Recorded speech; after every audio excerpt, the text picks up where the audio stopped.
question to be asked. Where have I been? I'm a sharpshooter at Rose Masquerade, hiding both face and mind, all free for you to draw. I'm a sharpshooter. What else should I be? Please don't take off my mask, revealing dawn.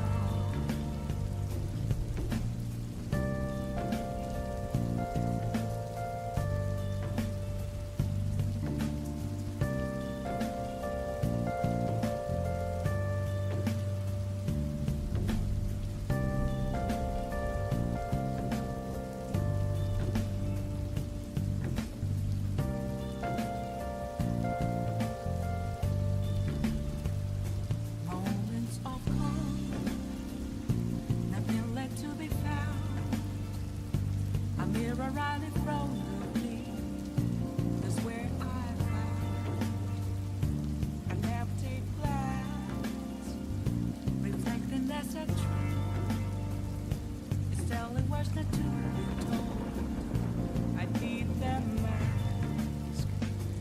I'm a sharpshooter at Rose Masquerade, heart in both face and mind, all free for you to draw.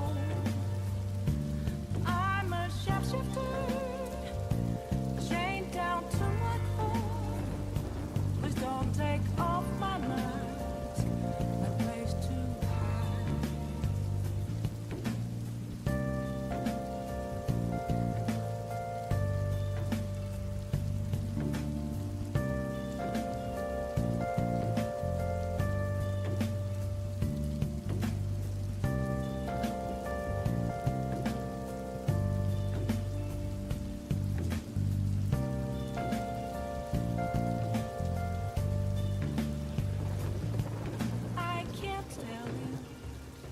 How to see me, just a cage of bones. There's nothing inside. Will it unleash me, burning down the walls? Is there a way for me to break? I'm a sharpshooter at Post Masquerade, hiding both face and mind, all free for you to draw. I'm a sharpshooter, have no face to show. Please don't take off my mask, my disguise.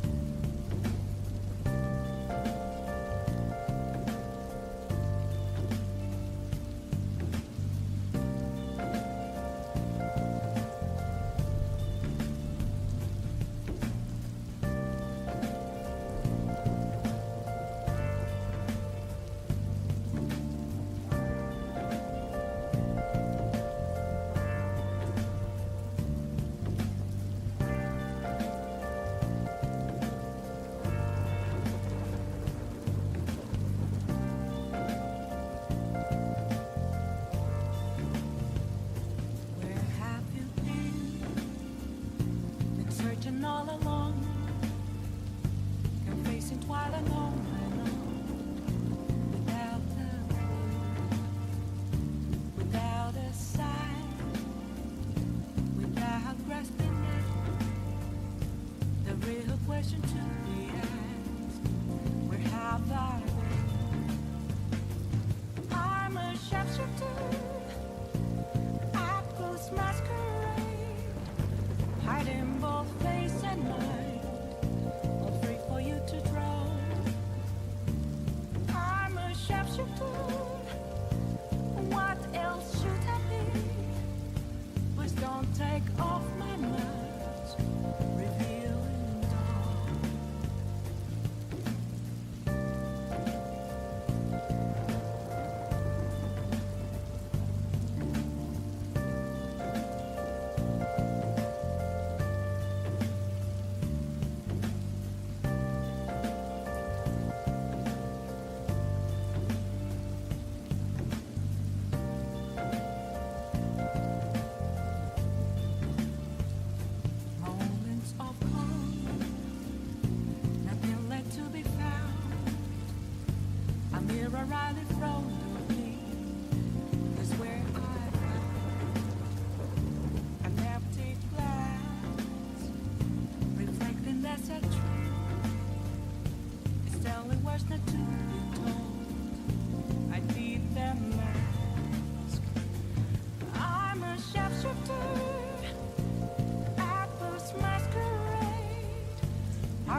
Alright, let's get started.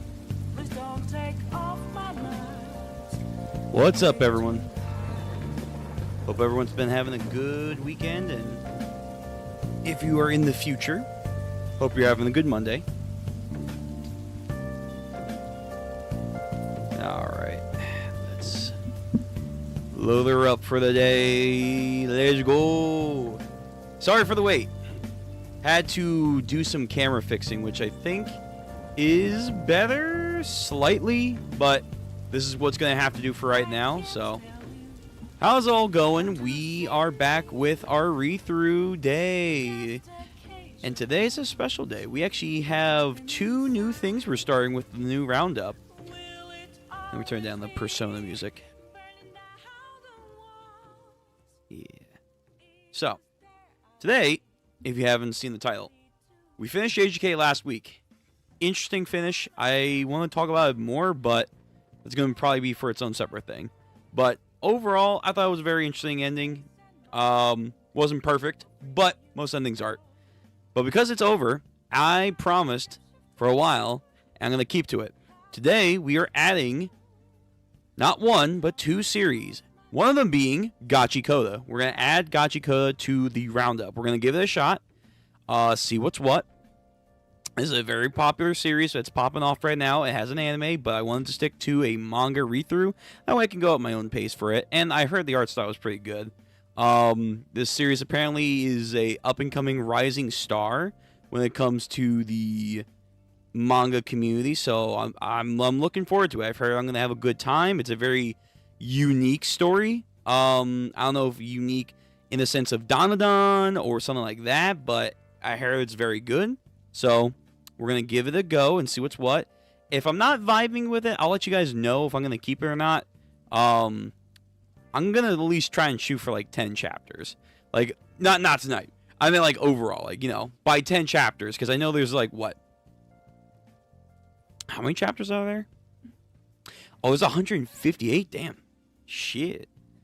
The series has been busy. But yeah, by 10 chapters, I think I'll get like a good idea. Probably not like everything, but like a good idea. I'm sure I'm gonna like it. I'm sure I'm gonna like it. Like, I really doubt I'm gonna like hate this if so many people are loving it.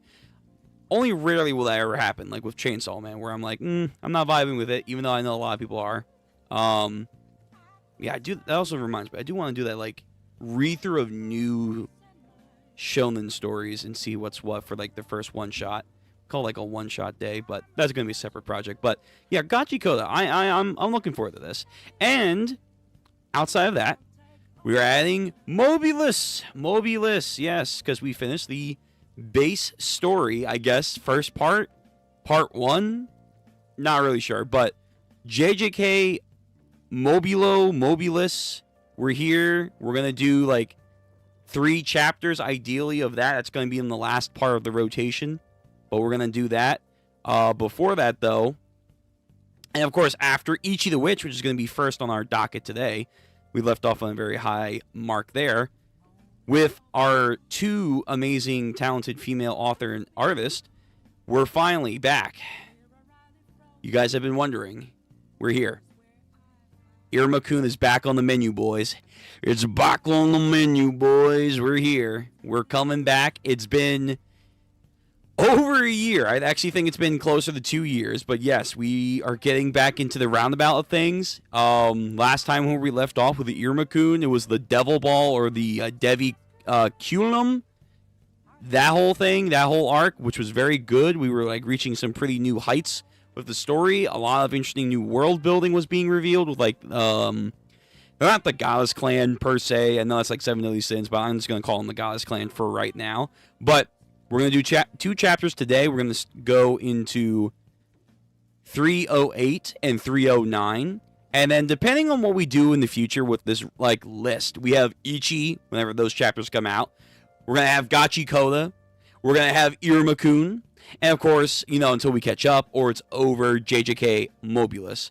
I think the order or like the content chapters will vary from week to week, kind of like what we do on our Thursday streams with JoJo's and the Greatest State, where tonight it's going to be like a little all over the place, but like let's say the next time, like next Sunday or whatever, we might do like more Iruma chapters and take a little bit away from, let's say, Gachikuta and Mobulus. Or we're going to do more Gachikuta chapters, not so much Iruma-kun chapters, and then, you know, whatever we have for Mobulus.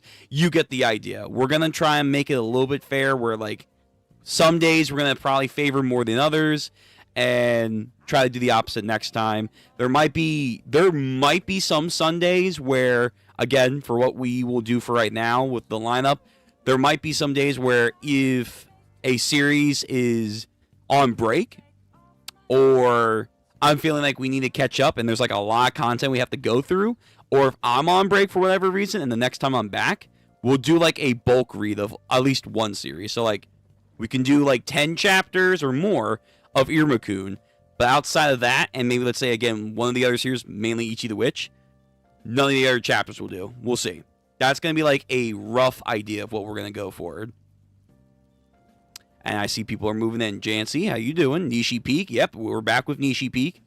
Thu, how you doing tonight? I know I'm saying this a lot, but this chapter of Ichi is peak. Honestly, you have been saying this a lot, but to be fair, the arc kind of like makes you say that because it genuinely is peak. Striker Man, how you doing? I have arrived. What is the song that you use for the stream song soon screen? I've been wanting to know. It's literally just Persona 5 music. It's Persona 5 remixed. If you just type in like "Anne waits for the train," that's what I'm using right now. It's like the basic like background music that you get in Persona 5. Great game, by the way. If you haven't played it, go check it out. Play the Royal version, I guess most people will tell you, because that's what I played. But, yeah, good music. Good music for background. So far, haven't gotten copyright struck on it, compared to a lot of other stuff. The latest chapter of Ichi of 2000... Oh, yeah, true. I'm sorry, latest. Last chapter of Ichi of 2025. You guys are correct. This will be the last chapter. And again, we, through 2025, like, ran the gauntlet to get caught up, and what an amazing journey has been. We got caught up just in time for, again, I argue is the best arc in Ichi the Witch. It's the boat arc. The Chronostasis arc is very great, man. This might be, again, using other stories, allegories, this might be, like, our Arlon Park. This is, like, our Land of Waves, like that kind of stuff. Like you would compare other shonen mainly. This is good. This is really, really good. But, alright. So I'm going to read a couple more comments, and then we're going to get into this. We're going to do Ichi first. Then we're going to transition, ideally, into 3 chapters of Gachikoda. We are reading chapter 1, so I do know it's going to be long, as most introductory chapters are. You know, they are basically like taking 2 or 3 chapters into one to start you off. So we're going to go through that. We're going to do like hopefully 3 chapters of that. Then we're transitioning back into Iruma-kun. Got to pick up where we last left off. And then we're ending off the night on Mobulus. We're going to use the Viz for chapter 1. Then primarily speaking, we're going to use TCB scans. We're going back to the old faithful. Some things change and some things stay the same. We're going back to old faithful. That will be the layout going forward for that. Okay? So, last comments, and then we're getting right into this. Because we're late. Again, camera setup had to be changed. Weather phenomenons, all that stuff. Alright. So,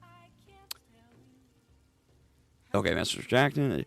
Iruma was on break last Wednesday due to the magazine being on break. Well, that's okay, because I'm massively behind. Again, like I said for a while now, we're getting back to Iruma-kun, but literally the last chapter I read was like 307, and that's like damn near 2 years ago. It's damn near 2 years ago. So, like, we are over 100 chapters behind. It's going to be a long journey. It's going to be a long journey to catch up, but that's all right. Slow and steady will win the race. It will win.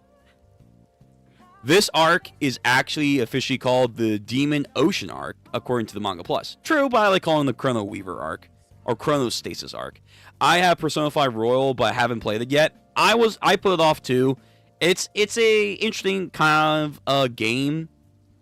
Its style is something, again, I wouldn't normally go for, but it's fun. It's fun for what it is. This is my favorite Ichi chapter by far. Please tell me you refreshed yourself a little bit on where you left off. So, I briefly looked at the last chapters that I read. Like, for the most part, I know what happens. Again, 2-something years, yes. But I remember what happened. We were at the Devil Ball, as I called it. We were at the Devil Ball. We were having a whole fun time being escorted by Alistair's, oh my god. Dami Mami, basically, the Queen Succubus. We got to see our professor's brother. He, he's doing some interesting stuff. I don't know if he genuinely is undercover, working with Ball or not, but I remember that. He pretended to be a part of this guy, but he was someone else. And, again, the Goddess Clan was getting introduced. That I knew, I remember that was, like, a big controversy. And, yeah, like, again, like, it's loose. It's loose. I won't deny.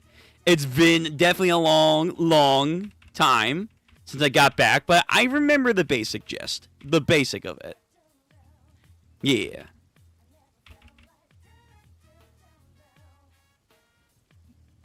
All right, but anyway, we'll worry about Iruma-kun when we get to it.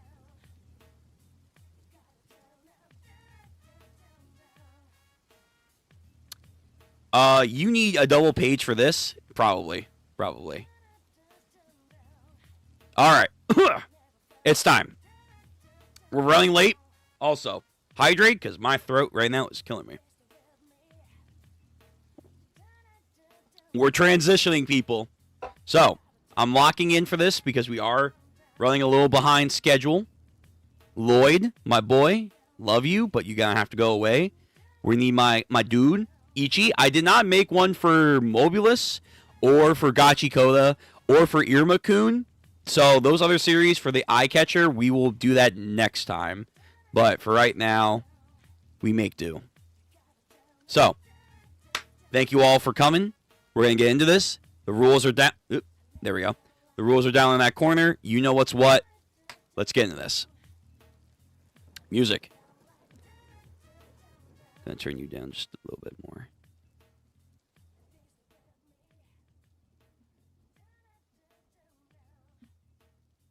All right. So, as always, you know what we're reading for Ichi the Witch. We are sticking with Manga Plus. So, VOD Gang members, how you doing, by the way? We do not have a link for this in the description where you are watching this later on, but you can probably find it and read along with me. Now, Chapter 64, the 64th Hunt Promise. I remember there was a lot of theories going on with Dakaris and, like, the situation with the zombies and all that stuff. We're going to see. We're going to see. I don't think her brother is actually being reincarnated, but I could be wrong. I could be wrong. So, starting off immediately within a flashback. My name is the Fatal Shot Majik. Have you come to seek my power? Okay, so that's like her standard one that she always likes to use. Translation is done by Arjun Beck, lettering done by John Hunt. Shout out to the translators and the stylizers for like the text bubbles and stuff who do this. Those are like the underdogs of people who don't read or understand Japanese, who want to read manga. You guys are the real heroes. Hi. So that's Dakaris when she was younger. Are you sane? No, she's not. What the fuck? Is this a church in the mountains? Where are we right now? I mean, this thing does look like it would be like a nun or like something of that note, but I'm like confused. Where are we right now? My trial is to control me well enough to strike the bullseye on that far-off target. So, target practice. Okay. First is the stance. It takes most over 10 years to learn how to hold it properly. My trial requests great focus, great magical power. Hold on. There we go. Great magical power, great physical strength, and great marksmanship. In other words, you stand no chance as you are. So she failed. Normal witches pass out at my first touch. All their magic energy will be drained instant, yet you held out for 10 seconds. You do have potential. You're just too young. I'll come back later then. So Dakaris, I assume first challenge that she's ever experienced was trying to acquire this particular Majik, her mainstay Majik, but she never gave up. She kept going, and again, and again, and again, until I assume something clicked. She got the stance right. Stunning. How fast you truly have grown.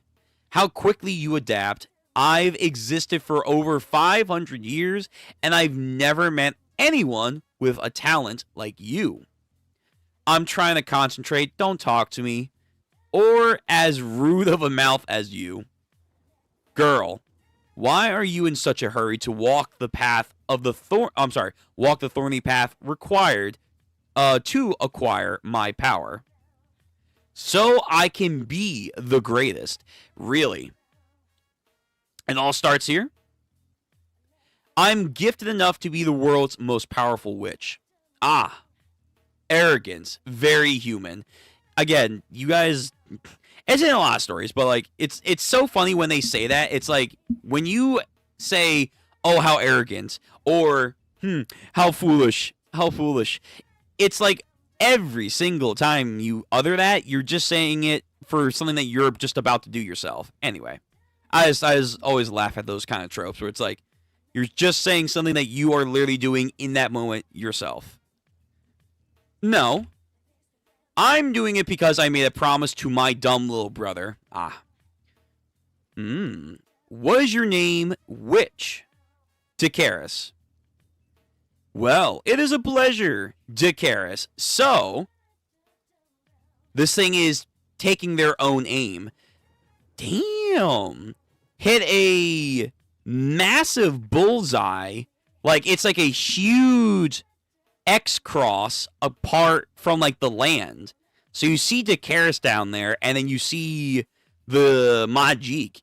They are small. They are looking petite compared to, like, the bullseye shot of this thing. To call you my master and the world's greatest witch. All right. Again, I assume from what we will learn about Dakaris' actual title, if I'm imagining correctly, though this particular Majik has probably been with her for the longest time, this is not the Majik where she obtains the title Abyssal Witch. She probably genuinely has a Majik, like an epic class Majik. This thing might be epic class, maybe, or like fringe epic class, but probably not. But she might genuinely have at least one epic class Majik, and it is the embodiment of the void, the abyss, whatever, like, you know, darkness you can think of, and that's how she got, like, the true title of the greatest witch of the modern era. But this is a good start. For a young, upcoming witch to probably handle a Majik of this level is very impressive for her to achieve. That is very impressive.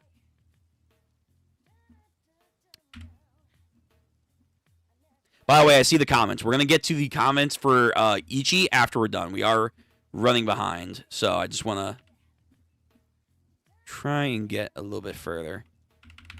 Manga Plus, please, controls, give me back.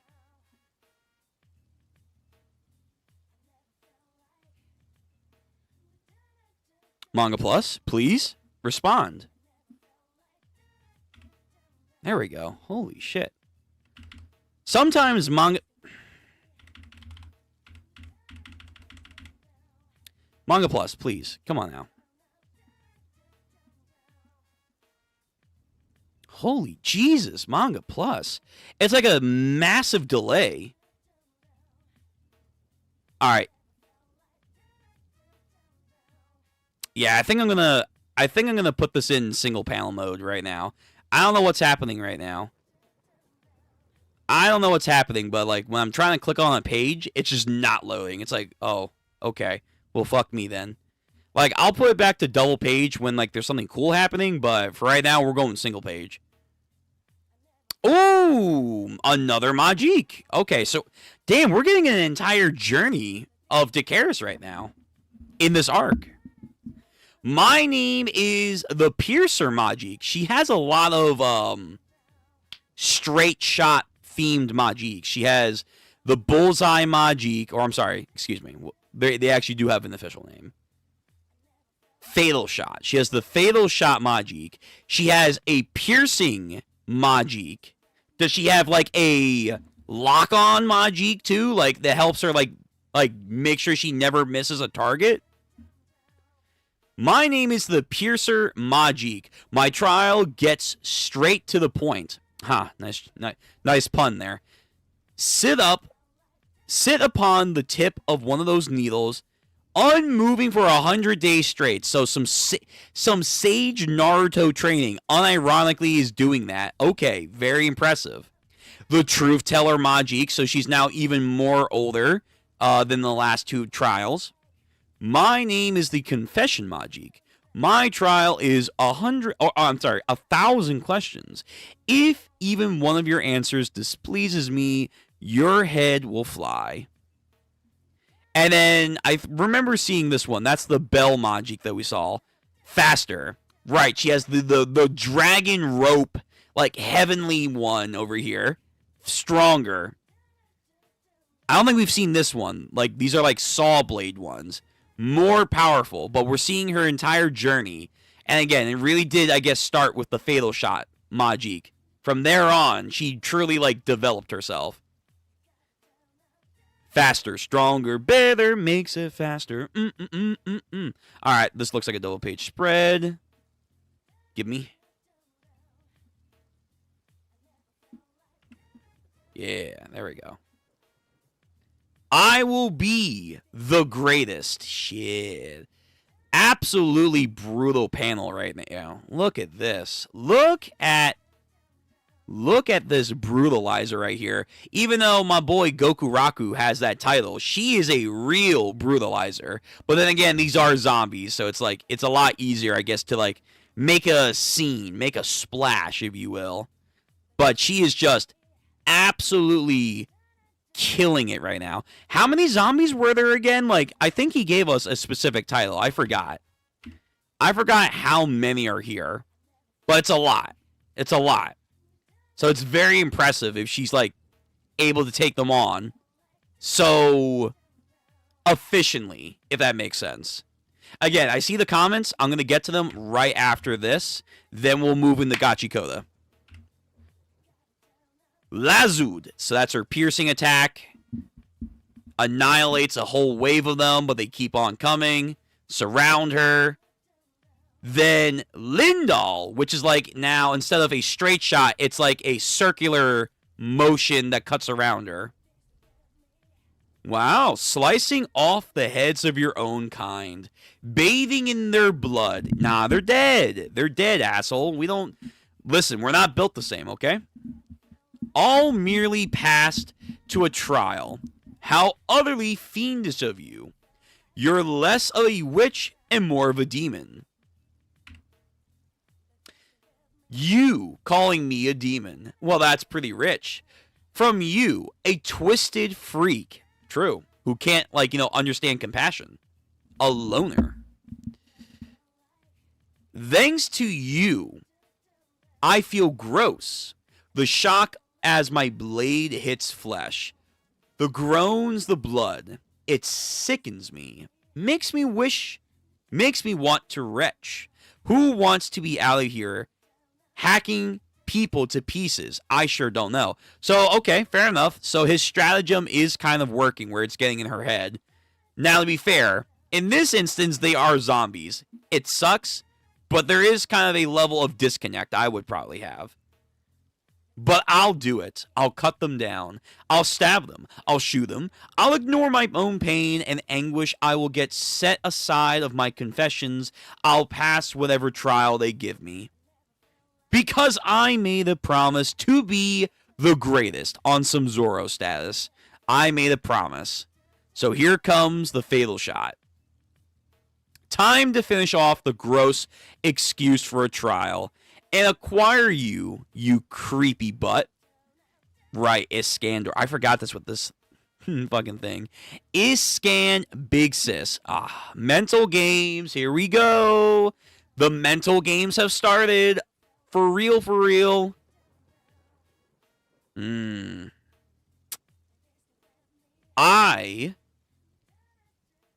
the best, sis.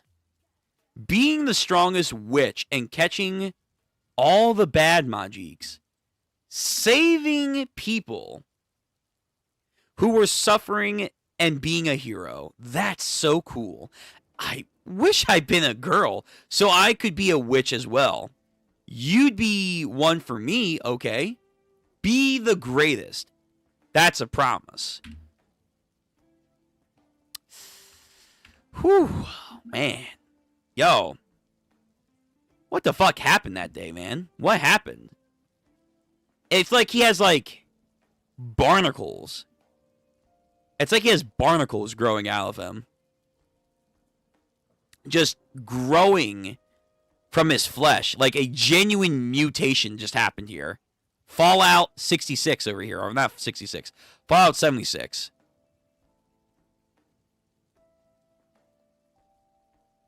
Fuck me, man. Dakaris. And then chapter is over. Libro. The mental games are actually working.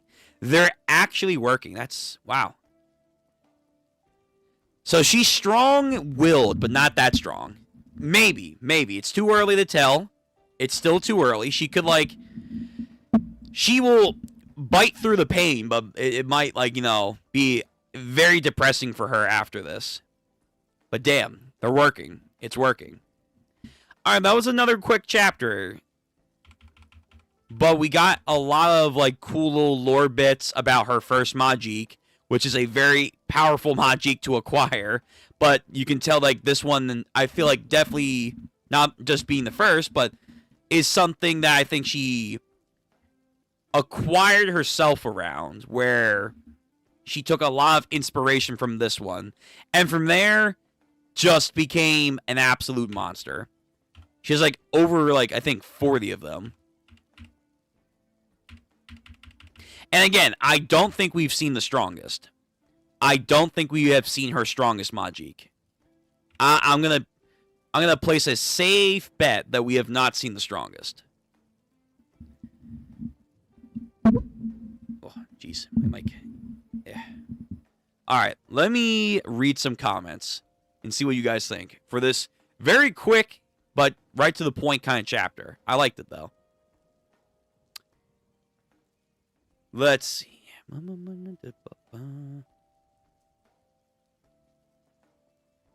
Iskandar is very sweet. I think I'm assuming she, is like Death's sister by this point. Yeah, I think, again, you know, whether or not this was a true human hater Majik, I'm not really sure. I'm not really sure if this, like, the vibe I'm getting from this one doesn't feel malicious. Not just because of the whole church vibe, which, again, I don't know where this church's coming from, but it genuinely feels like it doesn't have negative consequences for the trial, if that makes sense. Because we've seen many a times where there are these trials that you go through with certain Majiks, especially like the quote-unquote evil ones, that it feels like there is a certain detriment. This feels just like, oh, yeah, you know, you fail, I'm probably going to kill you, but I don't know, the vibe that they're giving to help this kid is very sweet, like you guys said.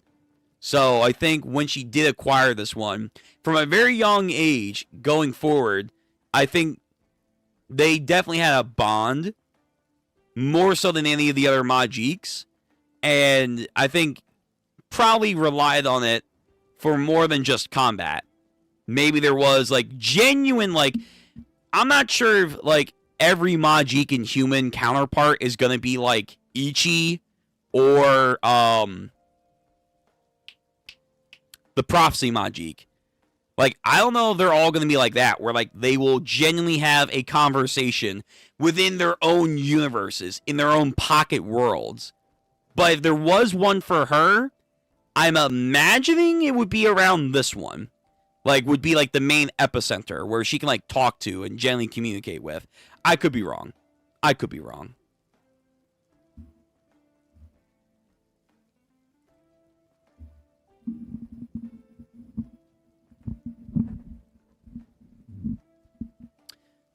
Reminds me of Iruma learning to conjure his bow with Bakuchi. Yeah, true. Yeah, in a way. There is definitely a parallel to that, for sure. It's a marksman-based kind of trial with a up-and-coming, you know, learner. Yeah, I can see that. There's probably some inspiration back to there. Although I wonder how this, like, thing works, where, like, they fire off on one axis and then, like, there's another shot going this way. I wonder how that works. Iskandar seems pretty chill. Not really. Human arrogance is very applicable if you read H. Yeah, I know. Trust me. Or play Bloodborne. I know. I'm just saying, like, whenever, like, a certain, like, being denounces, like, the lesserness of humans because of our quote-unquote mindsets, well, then most of the time, because we are writing it as humans in these storylines, 9 times out of 10, very rarely, but, like, 9 times out of 10, when they say that, there are a lot of these, like, beings that are doing the exact same thing, but are either too up their own asses or too blind to even realize that. Like, for example, a great example, too, and it's kind of the point of the arc.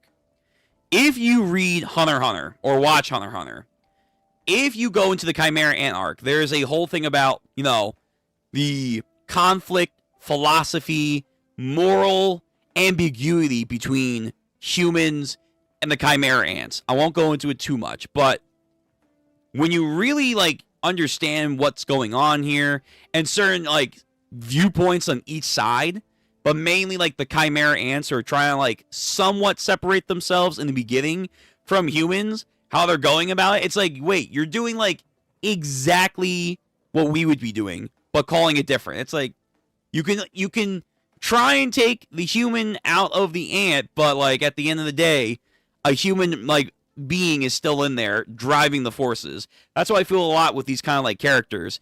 Like, the Majiks are very much that are, like, edgy. Let's say that. They're edgy towards humans. But it's like, why though? Most of the time, we'll see, like, there is good relationship. A lot of them just feel like, oh man, you guys are so stupid because you die short and, like, you cause a lot of personal conflicts with each other.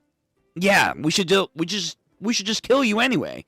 And also, we were here first. It's like, is there more though? Because at the end of the day, you guys don't care about each other.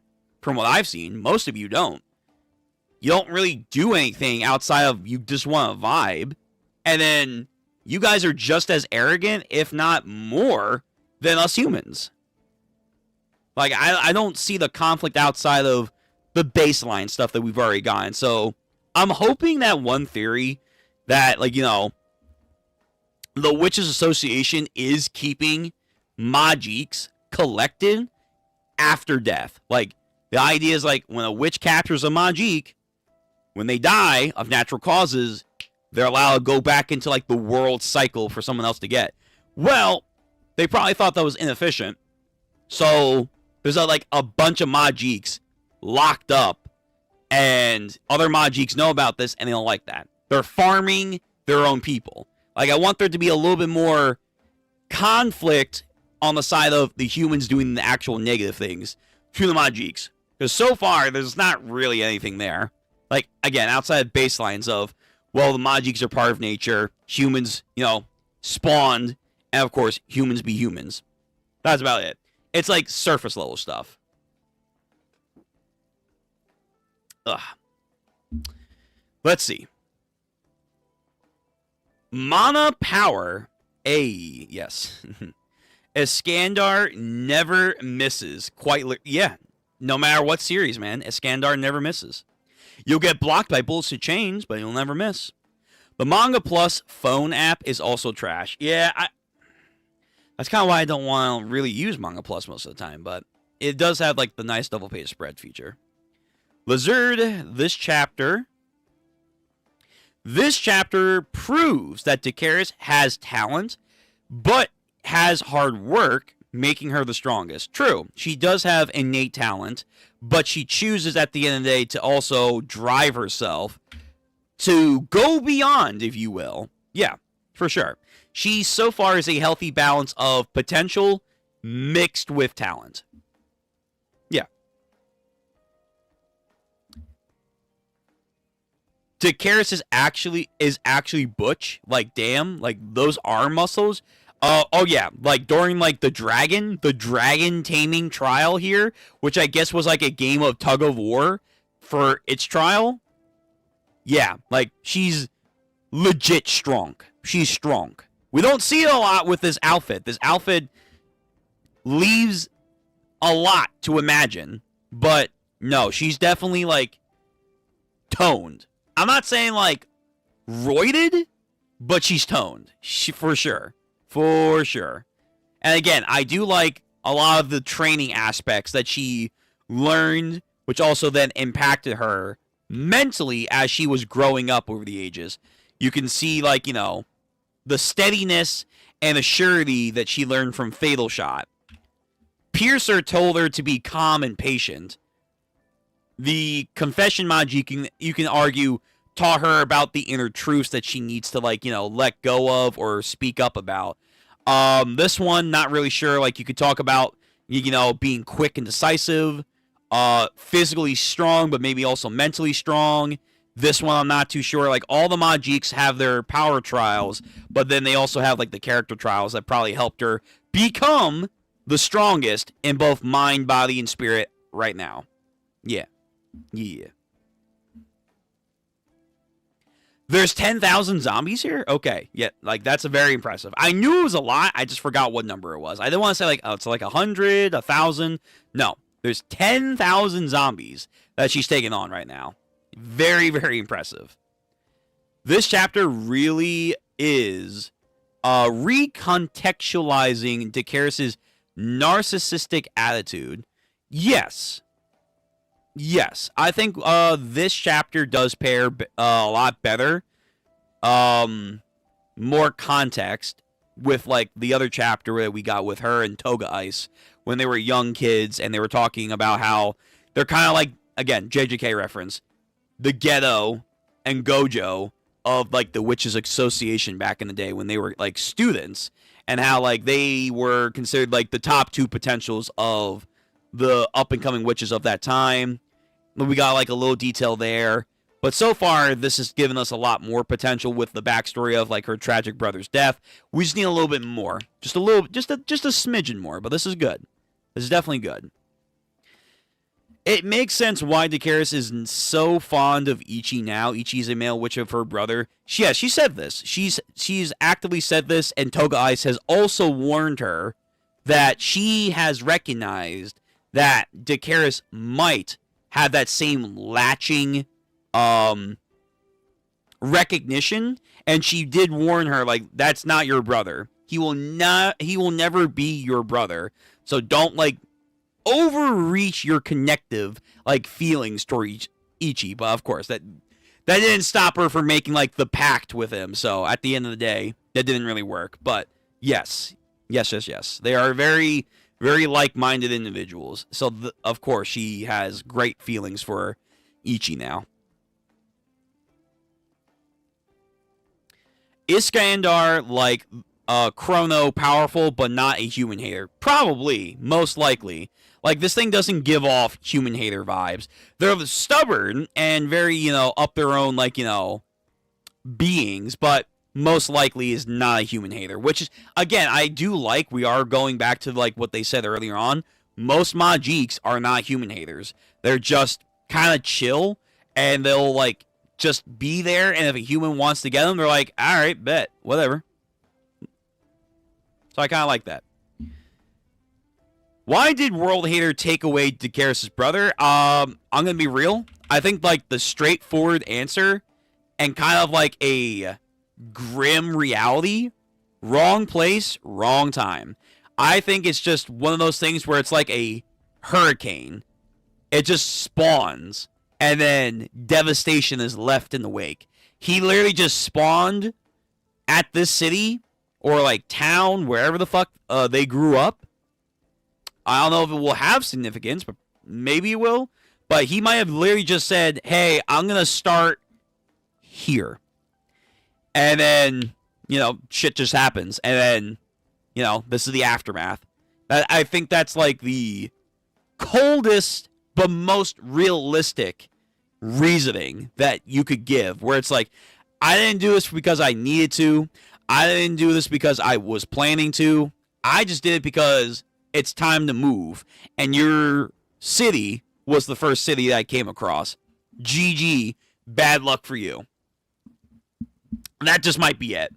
Which, again, it's even more fucked up. It's like, it could happen to any, like, city that they wanted, and it happened to her city.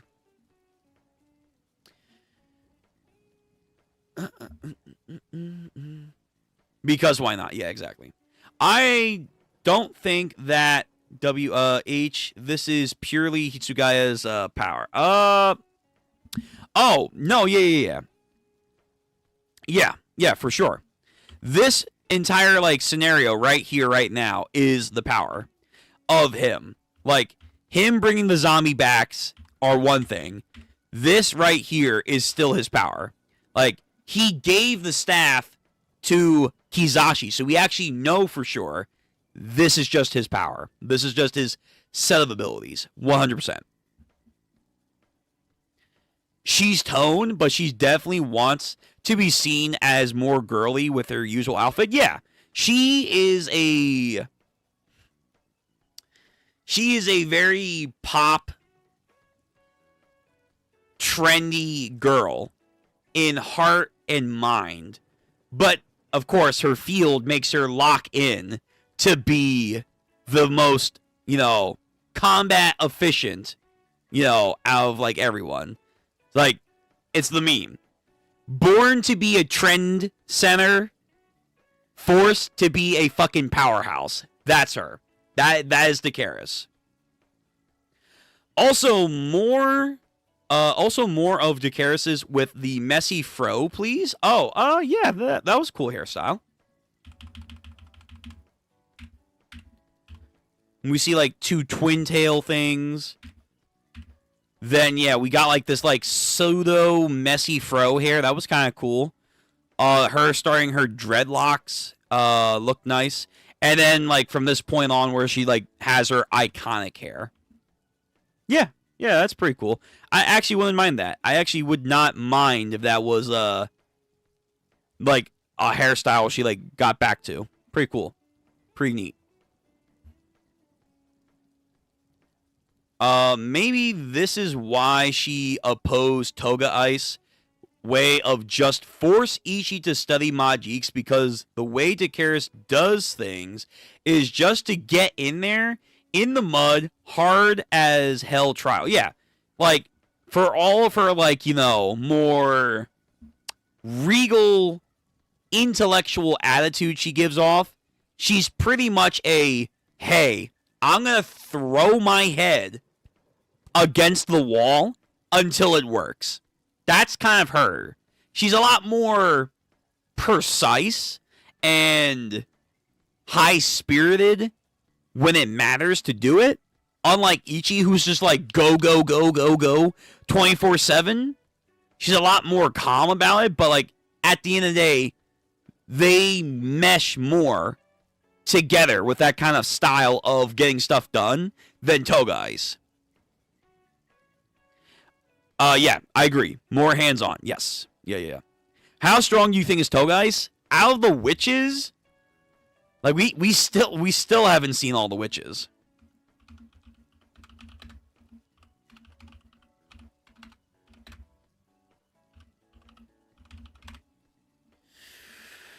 Oh boy.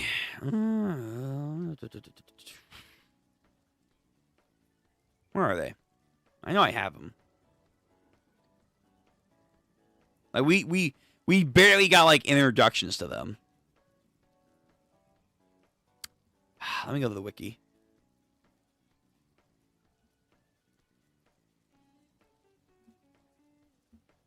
Nope.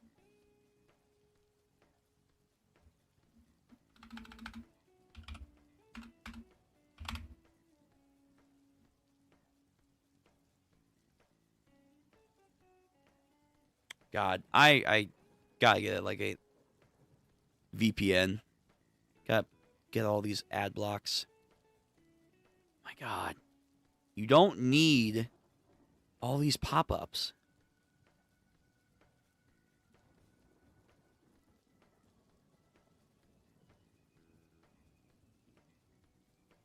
Here we go. So like out of like the upper echelon witches, I'm gonna probably imagine the order goes. Jakaris is seen like the Gojo of the pack, of the clique.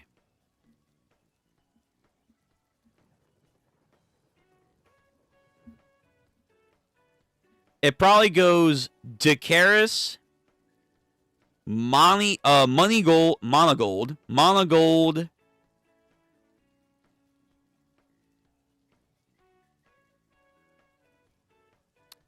I'm gonna say you because of seniority. Tricopta, this girl, the villainous witch. Then I'm gonna probably guess it's either a toss-up between the jacked witch over here, Amdora, and Togai's. So Togai's is either like top 4 or top 5. That's my guess. From a purely battle magic sense, stratagem and stuff, if you want to add in other features to combat or like overall, skill sets, she could go either up or down. But from a purely battle centric idea, she's probably like top 5 at the bare minimum. Then from there, I have no idea. It could be like this one, then this one, Bedona. She's not really a fighter. Same thing with Jiki Shuren. Like, they're more prediction stuff. Oh, I forgot about this person. Yeah. The secretary. If we want to add them in, maybe just as strong as Togai's, maybe slightly stronger. So she actually might be top 6. If you want to throw in, like, the secretary girl. Yeah. But for right now, Togai's is probably like top 5. Like somewhere around there. She's probably like top 5.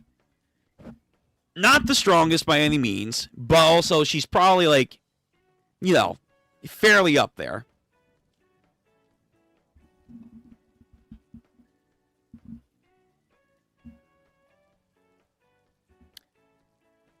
You know what I want? More Witches Association aside from the main one. Yeah, that would be kind of neat. Like, if there was different associations embedded in different areas, different nations maybe, that, like, believe and practice different sort of variation of witchery or whatever. That'd be kind of neat. But to be fair, like, we still have to actually go through our Witches Association right now, so it's like, until that happens, I feel like we can't add more. Like, I think we're probably going to get a church. Like, that's my idea. I still believe the day is coming where, like, a massive, antagonist and or obstacle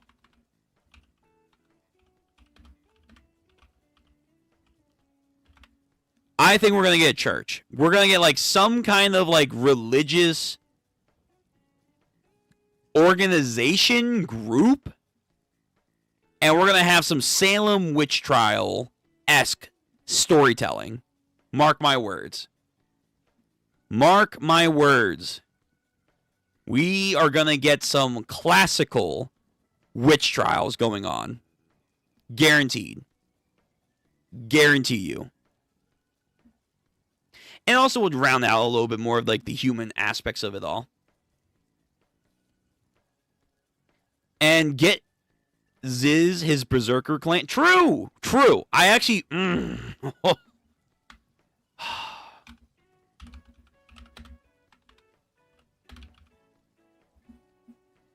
Oh.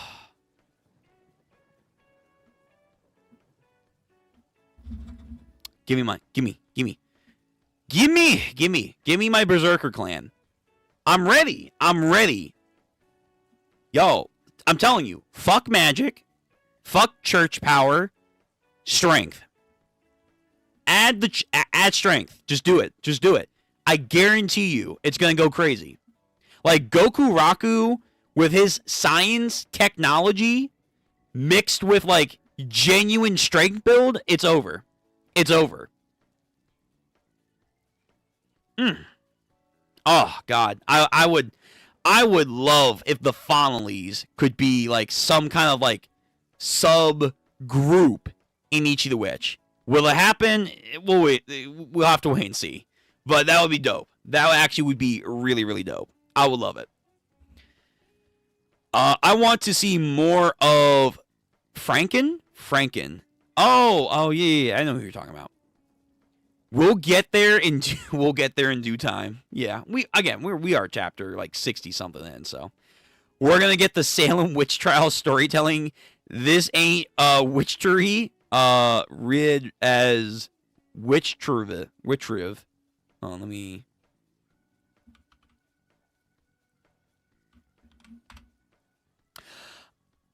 I think I've seen this. Like, I've not read this, but I think I've seen people talking about this. What the fuck is... Okay, some weird shit. Some, like, Promised Neverland type shit going on right now. I have... Jesus. Apparently this thing is very popular with Instagram, because all I'm getting are links to Instagram right now. Why are you doing, like, the Kagurabachi meme? What the fuck? Yeah, wait a minute. Why is Hakuri from Kagurabachi writing his own manga? What the fuck's happening? Alright. Don't know what this is, but that looks fascinating. Maybe we'll read this. I already got way too many witch stories. Wait, are you a Magi fan? Hell yeah, I'm a Magi fan. I was born in this shit, man. I was born in the greatness of Magi. To this day, the fact that we never got a continuation for the anime is bullshit. It's bullshit. Like, if we had the strong social media presence in the sense of trying to, like, let people know of a good series like we have now, but back then, I guarantee you we would have gotten more Magi anime greatness. But we never did. We never did. And it's one of those stories that actually has a pretty good ending. Like, people got pissed off about that one arc that focused away from the main characters. But again, that was a crucial arc. But main characters, not here. I sleep. Whatever. That's why I'm so interested to see what's going to happen with One Piece. But we'll get there. But yeah. So good. So good. Okay, I've dilly-dallied enough, and I've had enough rants. Give me my Fonnellys. Give me my goddamn Fonnellys. We gotta move on. It's time. That was good. That was great. Ichi the Witch, thank you for your service for today's chapter. Now, transitioning over, ladies and gentlemen. It's time for Gachikuta. I gotta let people know, actually. So, let me put out the word. let me put out the bat signal that we are now starting Gachikuta, the trash manga. And I don't mean that as an insult. I'm just literally saying what I've been told. Now, starting Gachikuta.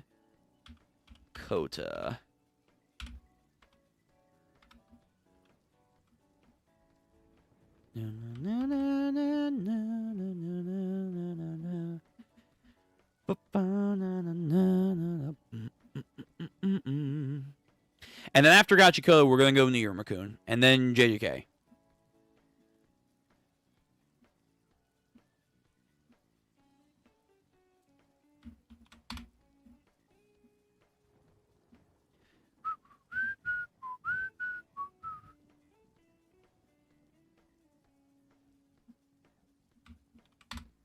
All right.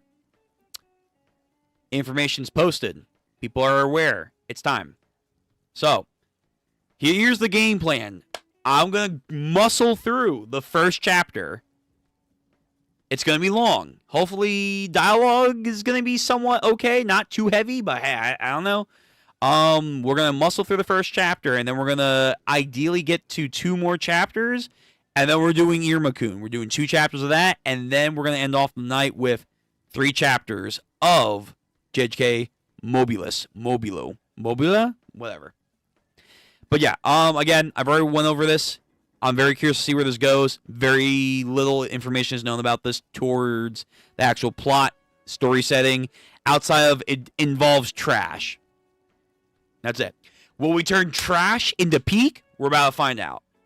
And again, next week or next time we're at this, I will make an eye catcher for this series for our, roundabout up there, but sadly didn't prepare one. Bro knows peak, of course. Magi's peak. People slept on it way too much. Anywho, it's time. Here we go. Gachikuta. First chapter of our new series. Here she goes. Unlike with Ichi, I actually can post the link from where I'm reading this from. So here you guys go. Gachikuta is in the chat. VOD gang, you guys actually will have the chapter in the description down below, so you can actually read along with me in the future as you see fit. So, first page. They say that when an object is well loved, it is eventually imbued with a soul. I've heard about this concept before. Either everything already has a soul, or like you can imbue something into a soul. Then what about garbage? Trash that has been thrown away. What is that imbued with? So if you become positively attached to something, it has a soul. If it's negatively connotated together, then what does that have? I guess is what they're trying to say. Huh. Okay. Let me not ponder too much, because again, we gotta move forward. Chapter 1, the Sphere. So here I assume is our main character. The main character of Gachikuta. The art style so far is very cool. It's giving It's giving like Soul Eater-esque already, which is a good sign. I like that. And kind of like street art. Not graffiti necessarily, but like very street art, kind of like design-wise. Like very wavy.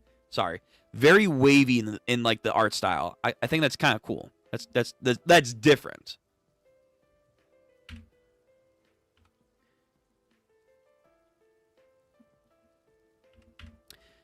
So, we have a doll that's ripped up. Aw, my puppy's all ripped.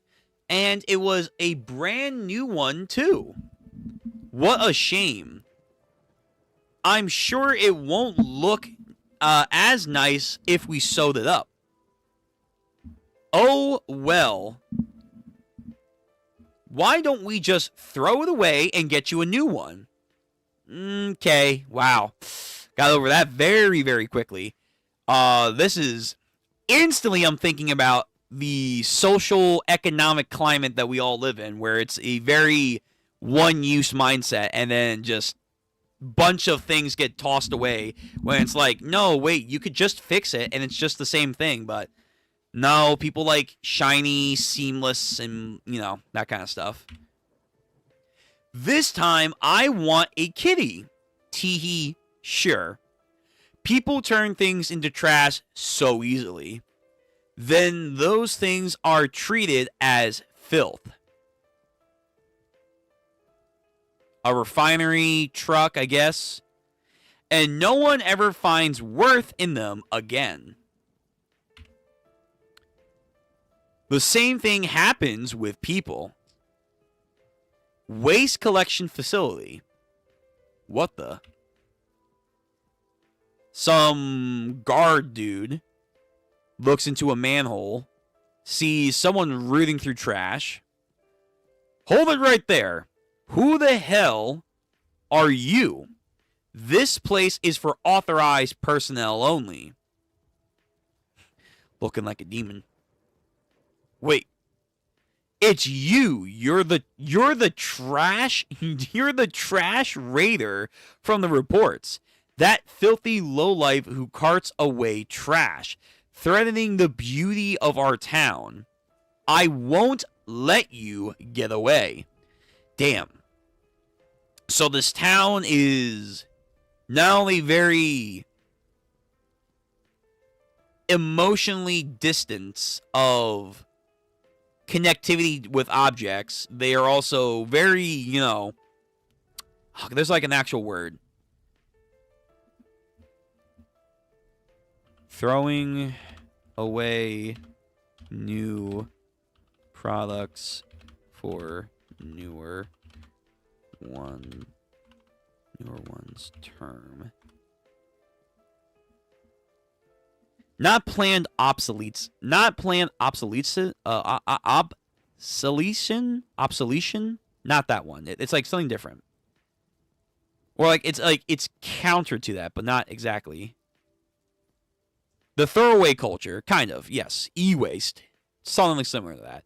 Like, they're very e-waste coded.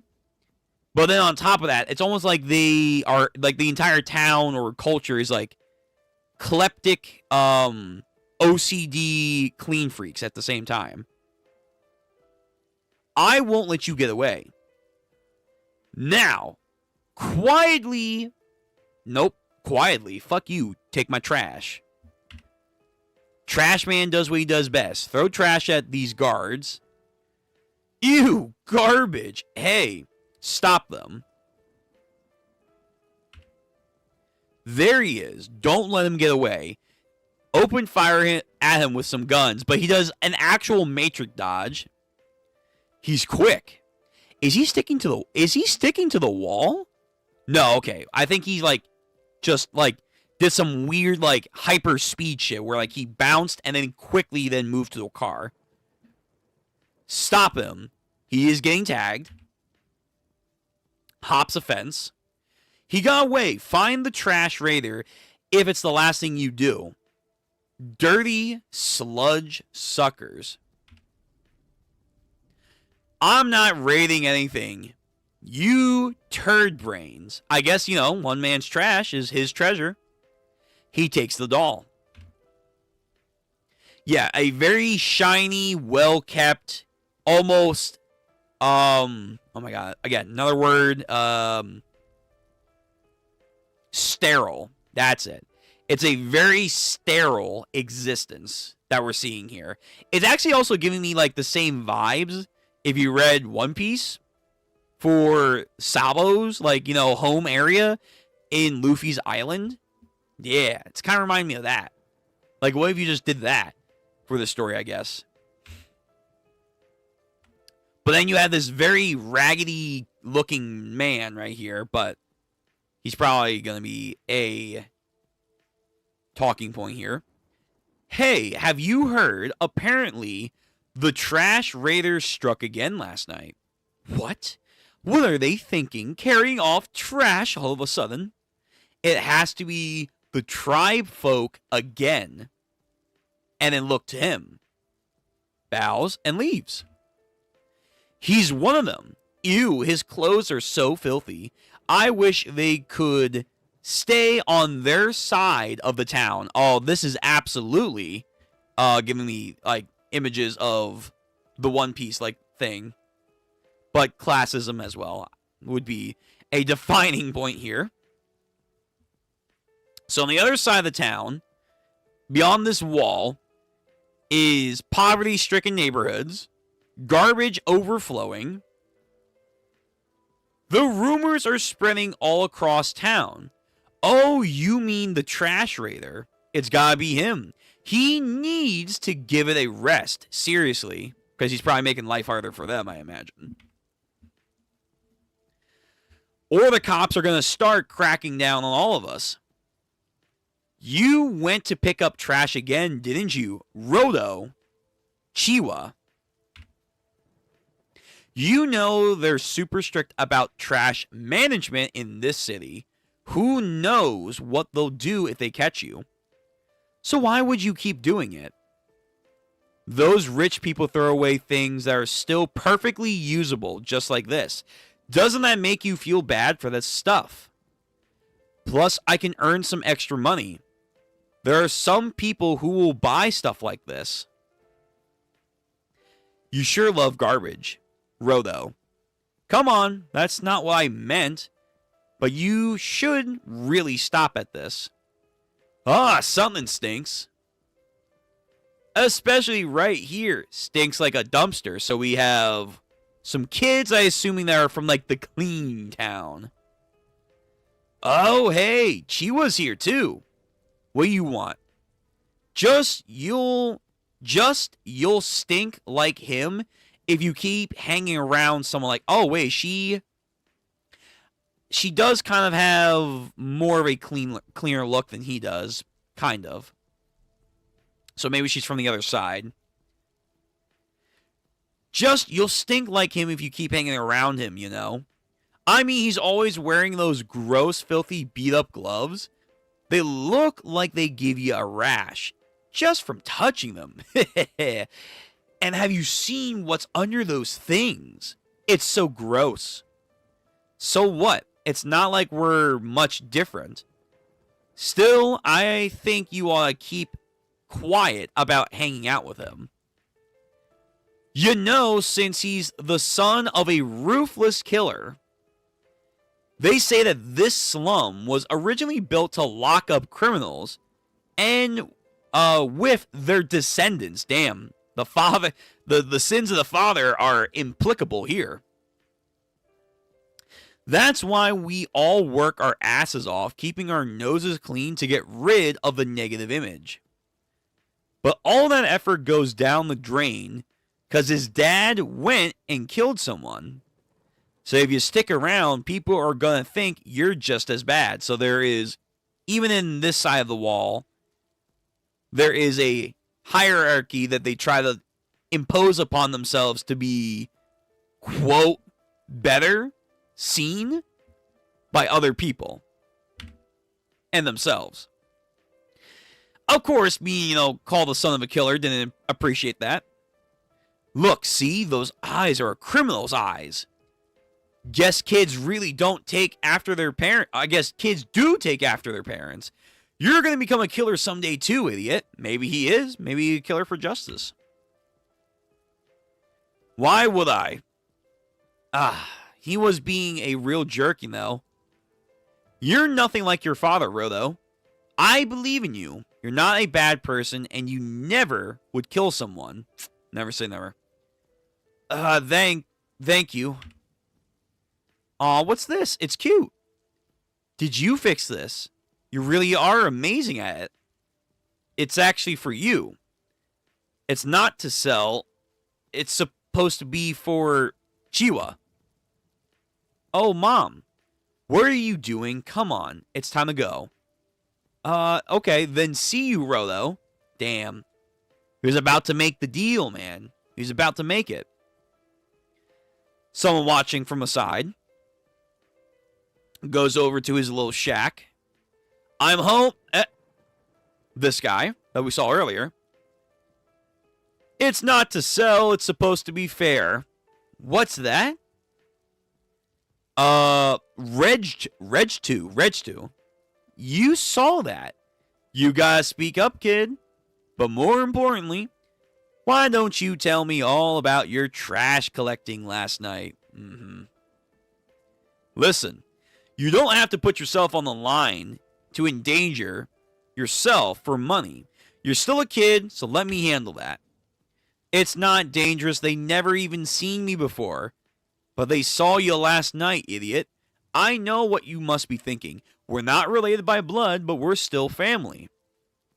So stop acting like you need to repay me. You took me in and raised me after I was abandoned as a baby. I'm not trying to repay you. I'm just trying to show thanks as family. Rotho. If only you were if you were only open that much with Chiwa, she would totally get with you. That's not to do with anything with Chiwa. Huh? So what happened to you? Don't tell me you were shot at. No, it's just, let me see. I'll patch you up. I'll change the bandages on your hands while I'm at it as well. Take off your gloves. Alright, let's see what's underneath the gloves. You need to stop going through trash heaps. They won't let you off so easy next time, you know. This little cut is nothing for me. Oh, damn. What the fuck's going on with his hand? It's like wrapping. Like sigils, almost. And wood. It's like a weird wrapping wood pattern on his hands. Like prosthetic, almost. Unnatural.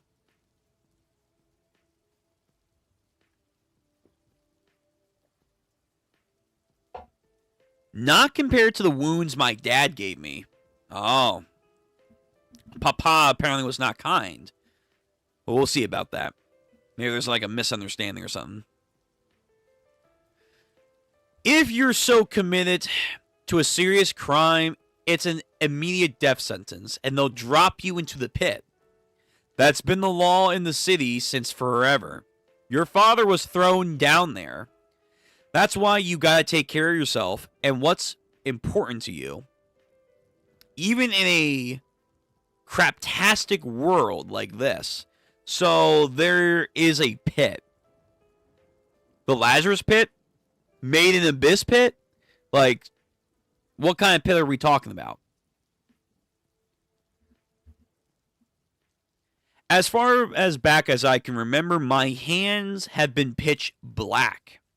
I guess to get this really intense pain sometimes, and what with the people would always stare at my hideous wounds, it really did mess me up when I was little.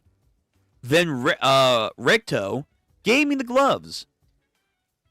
They were already pretty beaten up when he first gave them to me, but just then the pain eased. I owe Recto a debt I could never repay. Also, Rotho, you gotta shoot your shot with Chiwa-chan already. Come on, man. For real, you gotta get yourself arrested. I mean, a pretty girl like that, someone else is gonna nab her if you do anything else. Trust, tomorrow, no matter what, you gotta give her this and just smooch him already. I can't do that. But he can be kind of crass. Come on, do it, or you're not gonna get dinner. Wow. This is, coerce. I'm just telling you to do it. So just do it with no regrets. And fix that scowl, too, while you're at it. Smile a little bit. Ugh. Okay, you're gonna rip off my face. And we got a intense stalker from the alleyway. He's working on his smile. If you can't smile when you're being yourself, then pretend to be someone else to learn how that act. What kind of bullshit is he about? No way I can pull off that kind of thing with my eyes. That jackass is too impatient. I gotta give her this too. I guess I'll probably just still be at home around this time. All right. The Pit. Damn. That's some crazy art style right there. So we see like the panel work, and then like almost like a brush goes over the panel of darkness in the distance, like to encapsulate, like almost like there's no way that you could tell from like the horizon how far out it goes. What the fuck? Alright, world building just got interesting. World building got extra interesting. The Pit is a giant garbage dump, or so they say. This isn't the same world of Made in Abyss. That'd be kind of crazy if it was. Are we gonna go like dungeon crawling and shit? Or like, is it gonna be like the entire story is to get out of there and back up here into like this weird heaven goal thing, even though this place is already fucked up as is? All trash eventually will get thrown into the pit. Damn, even fucking people. Including the people who commit crimes. Alright, and what's a fucking crime here? Like, is it probably not as, fair justice, I would imagine. They all wind up in the pit. Are they on a floating city? What the fuck?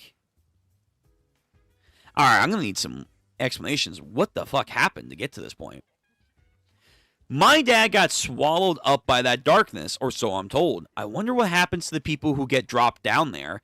If they can live. I mean, like, that's a dark, dark hole down there. Like, who knows how far that goes? Looks like another criminal got dropped there. Chiwa-san, good morning. I normally don't see you out here, though. Well, you see, the view is pretty terrible from where I am, isn't it? In more ways than one. It's about the same anywhere in the slums. They say that the slums were built on the edge of the city as a different to all of us tribe folks. Like saying if you do anything bad, you're gonna fall into the pit too. That's, the strong social dynamics being on display here is crazy. It sucks, right?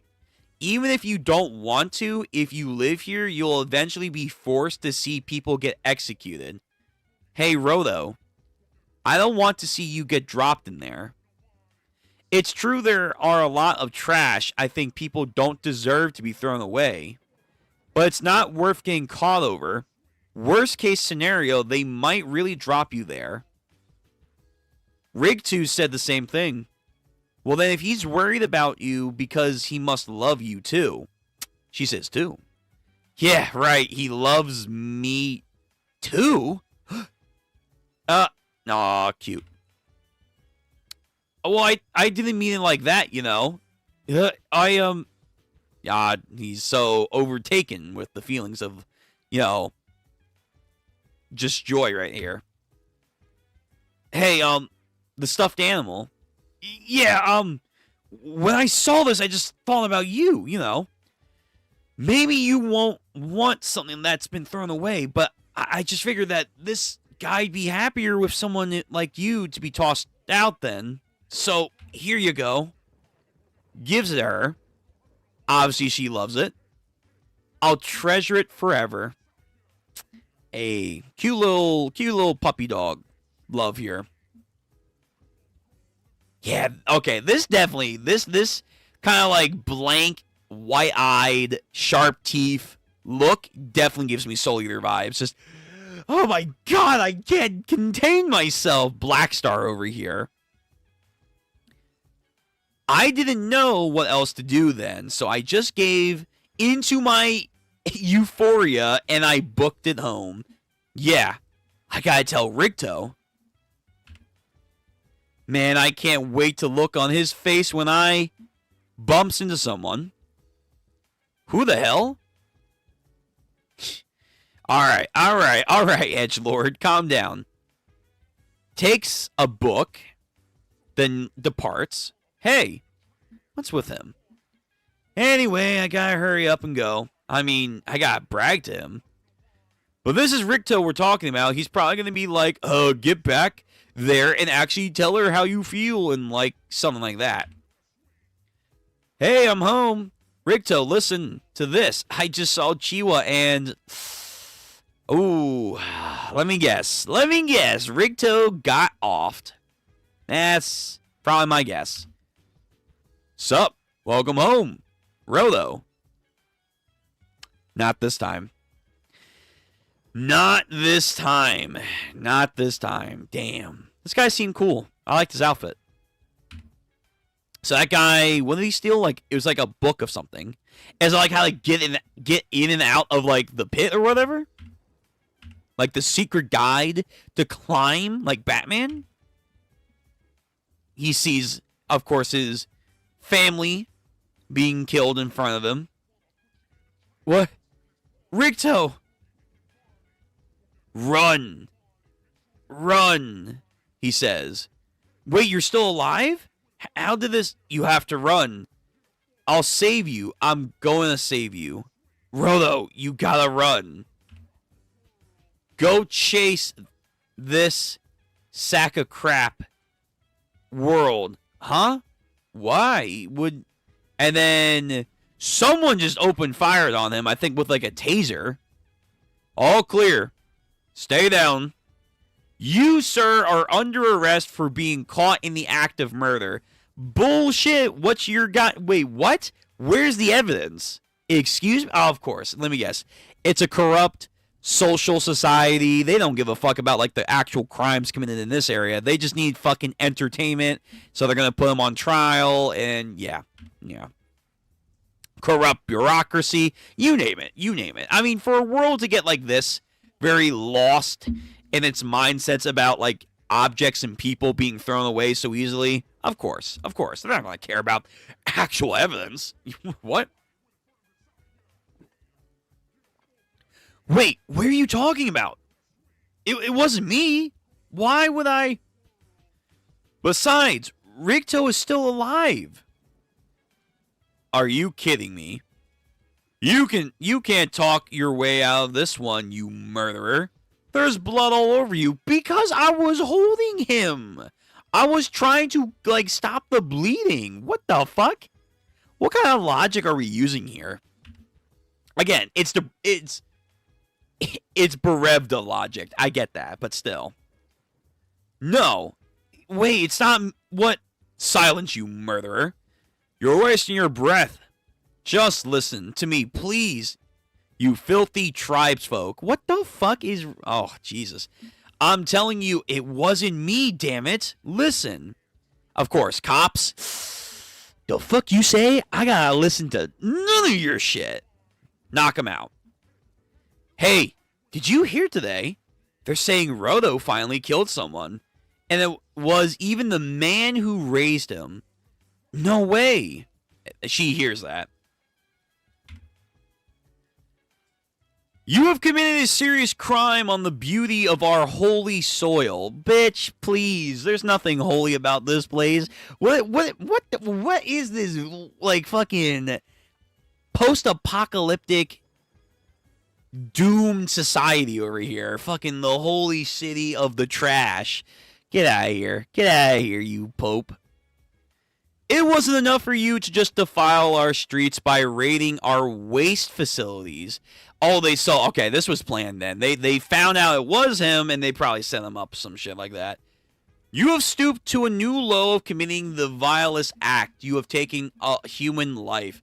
Even if the victim was one of the trash of the tribe folk, we cannot allow one who has committed murder to remain on this land for even a second. So I think this is a floating city. They view themselves in this weird kind of holy-esque mentality. I think this is a floating city. Howl's Moving Castle, or no, Castle in the Sky, excuse me, different Ghibli. Castle in the Sky type shit. I think this is genuinely a floating city. We can't allow one to commit murder to remain on this land for even a second longer. Therefore, you are sentenced to death. Fuck you. Yo, honestly, throw these motherfuckers off. Throw these fucking papist motherfuckers off. The pit will swallow all filth. What is happening? How did this get to this? It wasn't even me. Please, someone has to listen to me. Yeah, there's like no trial. There's no trial. It's just, oh, you're here, guilty. Chiwa, please, someone killed Rigto. Please find the killer. I believe in you. But you are the son of a killer after all. Wow, that easy. Yo, whatever this society is, whatever this closed world, again, I'm thinking it's like an actual floating city that's like corrupted people by staying too isolated in this platform. Yo, this mentality's fucked up. We gotta get back here and just kick the shit out of people. Be like, what the fuck's wrong with you? You guys have literally been like generationally misguided about everything. And drops the item. Damn. Drop the filth into the pits. Into the pits. Into the pits. It's like the reverse of Batman. You are the filthy ones here. Bud's having a crash out. To be fair, though, getting blamed for, like, his, like, pseudo-family being killed when he didn't do it. And the girl he liked, immediately flips fucking perspective like that. So, she probably never really loved them. I don't blame him. You're the filthy ones here. You all are nothing but a bunch of turds with no minds of your own. Drop them into the pit. I mean, yeah, they basically are just fucking nothing. Drop them into the pit. You've got eyes and ears, but you don't look nor listen. You are all nothing but useless lumps. Every last one of you. And then there's a person with a fucking mask and cowl. I assume that's the person that we ran into. Yo, demon! This man's a demon. Yo, what the fuck? This also Ichi style of, like, the character designs. Interesting. For, like, his, like, I guess, mental crash right here. You! I'm gonna send you to hell. All of you. All of humanity. Every last one of you. I'm going to kill... Yo...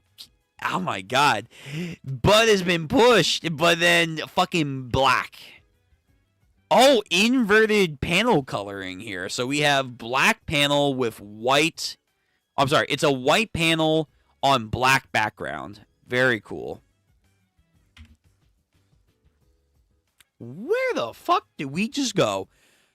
I think I was right. I think we are... They were on a floating city. On a floating island. So their quote-unquote holy land, which isn't so holy, is just an isolated place that they're just manipulating laws and rules of to control their population and whatnot. But what is that in the background? It's like a curled up body, giving me some One Punch Man vibes over here. He notices that, and all of a sudden... His eye glows with an awesome power. Back to the blackness. And then he wakes up. Did his hair change? No. No, not really. I thought his hair changed for a second. So now he is back to trash. So the garbage dump is literally just the lower world, celestial dragon stuff. I'm the stench. Wait, what is this place?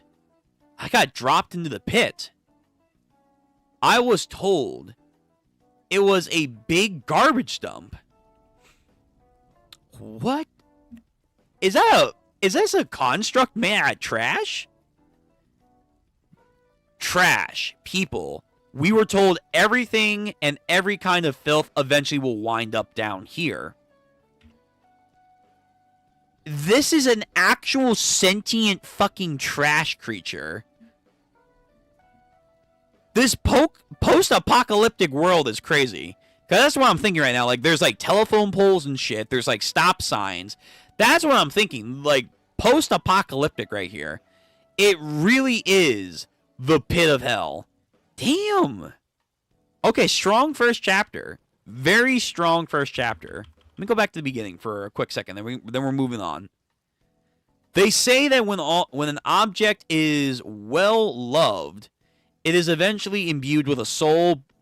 So then what about garbage? Trash that's been thrown away. What's imbued with? I assume like negative energy / hatred for trash or things that are viewed with negative connotations. This looks like regular society right here. And then, boom, cut to this for the ending. That negative aspect swells up into these objects, and it coalesces into what, like actual demons? Monsters? Abominations? What the fuck? Oh, goodness. Like, we make the monsters from our own beings. Which is like a twofold example because we're like objecting people to standards of right and wrong that we're just making up to like classify one set of people from another. But we're also doing that with garbage. But at the same time, we're treating people like objects. Okay. Oh, this shit. Okay. This is deep. This is very, very deep. This is very, very deep here. Okay. And again, art style is very cool. It's very cool. All right, next chapter. Chapter 2.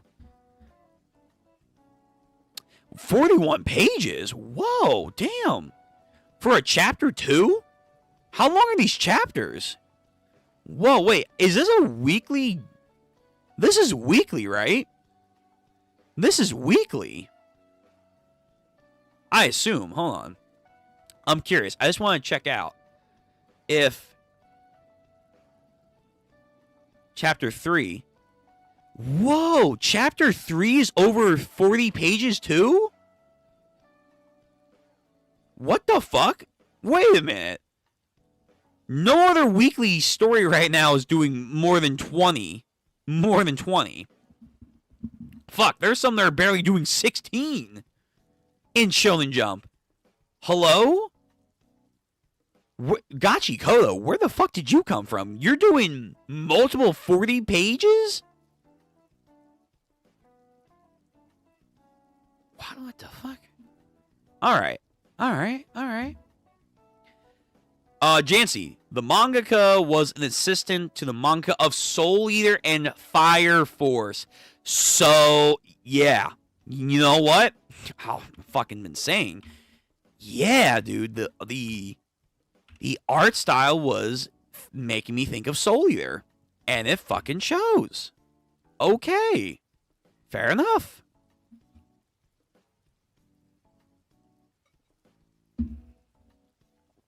All right. Okay. All right. My brain was on. It was on to it. Although Fire Force is not really my jam. But Soul Eater, yeah. Let's continue. Because again, this is 40 fucking pages. And the next chapter is going to be 40 pages too. Damn. Another one of the tribesfolk got the drop. Why do they commit crimes when they know they'll just be sent down there? Don't they expect me to understand how such filthy people behave? They really are repulsive creatures. I've always thought it was quite strange. Everyone was so obsessed with filth and crime. So why did no one ever worry about what happened to people after they fell into the pit? Did they just think they never think about it again? Like it's not their problem. Damn. Trash beings over here. Chapter 2. Pseudo living things. The hell are these? Hunks of trash. How do these things even, like, just exist? Yeah, like, they are, like, embodiments of actual objects fused together. Ah, human skull. Shit. Those rotten turd brains. Damn you all for dropping me in a place like this. So he falls over on some more trash. It's basically like take Wall-E, throw it into an even more fucked up post-apocalyptic world, and this is what you get. Oh, I'm making an anime. Making the manga. Crap. If I stay in a place like this, the air here is... Oh, yeah, true. There's probably like a bunch of toxic waste here. It feels like my lungs are going to burst if I breathe any more in. I gotta get out of here and find a way somewhere safe. Is there even anywhere safe in this place? In this cesspit, this insane trash heap? And then, yep, he's already, like, breaking down from probably, like, overexposure. This creature then, I think, gets a nick of guess where he is. Not again. It really is gonna end like this before I can even do a damn thing? Reg 2. Damn. This guy. He was in the clean area, too. Although they said, like, they can go over there. They just didn't want him there. So he had some history there. I can't. I just can't. That's right. There's still something I need to do. The guy who killed Reg 2. The bastard who pinned it all on me. Everyone who then looked down on me. I'll kick their asses. Until dying. Until then, dying is going to have to wait. Okay. He's now charging into the fray, but then someone from the onlook is watching him. No way. Is he really gonna... Big explosion, so he's putting up a fight, I guess. This shitty world, you damn monsters. I'm sick of your stench. You all sicken me. You stink worse than Reg 2's fart, and he throws the garbage like a lance. And then I think it got like almost absorbed into like the mesh of the trash. He then tries to go in and do some more. This thing, nope, kid, get pawned. Slapped away. Goes and picks up a piece of siding. That actually does something, I think. Maybe. And then forms or disassembulates. I'm not too sure. Crap. I just can't move my legs anymore. The person with the umbrella now steps in. And blocks his way. Very expressive artwork. Who is this guy?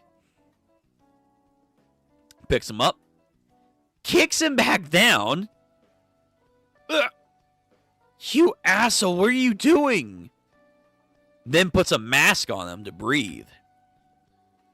A mask? I can't breathe. I can breathe. Then this guy who... Hey, so do you live down here, right? Just what is this place? And what the hell are those monsters? Yeah, just be quiet. Come on, man. The hell is this world? I said pipe down, kid. Come on. I fell from up there, and I don't know anything about this. What the hell is the pit? This underground place. It's not underground. He doesn't understand that. We're not underground. It's not... And not so loud, kid, alright? Just be quiet. I can't hear you. Would you all just please speak up? All because of the mask. I told you. We ain't underground. You are above ground. All this trash here is stuff that you, what? Sphereites? Sphereites. Yeah, sphereites. You sphereites have dropped on us. Oh, so here comes some more cultural shit. And I have been trying to tell you to shut the hell up. Well, now you've awakened some loud noises, so let's see what happens here. Sphereites, so the people who live on high. Thanks to you, they've all know this. didn't I just beat that thing? Nope. Back to again. Those things there are trash beast. As the name would imply, they are monsters made of trash. So no matter how many times you beat them with normal weapons, it's all pointless. And they react to noise from people. That's why I was whispering, but you just had to keep going.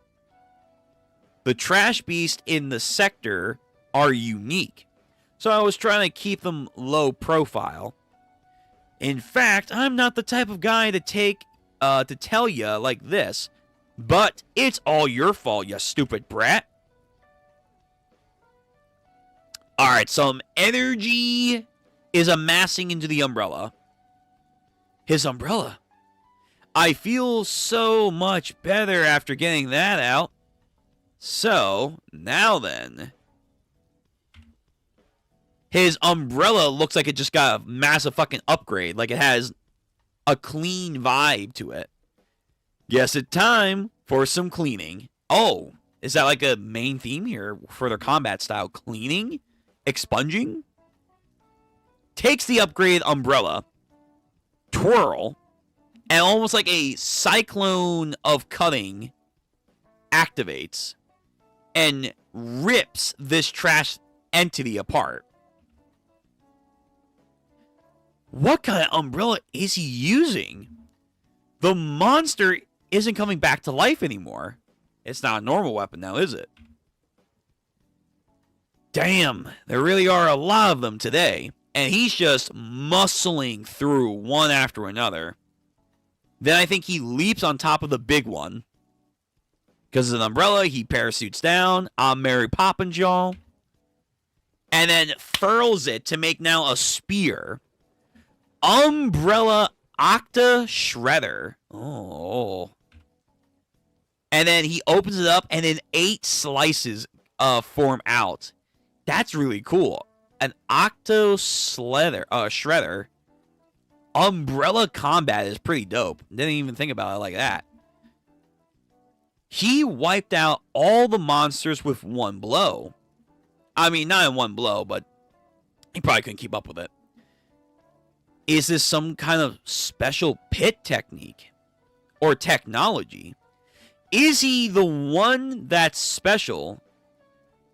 If I had that kind of power, then those lumps up above would be... Can they get up above, I wonder?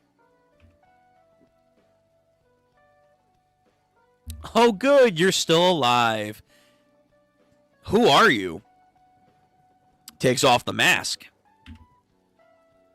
I'm Engine. I'm just a humble cleaner down here. Ah, man, this stinks. I'm just went and took off my mask. The hell you making me do this, kid? Okay, alright. Chapter 2, very interesting. We have the cleaners. So there's cleaners, there are the tribes folk, and then there are the spherites. I assume that's like the super, like, you know, cleaned white tuxedo people. Yeah, the celestial dragons. Let's just call them the Tenryubito for right now. The Tenryubito. What happened? You're all messed. Got knocked down. Knocked down? Oh, those little punks again. I told them that objects are alive, too. And they laughed all at me. So then you hit him back? Shakes his head. Good. You're the one who told me, Recto. If you treat something with care, long enough, it can be imbued with a soul, right?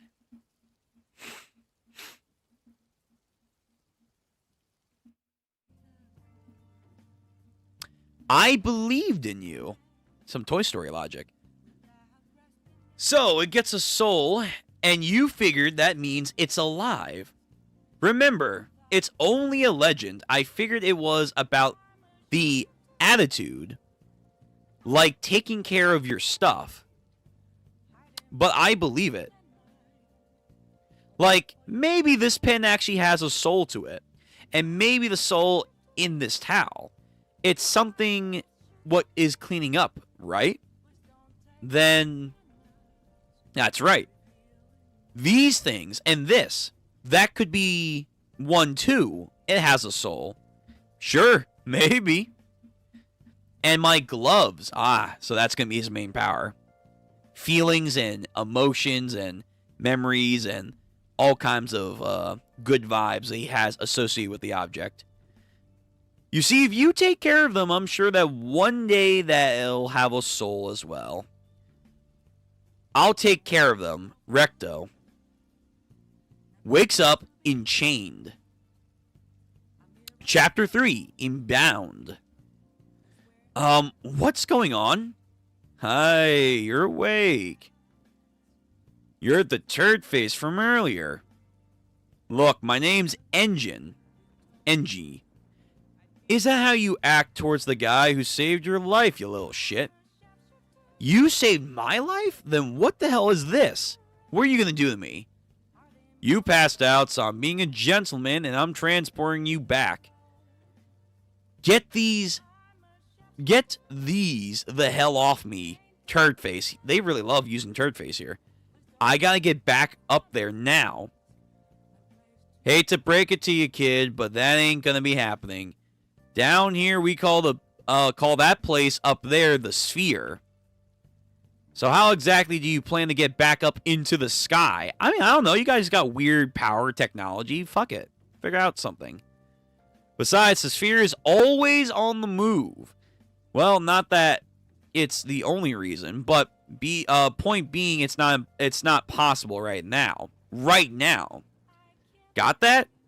Then just shut up and chill. So, is there a way to get back up there, though? Yo, society. Flashback. Screw that. I am getting back up there. It doesn't matter what you say to me or try to stop me. Besides, you said yourself, it's not possible right now. So you do know something, don't you? There is a way to get up there to the sphere. This world, those monsters, now, the power you wield, everything I need to know, so tell me. I'll take everything you know and use it against those rotten turds in the sphere. I'm going to shut up. I'm not going to shut up until you give me the answers I need.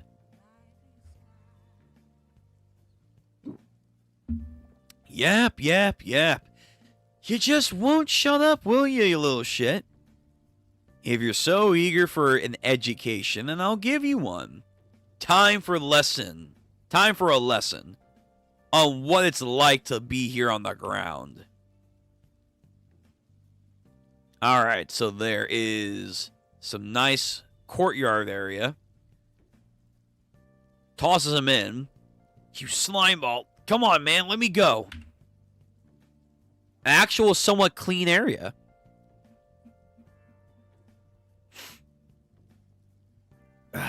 What? Alright. You can handle the rest, alright? Hey, wait, you still haven't told me anything yet. Doesn't care. What's wrong with that guy? Someone comes out of the car. More people in mask. Are they people? Hey, a kid. Why is a kid here? I thought there was another guy here, too. No way, I can't believe it. Those clothes. Could it be that he's a spherite? So even though he's from the dirty part of spherite, they got, like, even better shit than they do. Huh? Nah, don't jump to conclusions now. Where'd he come from, though, the kid? Well, I fell from the sphere. And now these motherfuckers are excited. Oh, amazing. You're really a spherite. I never thought I'd ever see one alive. Wow, what happened to this world? When did they get so, like, separated from each other? What? It's simply a miracle. What do you mean by that? So the spherites can speak the same language as us. Then he could be a fake, maybe. Nah, I don't get that sense that he's lying. He's alive? How do those dark circles work? This one's alive. It's simply amazing that he actually survived the fall. Hey, Oh, I mean, generally, you only find bodies that were simply executed. I mean, that's a good point. Like, you're falling from, again, I assume a floating city. Not a lot of people probably could survive that. But anyway, this is pretty awful. Tying you up is pretty rough. Let's get you out of that stuff, okay? These guys are more decent than the NG guy. Huh? That ought to do. Damn, so he can't catch a break. He's just going from one chain to another.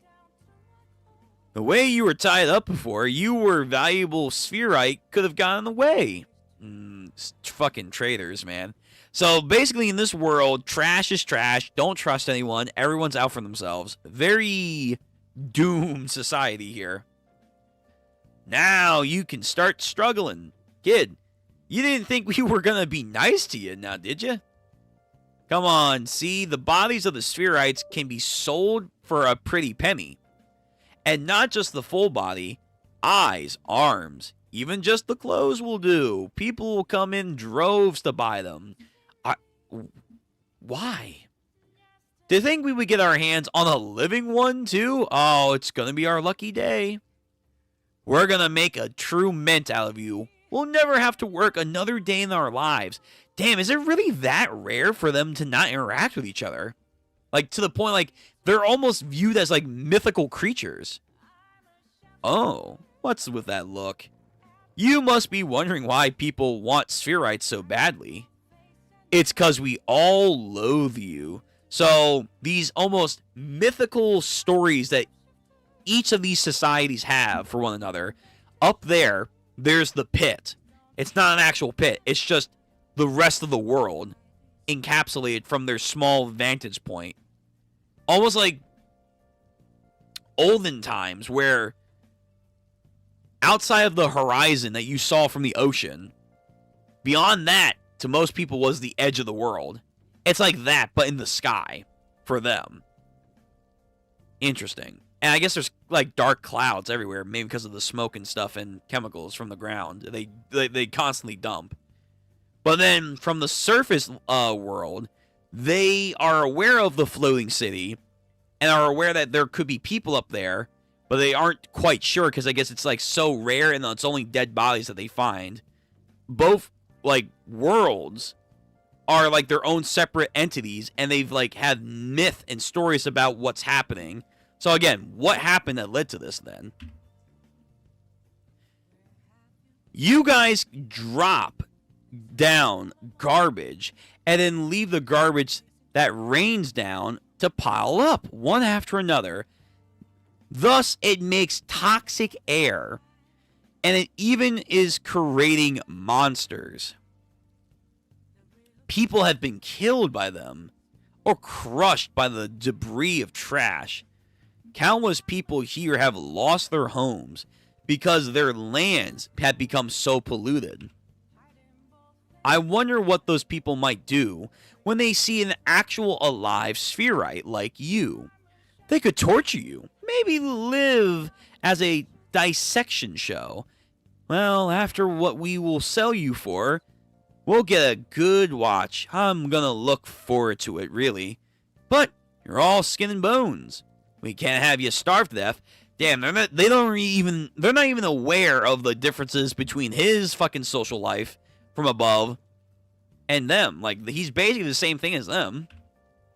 But I guess you got the good end of the deal, maybe? Go on. Eat up now. Oh, I get it. Did he just give him, like, rotten food, probably? I guess the garbage we eat here on the ground isn't for your taste. At least I guess if there's one benefit he got was that even in that, like, crappy society, he got air. He got, like, fresh air. Though, that's literal garbage for you. You know, actually, hold on. That's actually a better question I just realized. If he's from a different altitude, like, if he was born that high up, that's all they've ever known for generations, then being down here to him must be like overwhelmingly too much air. Actually, no, because I guess it's toxic air, so if there wasn't any toxic air, he probably would just fucking suffocate. There would be just way too much oxygen to breathe in. Like, he would just, like, choke on it. But I guess it's toxic, so it kind of evens out in a way. All right, never mind. I thought there was, like, a weird little thing there. Guess not.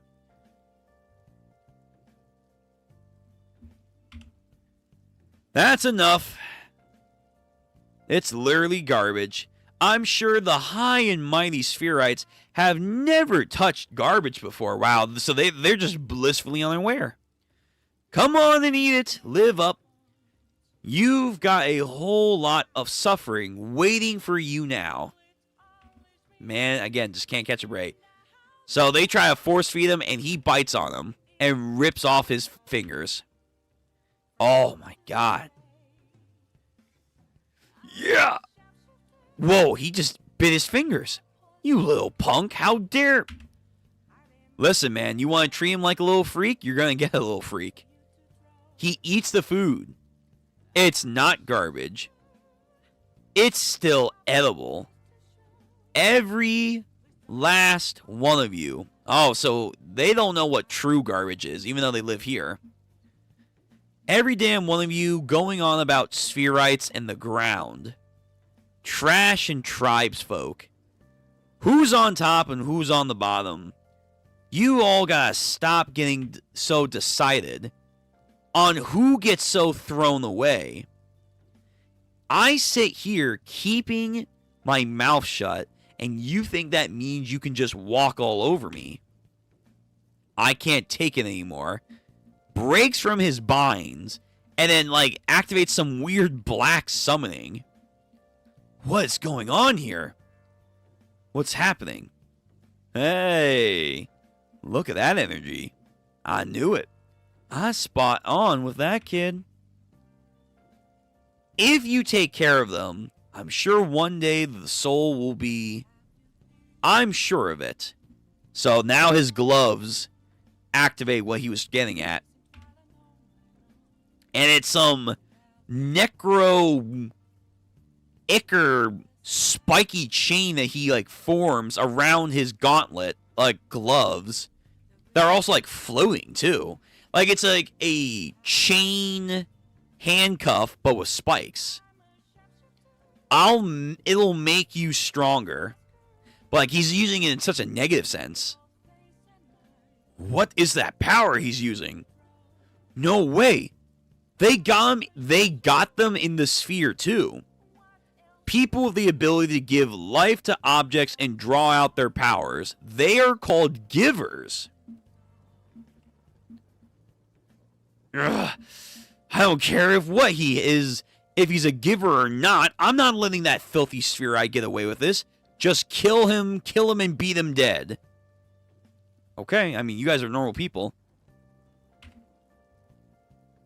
So, immediately springs into action with his new whip, cracks the ground where they all are walking.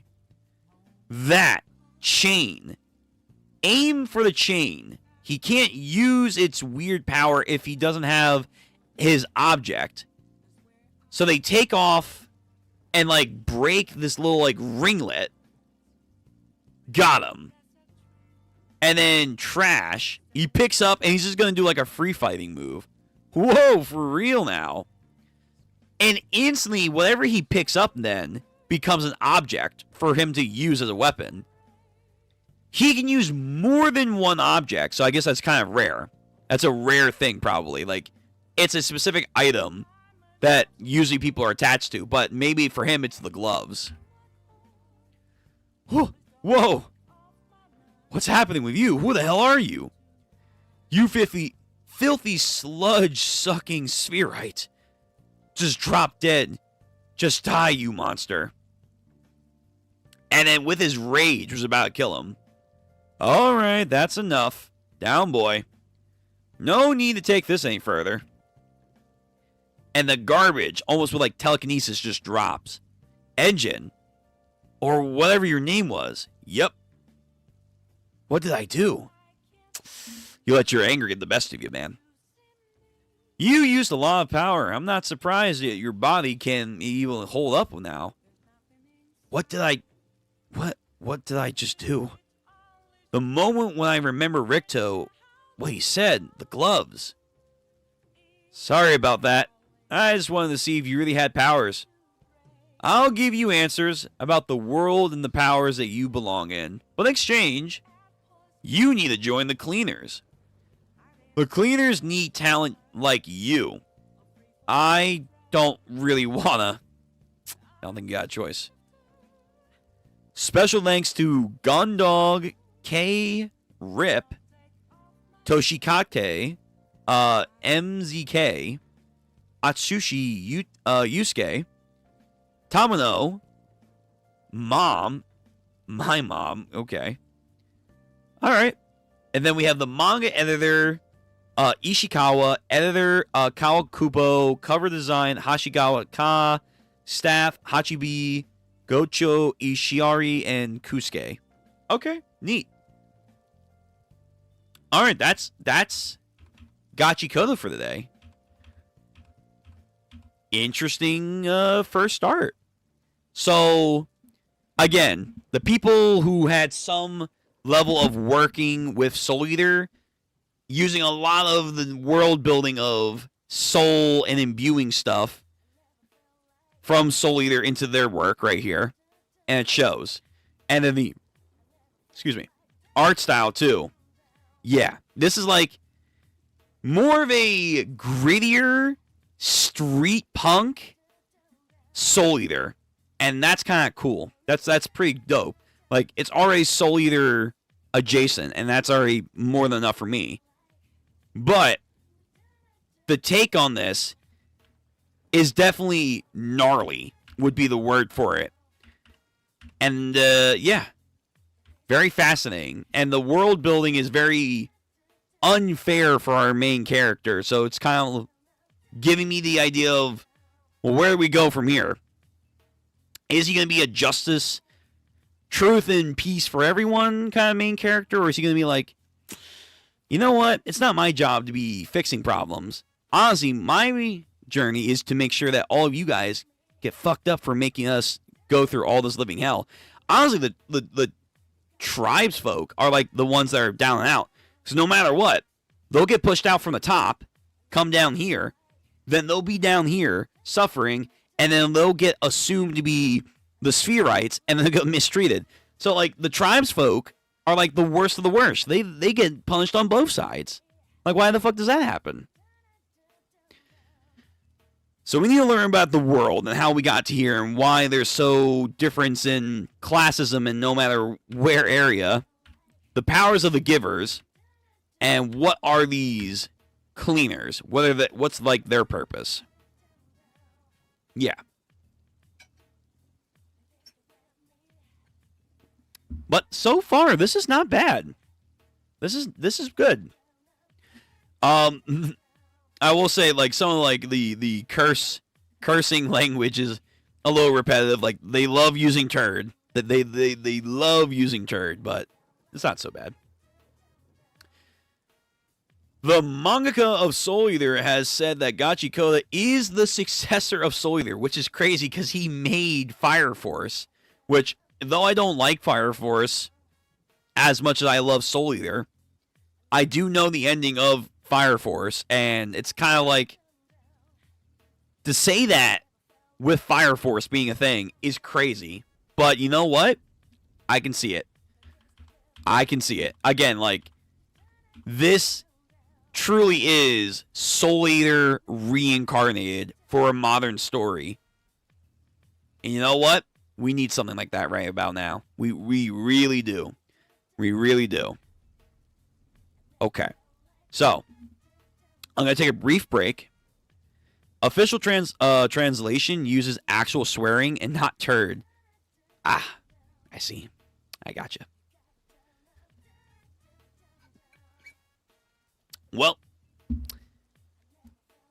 might have to use the official translation. That might be the plan from now on. We'll see. But okay, I'm going to take a brief break, and we're going to do chapter 308. And then we're going to go quickly to 309. So Iruma-kun chapters are going to be quick.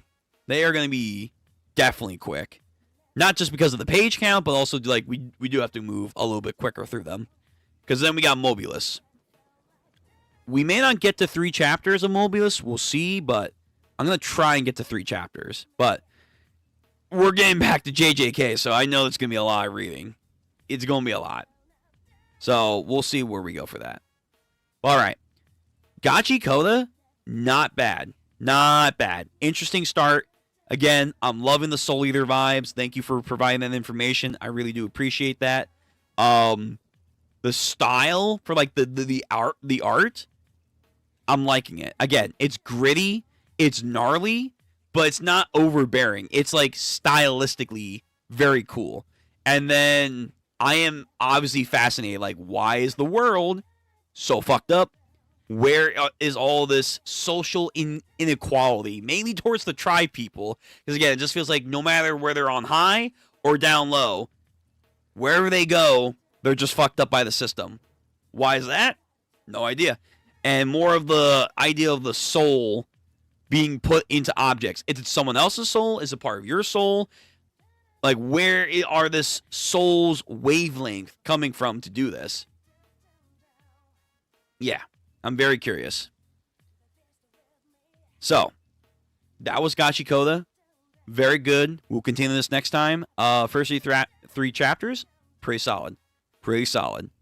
So, I'm going to take a brief break, and we're going to come back, do 2 chapters of Iruma, and then move on to JJK Modula. All right? So, take like a 5-minute break. Go do your thing. Get more water if you need to. Snacks. Whatever you need to, do it now. We'll be back.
Alright. Hope you guys got your snacks. Did your little breaks. Stretched. Because we're going right into it. We're going right into Iruma-kun.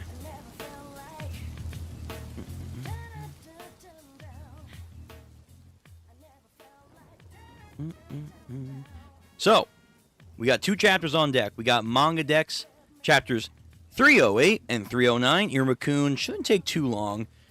It's not like a dialogue-heavy kind of story like, let's say, like a JJK or a Hunter x Hunter or some of the other stuff I read. It should be fairly quick and good vibe. Very much like Ichi the Witch, because, you know, it is, of course, made by the same person, which is great because they've shown through different kind of like styles and worlds, they can make very fascinating stories. Really good, really gravitating, really like just wow, like you can do a lot. And I'm very proud of them. She has come a long, long way from the beginning of Iruma-kun when it first came out to what it became, and now with Ichi the Witch in Shonen Jump. Good for them. That's like a pinnacle achievement for I know mangaka to achieve, to not only to be a recognized mangaka with 2 series, technically, you know, more than that, but like 2 main series, and one of them is in Shonen Jump. Good for them. It shows you they're cooking. They're cooking. So, Iruma Peak? Yes, Iruma Peak. The wait is over after what? 2-something years? Let me see. Let me check my playlist of the chapters. When was the last chapter?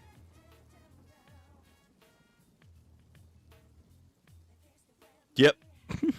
July 23rd. I'm sorry, July 28th, 2023. So, 2 years. 2 years and some change. It's been a long time coming.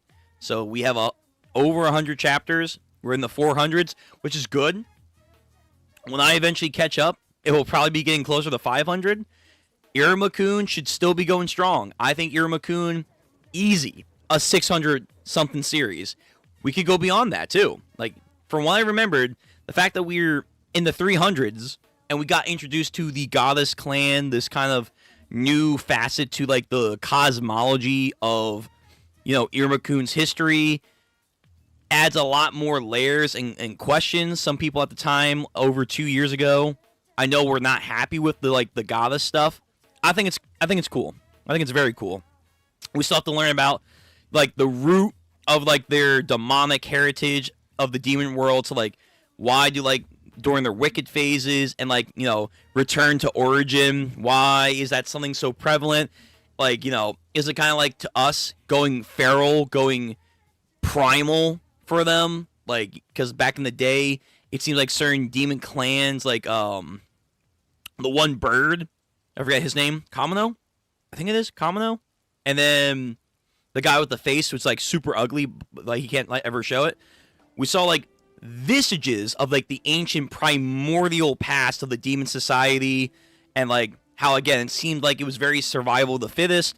Again, almost very savage like something like you would think about like when it comes to humans and like our early ancestry, where we rose up to be more sophisticated. They have their own like demon counter cosmology for that. There's also like Majins. Majins are a thing here where, or Daijins, excuse me, not Majins. Daijins. So like the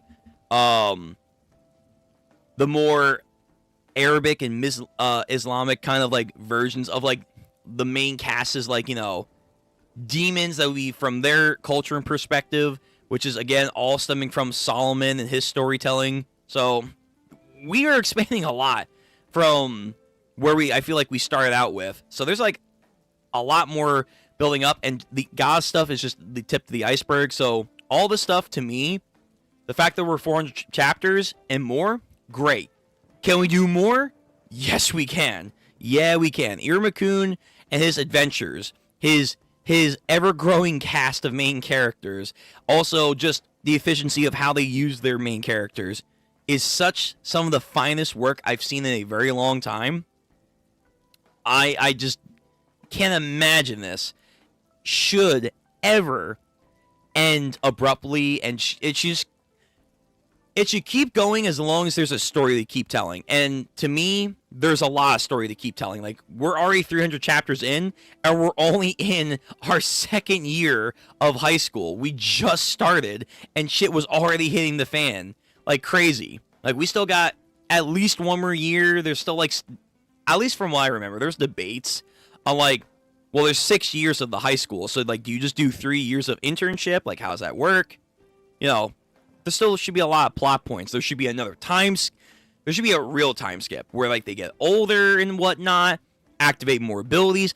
Again, we learned about, during the Heartbreaker exam, second tier magic. It's like, bro, we've barely learned first tier magic. We still got, like, our family bloodline magics for some of our main cast of characters to still use.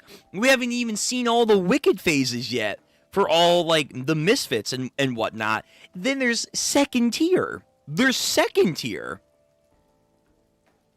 So yeah, like, Iruma-kun has a lot, is what I'm trying to say.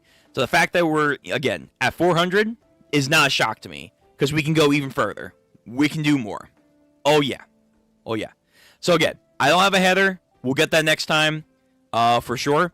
We're going to go, and hopefully it's going to be a long ride, so people are going to have to wait, but we're going to catch up to Iruma-kun. We will. We probably will have to do, for Iruma, like, not necessarily another day per se, but, like, we will have to do bulk reading.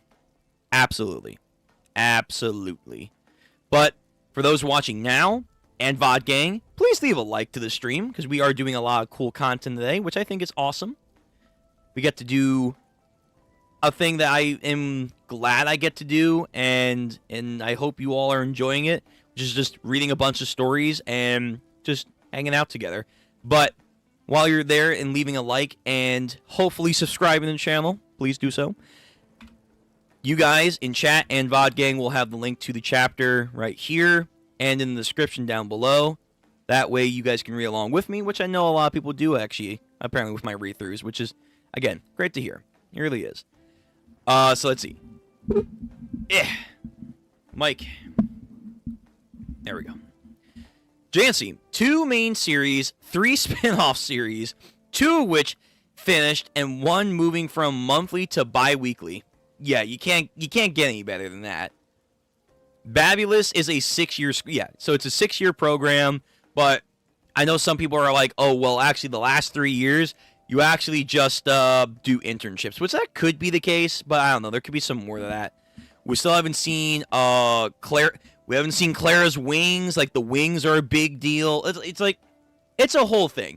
We got, like, a bunch of shit we gotta do. So, like, we still got time. We still got a lot of exploring. Like, one thing I do like that Iruma-kun kind of has developed into, it became kind of like a comedic-centric based story.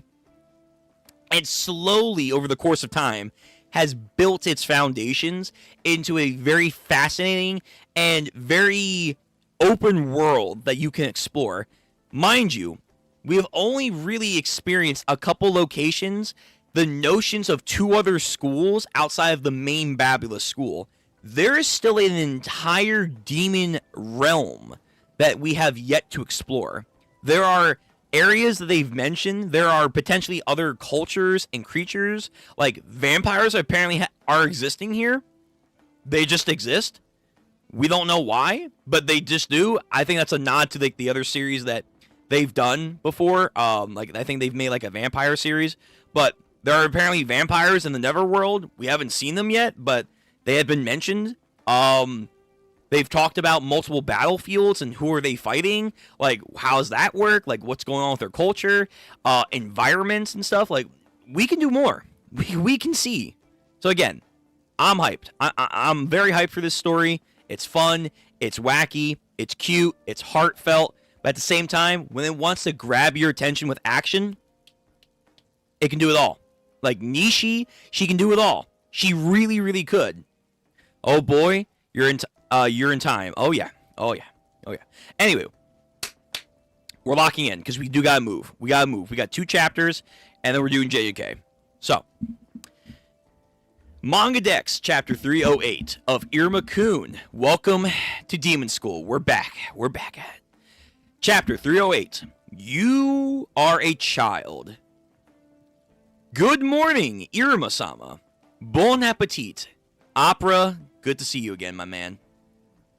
Celebrating Sullivan-sama and Iruma-sama's return. Look at this feast. Wow, fancy. This is more, there is more should you desire seconds. Yay, time to dig in. Delicious. Thank you, Opera-san. You're most welcome. By the way, where's Grandpa? He was sleeping happily right next to me when I woke up this morning. Oh my god. Yes, Sullivan. I'm so... This little fucking goober. No, Iruma-kun, please. Oh. I love overly supportive Grandpa. I want to stick to Iruma-kun longer.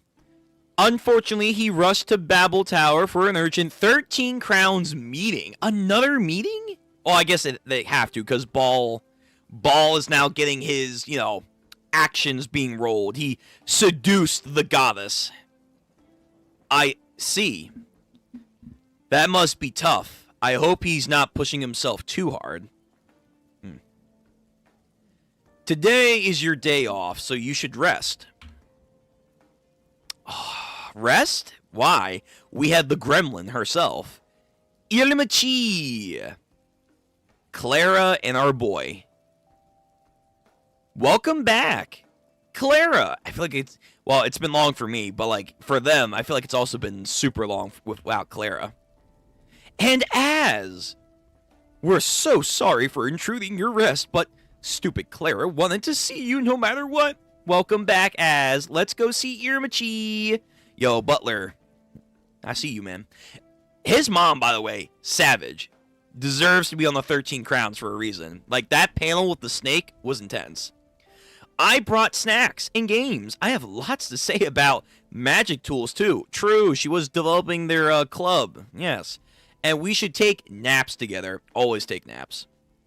Sure. Let's play a lot. Clara. She always knows when Iruma and them go through a whole thing. Takes out her her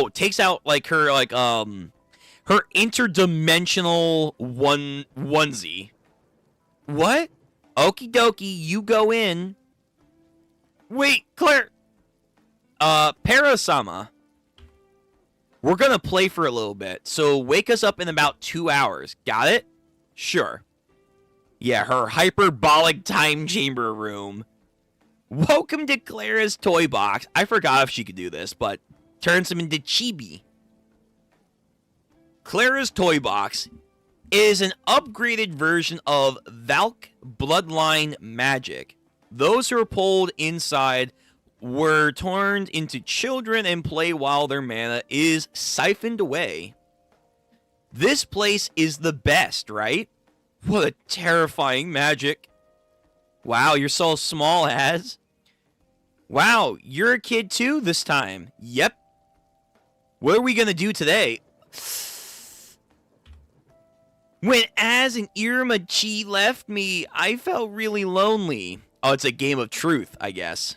Not dare, just truth. That's better. Clara, now you two listen. While we're here, it's okay for you to be as loud as you want if we run around like crazy too. So it's okay for you to scream about things we don't like, or even stuff that makes us feel bad. Because right now, we're just kids. No need to be embarrassed. You can cry out all you want. Look at Clara being emotionally sophisticated to let them be aware, this is a safe space. Literally, it's a safe space. Her powers, by the way, I guarantee you, she's going to get powerful. More powerful as time goes on. I can predict, an upgraded ability, further from this. Could be, can she, inverse her sphere, where it's taking the dimension to the outside plane, where she's affecting reality. Like, it's like Riruka from Bleach with her dollhouse. Something like that. So, Iruma, scream with me. I can say whatever I want here. Right. Our boy over here. Fucking hyperactive on Iruma. And Kalgeo's brother being a creep, too. A lot of shit went down. I was so scared. You know what I've noticed now reading Ichi and Iruma? The color palette between the two. Ichi is definitely a lot darker shades of coloring versus Iruma-kun, where it is a very clearly lighter kind of coloring style that they like to use. For a maybe more softer tone versus Ichi, which is definitely, for its story, a lot darker in how they write it, and so it has to be depicted darker. I just kind of think that's kind of a little neat way to differentiate the two styles of the stories that the author is making. I was so scared. Someone said I'm a hindrance and they hate me. I did my best. But the big demon senpai too, they were all so scary. Me too. I'm useless. They were... I went there to protect Iruma-sama and still I couldn't do anything for him. Whoever was bullying Iruma-chi and Az, you suck. Cute. Az, Claire, I have something to tell you two, but I can't say it. I'm sorry. Right. This was a big thing people want him to achieve, and the story to achieve. And I think we're going to get there. I do think we're going to get there at one point. But we're going to wait still, of course. I'm sorry that we can wait. We can wait until you're ready. Of course we will. I have a secret to keep from you two as well. Will you wait for me to say it? Oh, it's going to be some crazy shit. It's going to be like her... It's going to be like her Wicked phase or something. That's going to be the day. The day that we see Clara's Wicked phase is going to be an insane day. Like, every Misfit class member should have at least one moment with their Wicked phase. We've seen, obviously, Iruma, of course. His, like, pseudo-Wicked phase, you could say.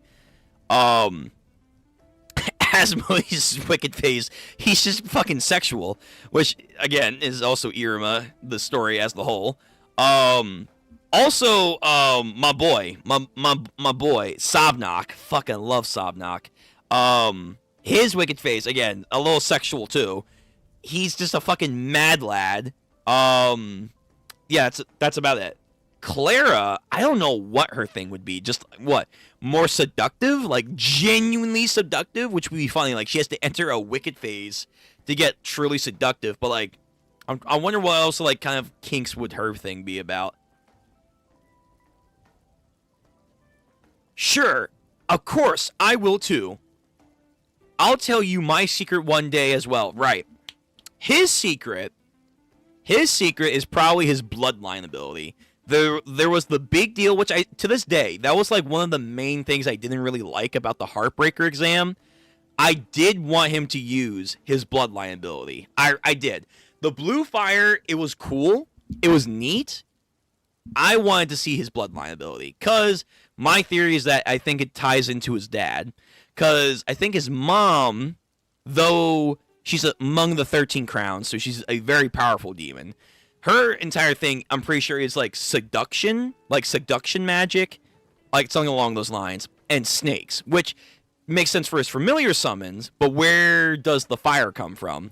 Fire is not his family trait at all, because we've never seen her use fire, or has been denoted to by her being among the 13 crowns. And I think it's just like something he picked up voluntarily, like he was like adept at using fire magic, but that's not his actual bloodline ability. Well, then what's his bloodline ability? We gotta know. We gotta know what that is. And also, we do have to, I think, maybe address like what happens when like two very powerful demons like breed. Like, how does that bloodline ability actually work? Is it a hybrid of the two? Is it like the strongest of the one comes out on top? Is it something new that forms from them? Can that happen? Like, there's a lot of stuff going on with the bloodline element tied to Az, and that's primarily the secret that I'm pretty sure it's going to be that he has to tell them. That's my best get. Yeah. I'll tell you my secret one day, so please wait for it, okay? Yeah. All right, then. It's a soulmate. I forgot that's what they named themselves. It's a soulmate's promise. Promise. All right. Screamfest is over. Time to play. Water, pistol, slide, and bubbles. Time.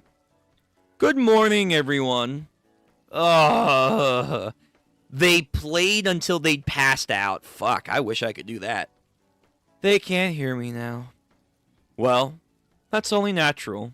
They are soulmates after all. Good lord. Yo, I think this is what people think when, like, they say, nah, thruples can work. In their mind, when they say thruples can work, this is what they're thinking right here. It's anything but from reality, but this is cute. This is definitely cute. Very cool. All right, let me read some chat, and then we're going to go to the next chapter of Iruma-kun, and then we are getting to JJK Modula. We love opera. Always. Always love opera. I want to see that motherfucker fight. Like, for real, for real. Like, I forget his rank. I think he's like 6. Like, no one's 10, even though I think they've implied, I think Sullivan can get to 10 if he wanted to. If he wanted to become, like, de facto Demon King, he would automatically then qualify to be a 10. Because I think, like, the other 2 archdemons, they're, like, ranked 9. I'm pretty sure. They're ranked 9. Or they are 10s, and, like, they're saying, like, even though he's a 9, he's somewhat their equal, and that if he were to become a 10, like, Sullivan would just be insanely powerful, which I am curious, like, what do you have to do to become a 10? But I think we've seen a bunch of 5s and 4. Like, Iruma, I forget. It's been a while. I think Iruma at this point's a 4. I think he's, like, rank 4. I believe Ami is becoming a rank 5 sooner. Like, she says she wants to take the rank for 5. Most teachers, I think, are rank 5. Calgeo, I think, is, like, rank 6 with, Mask Boy. And then I think Opera's either a 7 or an 8. Yeah, I think he's 7. I think he's 7. And then the 13 crowns are mostly 8s, with probably a couple of 9s here and there. And then Sullivan's a 9, but really he could be a 10 if he really wanted to. That's what I remember. That's what I remember. Yeah, this is cute. This is cute. The babies, yes, the little goobers, the little goobs. When Clara eventually masters her seduction technique, it's gonna be over. Yeah, true. You know what? Where's that older picture?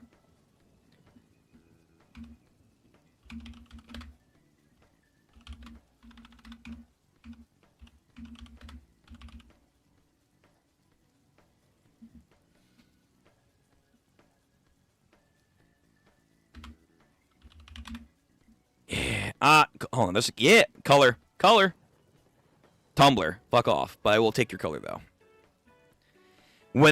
Dude, when we get to this, if we ever get to this, if this is in real time and not just like the epilogue shit, yo, look at fucking, it's not Jack. The fucking, thief guy. I forget his name. Fuck. Look at my man. Look at his back. Look at that muscular back right there. Insane. Also, you gotta get with her. Stop being fucking wishy-washy and get with her already. Kamino looks sophisticated, man looking studly, looking great. But look at Carla. By the way, I see you, Nishi. Carla fucking filled out. She absolutely filled out. That's insane. Sobnot looking good. Looking nice. always sleeping, but this guy's probably gonna be continuously handsome, creeping in the background, pop star, and our boy. Yeah. I'm ready. I want this so bad. I need a time skip so fucking bad. Also, Al's fucking long ass hair in the ponytail, very cool. I like that kind of sophisticated longer hair look. I think that's always cool.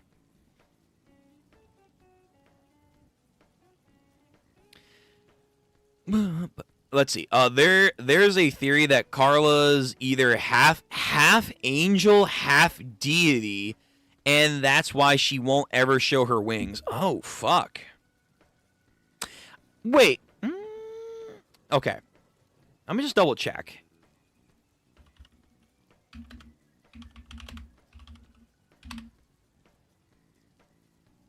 No. No, we've never seen them. Okay.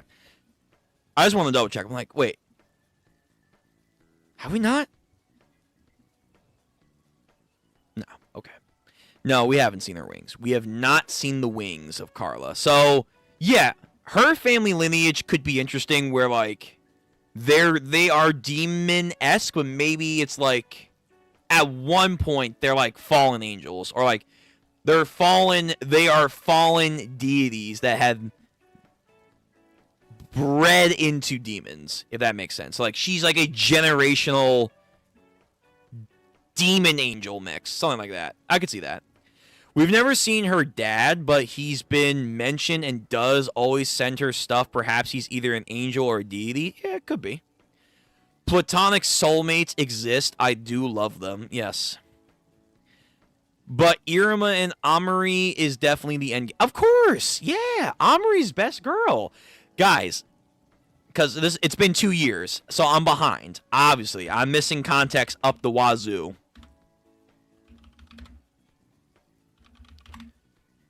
Bro, this chapter changed everything. For me, at least. Well, not for me necessarily, but like just like this like the devil ball that we got, like this nice like sophisticated atmosphere with them. It was over. It was over. Like, I know a lot of Carla fans were like really like gung ho still at this time, but when we got this chapter, I thought like, damn, they can all shut the fuck up. They can just all shut the fuck up. It's over, man. It's fucking done. Best girl. She's fucking clean.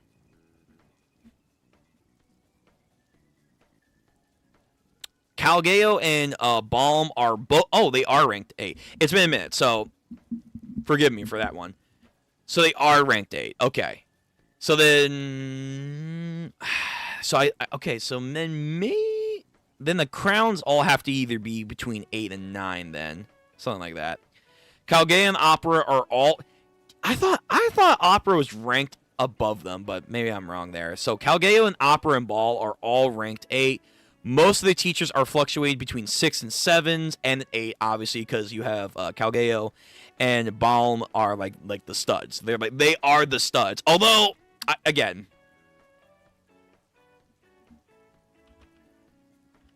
I need this motherfucker to stop being a goof in the background. Fuck, if I can type right.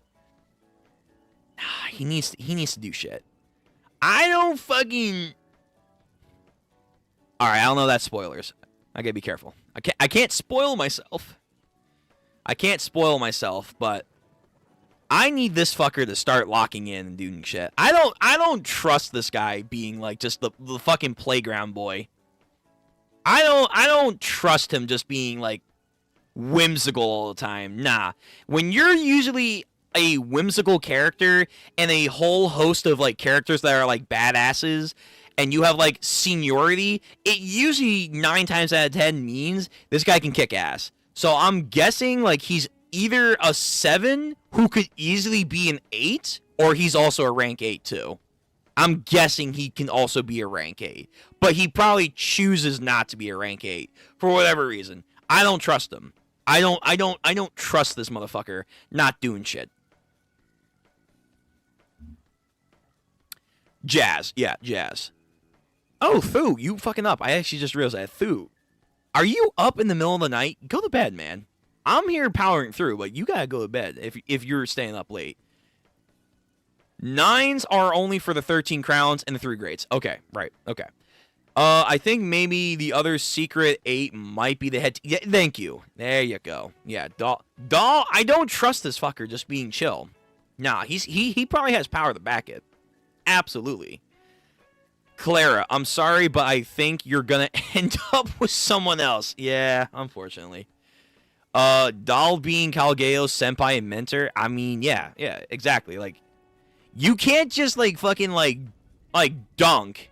You can't dunk on Kalgeo 90% of your screen time, and you can't back it up. I'm probably gonna guess he's like a secret rank 8 member as well, or like he's rank 7. But kind of like Sullivan, where the other 2 greats are like, dude, you could be like a rank 10 if you really wanted to. It's probably the same thing. Like, he is either officially a rank 8, but he keeps it a secret, and or he's a rank 7 that could easily be a rank 8. He just chooses not to be. For whatever reason. For whatever reason. Alright. Next chapter. We gotta move.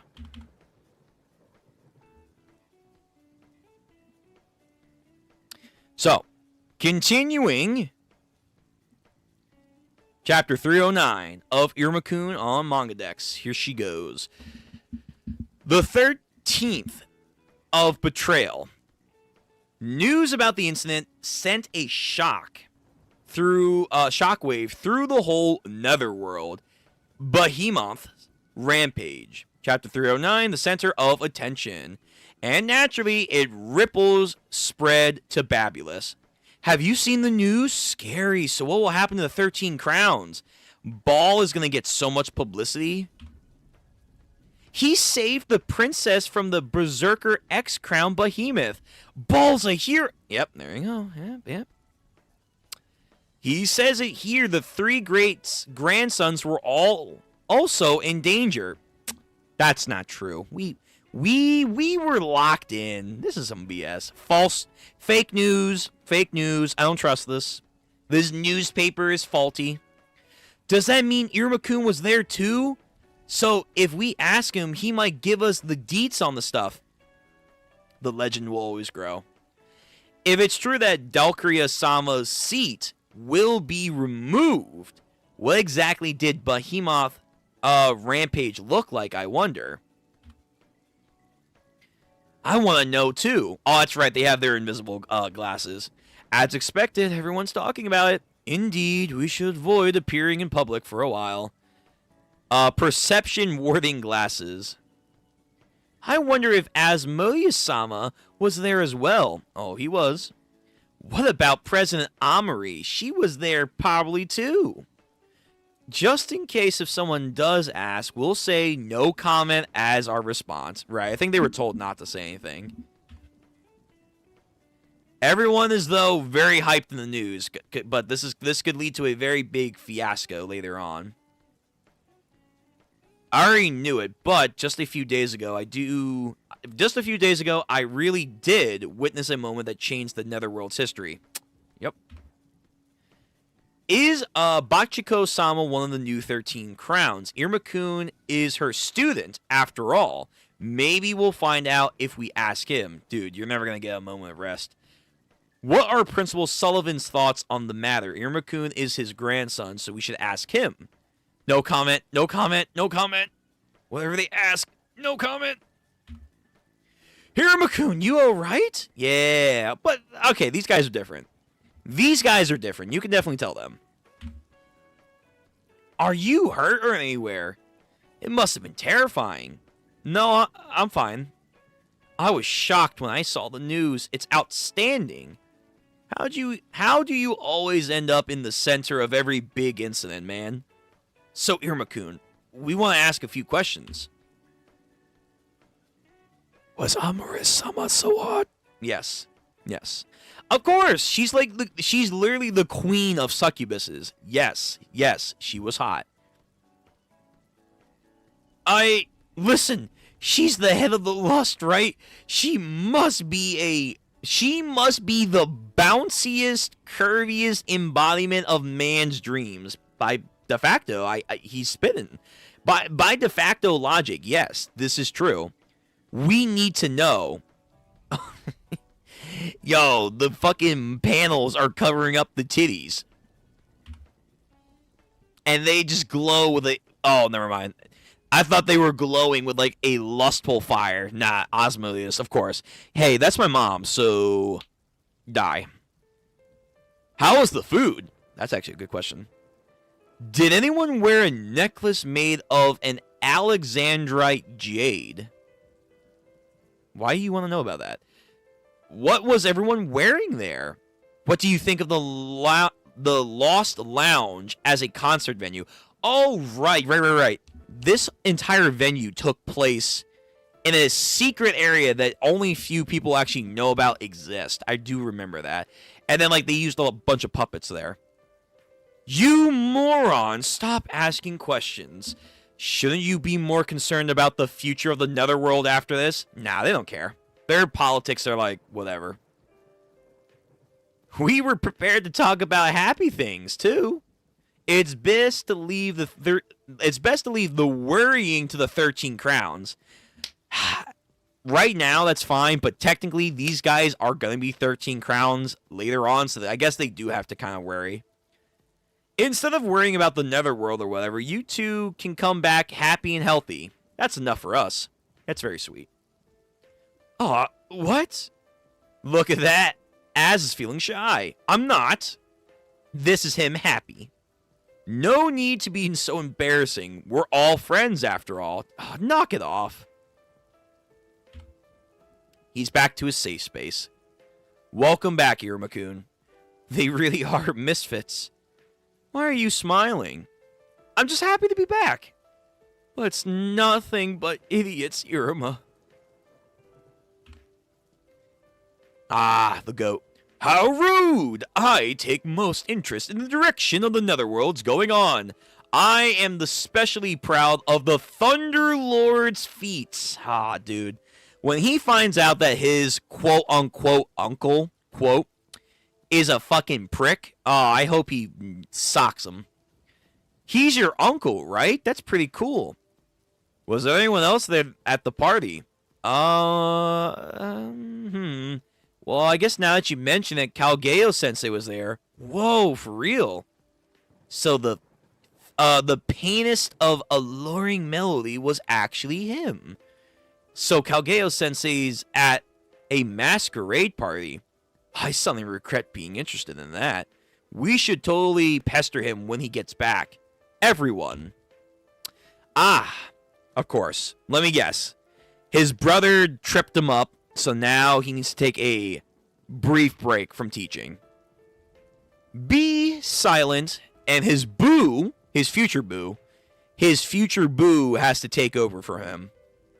Momo no Q Sensei. What you doing here? I'm your substitute teacher homeroom for today. Kalgeo-sensei is nearing his wicked phase. Is he? Didn't he just go through a wicked phase? I swear to God he did. So he'll be taking a short break. Kalgeo-sensei, wicked phase, huh? Isn't he already in his wicked phase? Like all the time. You're thinking about something rude, aren't you, you two? Can his mood get even darker? No, it's probably the opposite. He's probably over, like, rambunctious and emotional. Well, I do have to understand your confusion. What might his wicked phase be like?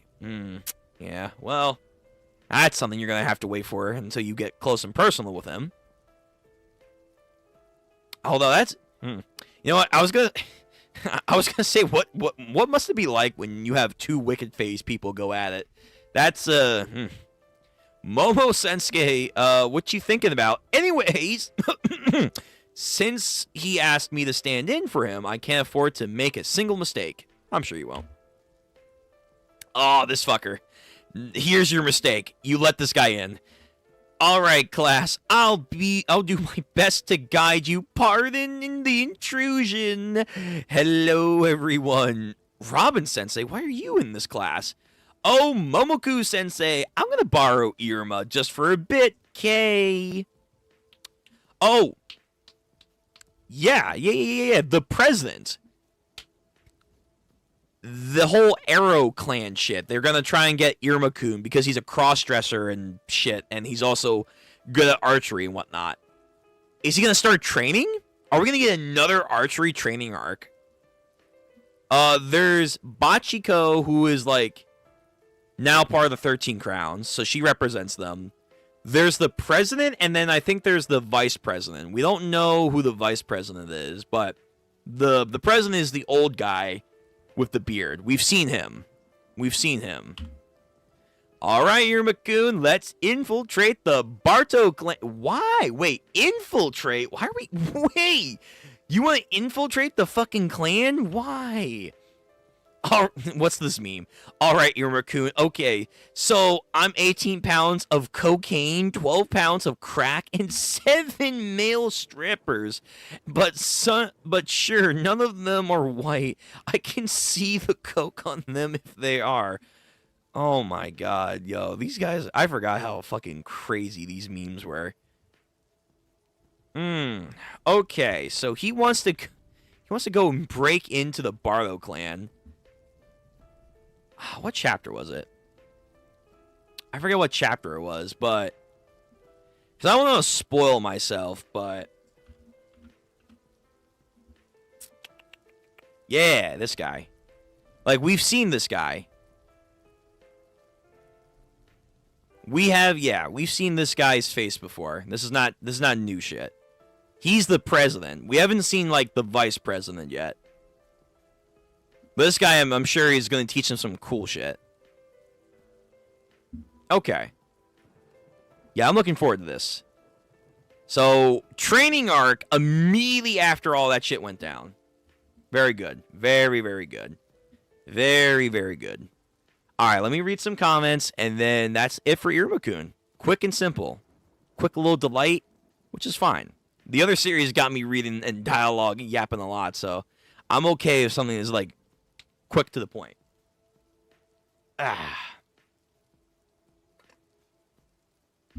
Okay. So. Doll being Kalgeo senpai and mentor, so, I mean, I think he's going to be a lot stronger than probably our people are expecting him to be. Bro, Kalgeo said he only is deployed if the school is in a situation where it can be destroyed. I mean, yeah, that's also true. It's like, this motherfucker, all he does is just sit back and laugh. You can't do that unless you're either weak as shit, or like, okay, if I gotta step up, I'm gonna step up and shit's gonna be fine. The arc that made me feel something for Robin? What? Robin's gonna get some love? Okay, let me see that. No, it's 4 p.m. on my end, sunny as hell. Okay, you better have gotten some sleep then. I want to hear you got tired. Iruma was gonna use his bow at the party? Yeah, he was. He was gonna unlock some cool, like, little arrow shit. And the other two grandsons, they were gonna lock in. They were not getting, like, fucked up or anything. The Demon Ball arc is my dark time. Everything was against us. The princess was supposed to be in our she was supposed to fall for Iruma, but like inversed. Ball has said, my turn. I'm the main character now. Oh, you meant harem. Listen, there's time. There's plenty of time for him to get the goddess clan to fall for him. Harem was robbed from us by a bald-cut bastard. Yes, he was. I just know Asmodeus feels so uncomfortable hearing this all the time. His mom being talked about like that. Yeah, I mean, the equation would be just, hey, your mom's like the sexiest prostitute ever. Yo, can I like bang her or something? Yeah, I would get triggered too. I'd be like, no, fuck off. For the love of God, please leave me alone. No, you cannot have my mom's phone number. No, you cannot sniff my mom's clothes. No, I'm not bringing you over to my house. Yeah, I don't blame him. We love Sobnok. Oh, Sobnok's so good. So fucking good. And Kalgeo was looking fine as hell at the party. Yeah, he was. He absolutely was. Momonosuke Sensei is all the Kalgeo girls. You just need one. If there is fans for Kalgeo, she is among them. If there's only one fan left of Kalgeo, she is that one fan. If there are no fans of Kalgeo left, that means she has died. Plain and simple. Plain and simple. This is one of the few mangas where I can see a dance party throw at the end. A dance party? I mean, we've already had dance parties already, but sure. Asmodeus doesn't have OnlyFan mom. He got an OnlyFan queen mom. Yeah. Kalgeo's evil phase. Yeah, Kalgeo's phase, like his wicked phase, I'm very curious on. It's gonna be cool. Gonna be pretty neat. But I hope we see her again. I know now she's a part of the 13 Crowns. She's gonna be a lot busier. But I hope we get to see her again. Interact. Yeah.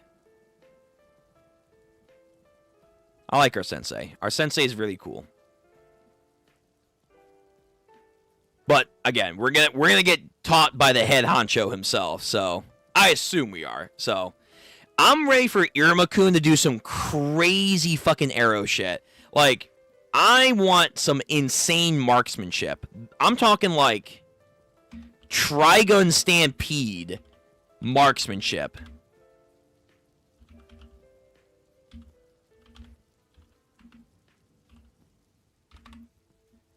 I want some clean arrow working. Like, we gotta hit all the targets. We're gonna do some crazy shit. But then, like, at the same time, Dynasty Warriors.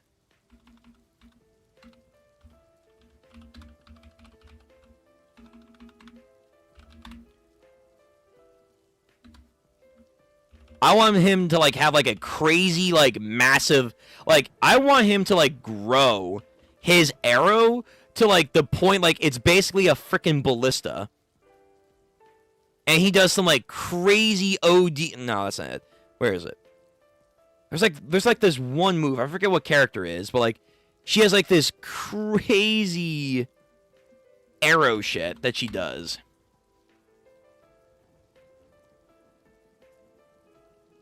I can't find it.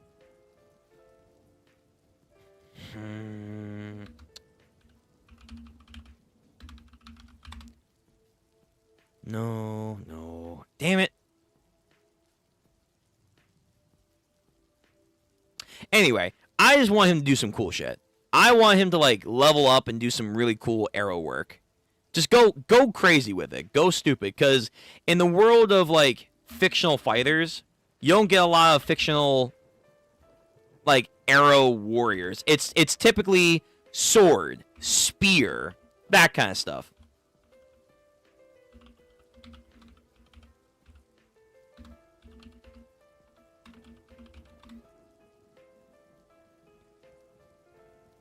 Yeah, it's, like, very, very limited. Very, very limited. Just go crazy with it.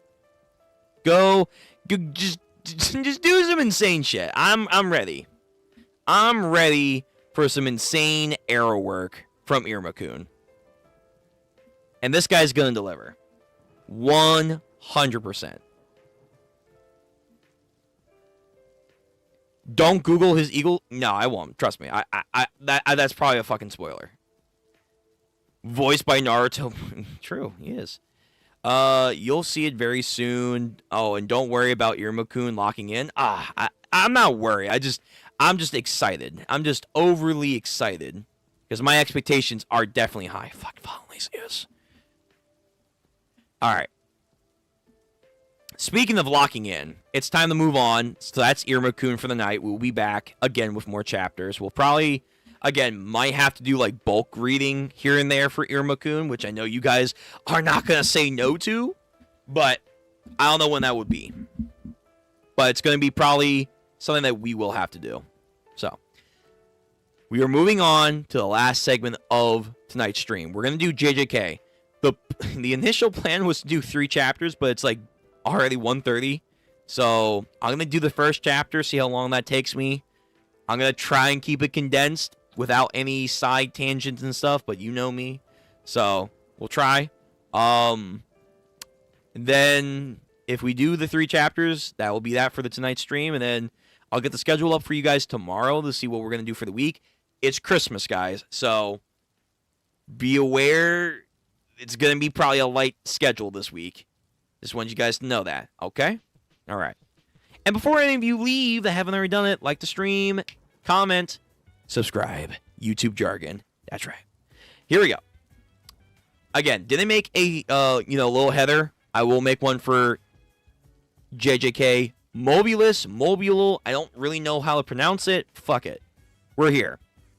Chapter 1 of JJK's spin-off sequel series or whatever. Let's get it. So, actually, for that, let me actually let people know that we are live and ready to go.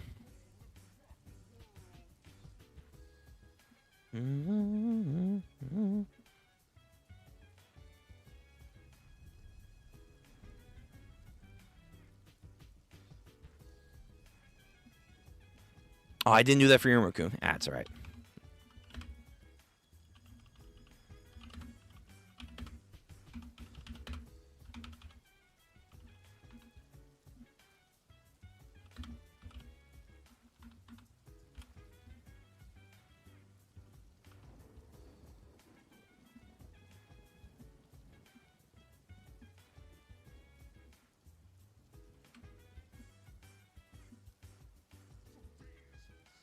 All right, got that, and got you.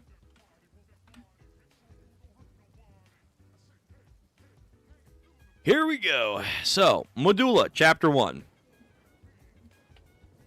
Log entry, year.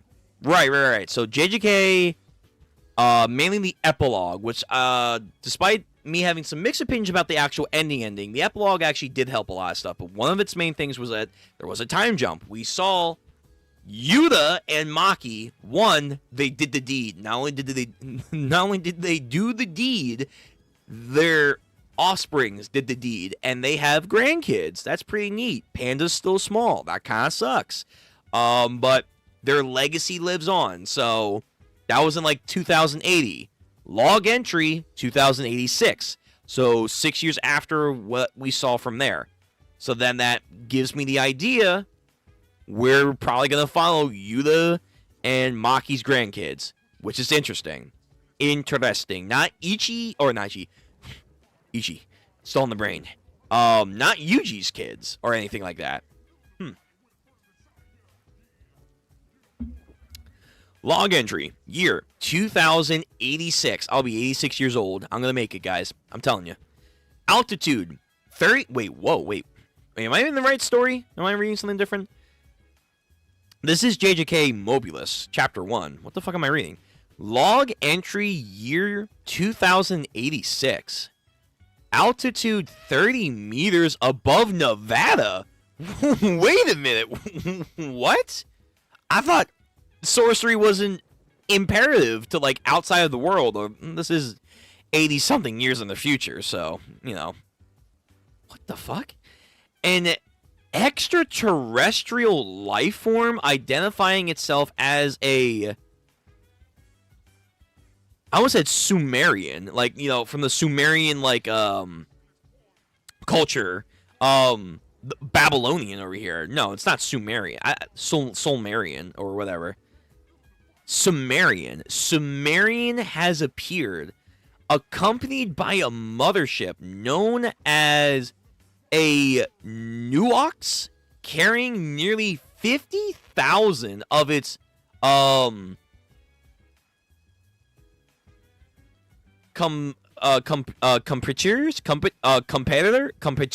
I don't know what that is. They are seeking sanctuary as refugees. What the fuck's happening? I'm reading JJK, right? The story about curses. Did this just become Danadon all of a sudden? Are we dealing with spirits and aliens now? Hey, what? Did they really say, hey, you know what? Spirits were cool and whatnot. It's time to shake it up. It's time to shake it up. Ghosts are, or not ghosts, aliens are the future. Why is it always aliens with certain sequel stuff? Japan. Wait, you're over Nevada. Wait. You're over Nevada, and now all of a sudden, Japan. Like, wait, what happened? Hello? Japan. What's this all about? I thought the strongest country on the planet was America. Ah, Japan. You guys can't help yourselves. You just gotta always dunk on America. It doesn't matter. That's correct. However, America maintains that all authority regarding diplomatic missions lies with Japan. I see. Did you find something out? Alright, so there's... Are we really genuinely focusing on aliens in Jujutsu Kaisen? It seems there are people in Japan who have powers similar to our own. What? And on this planet, they are called Jujutsu Sorcerers. Huh? Hey, yo, first of all, the art style is different. I don't know if that's a good thing or a bad thing.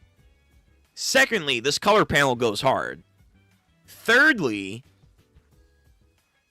are we saying cursed energy is an alien technique?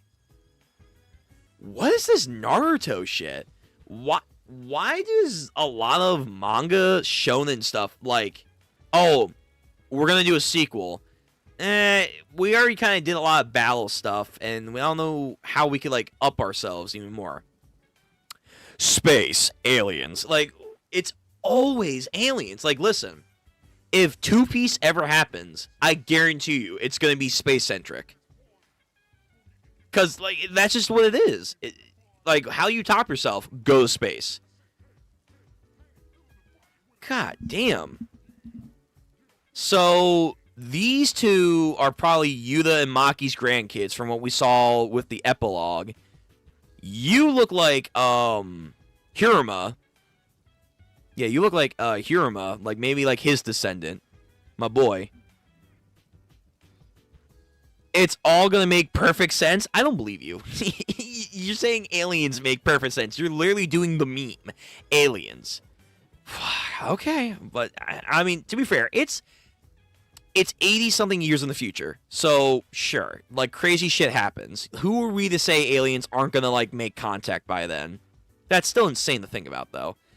Story by Gege Akutami. Art by Yuji Iwasaka. Chapter 1, Special Grade Incident. So, he's not doing the art anymore. No wonder it's different.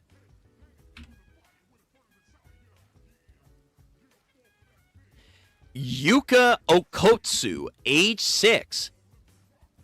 Grandpa. Oh, that's Yuta. Grandpa Yuta. He still's got the stitches. Wow. I couldn't heal that. Grandpa, over here. Aw. Cutesy little grandkid. That's kind of neat. Yo, Yuta... he's part of that generation that fought Sukuna, but he gets to have a happy life with his grandkids. That's nice. You really are Grandpa's little girl, Yuka. Yuka and Yuta. I want you to have this ring. Nah, wait. Whoa. That's Rika's ring.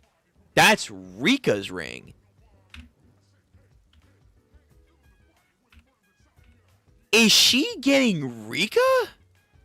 Can she activate Rika? Oh, fuck.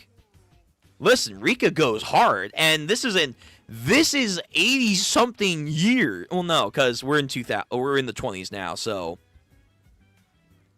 60-some-odd years in the future. This is 60 years in the future. So this is Yuta using Rika, who's gotten God knows how much stronger, and he's giving it to her? Like this is something that you're going to work up to? Oh, fuck. That's a massive gift for her. I want you to have this. Wait, actually, hold on. Fuck, I said no tangents, but I can't help it. Can she even use Rika? I thought like the whole thing was like he made the pact with her spirit, and thus only he can wear it. But maybe because she's his blood relative, it kind of works. Maybe. All right, you know what? Let me read. I want you to have this ring. Wow, are you sure? You wanted it, right? Yeah, but it's your treasure. It's his sacred treasure. I'm kidding. Yeah, but it's your treasure. It is, but I'm worried you're a bit too reckless. This ring will watch over you until you're a full-fledged sorcerer. So you work hard, all right? Yay! I work super hard. Ah, damn. Fucking died. Whoa. That's all. Wait, that's all we get of Yuta? 2 pages? We get 2 pages? That's it? Damn. All right. Ever since Granny Maki had passed away. Fuck, she passed away first. That sucks. Ever since Granny Maki had passed away, he seemed to be getting weaker by the day. He missed his strong waifu, man. His strong waifu kept him going. Yuta wasn't the only one. No one expected Maki to be the first to go. Wow.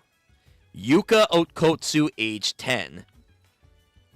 Okay, so 4 years after. I promise I'll be strong, just like you, Grandpa. So she bonded with him. Did the other grandkid, like, are these guys twins? Are they twins? Because Maki was a twin. So there's the idea that genetics, if you have twins in your family, there is a highly strong likelihood you or someone in your family will also have twins. Is she and this guy twins? Let me see. I was going to say, she bonded with Yuta. Did the guy bond with Maki? Does he have a heavenly pact? Give me the ring. No. Whoa. Who the fuck are you, first off? Second off, no. Give me the ring. But why? Because it will belong to your brother, Tsurugi, from now...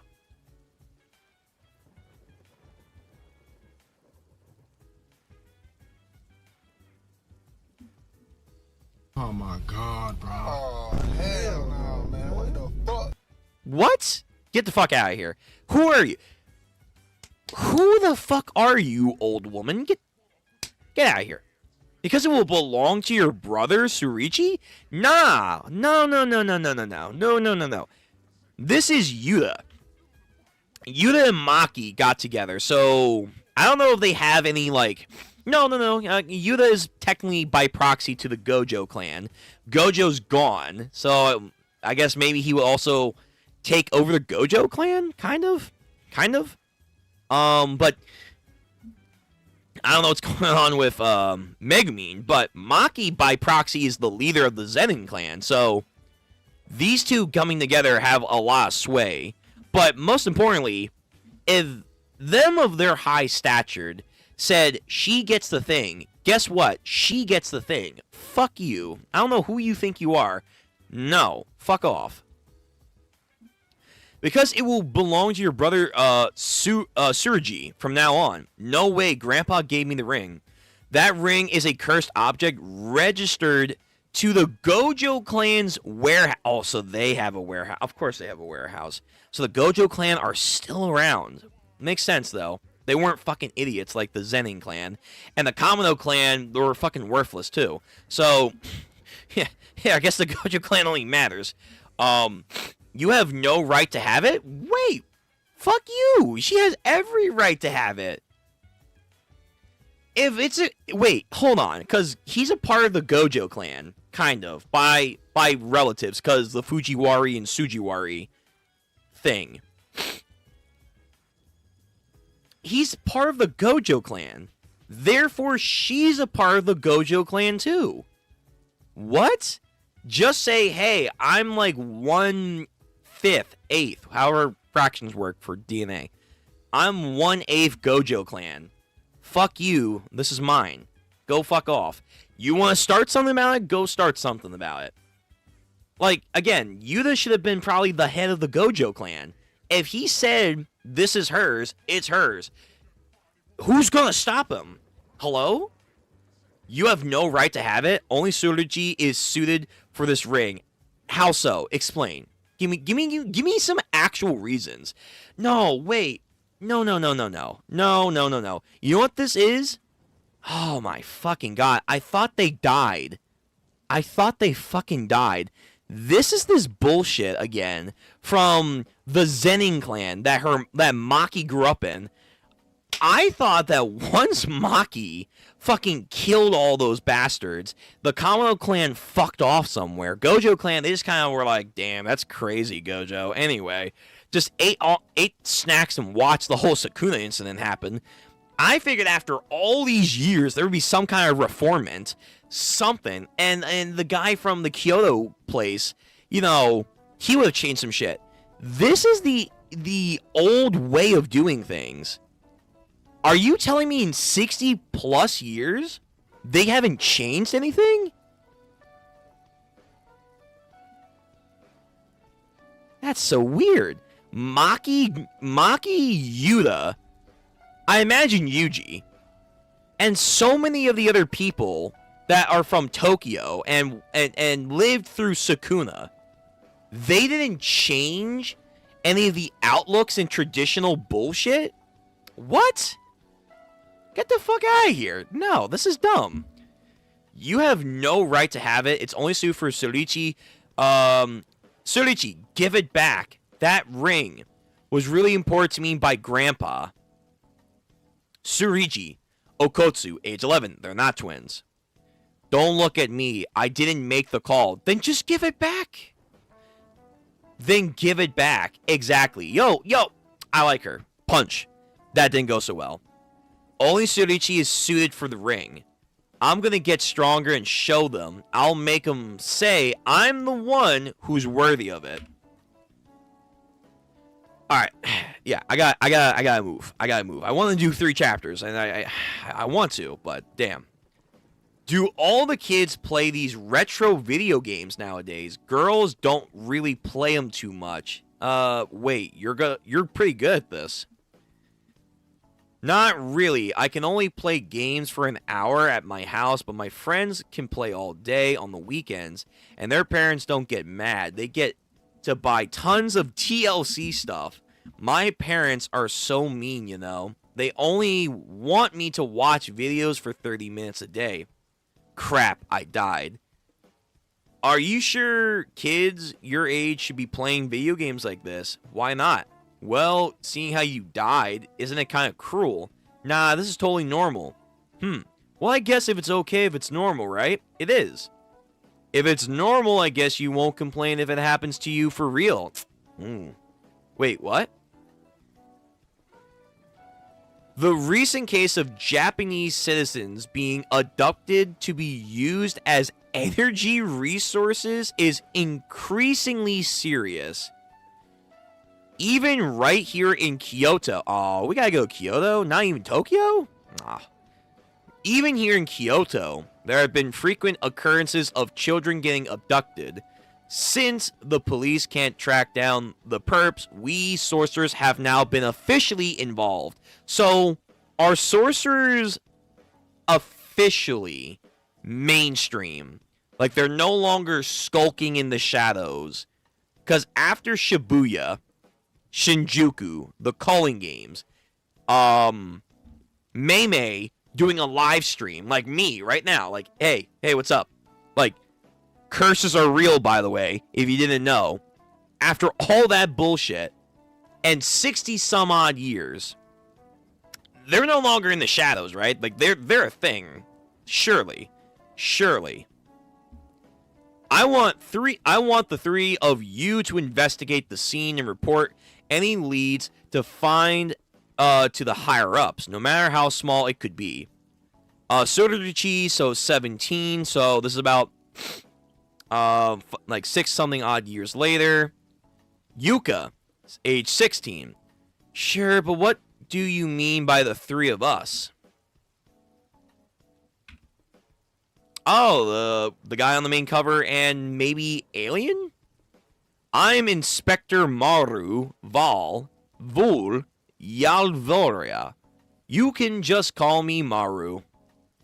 A jujutsu sorcerer from another country? That's unusual. Is it though? Huh. Cursed energy is a sort of emotionally energical... Oh.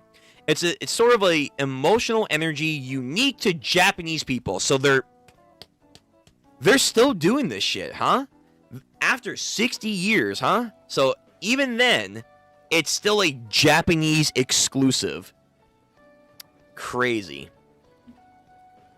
But didn't Kenjaku say, like, it won't be too long before India, Pakistan, America, like, all these places? I could have sworn they said, like, they were slowly developing jujutsu. It was only a matter of time. I could have sworn that. I have to go back. Cursed energy is sort of an emotional energy unique to Japanese people, so jujutsu sorcerers are inevitably only born in Japan. Of course, there are some exceptions like you. I see, so the abductions are targeting the Japanese because they are considered cursed energy. That's right. Japanese sell for a high price in the human market trafficking world. Hang on a second, you mean this guy doesn't even know that much? I'd be way too anxious to do a mission with him. Who cares? It's just a little investigation. It's not like we're going to go up against any curse users. Cursed users? The point is, you never know what could happen. Do I gotta spell it out for you, you nuisance? Why curse user and not jujutsu user? Are you stupid? I've already told you, if he gets in the way, we can just leave him behind, alright? Hey, what's a curse user? You think we can safely leave him there? If it gets to the point where he's in the way, he can use your brain, you idiot. Hey. Curse users are bad jujutsu sorcerers. If you don't be quiet and leave us alone, we're gonna leave you behind. Okay. Interesting. So, Alien Boy, I think, is trying to get the deets. Sheesh, these two are vicious. Plus, they're louder than me. Maru, come on, an official visit representation, the state party, to see what the Japanese sorcerers are all about. What country is he from, by the way? Yeah, right. You mentioned before that there'd be a route inspection after the secondary treaty was signed, Usami. I'm going to see for myself what the two of you are made of. I need to check out the Earthlings who share our powers. So, yep, he is a alien. And see if they can coexist with the Sumerians. I almost want to say Selmarinians over here, like JJK, or Tolkien, excuse me. Just to be clear, don't rely on me. No matter what happens, I received orders from my higher-ups not to interfere. Fine, then let's leave him behind. Hey now, he's already in the way. I can't stand his stuck-up attitude either. It's not like you're a state guest or something, got it? And they just ditch him. Damn. You don't gotta cry about it.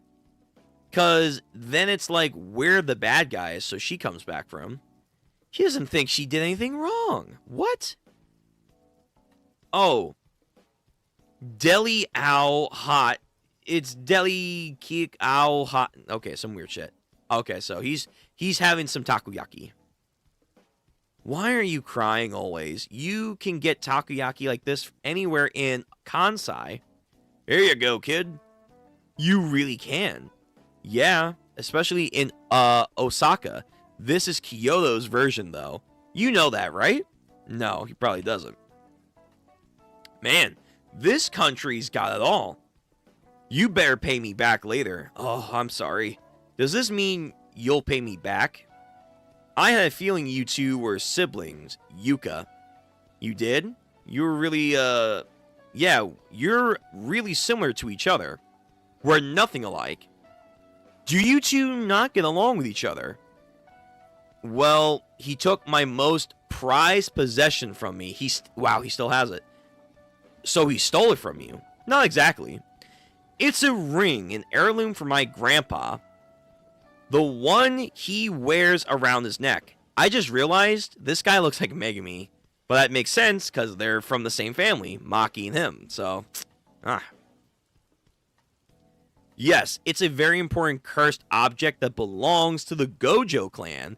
And only the best sorcerers can have it. What makes him the best?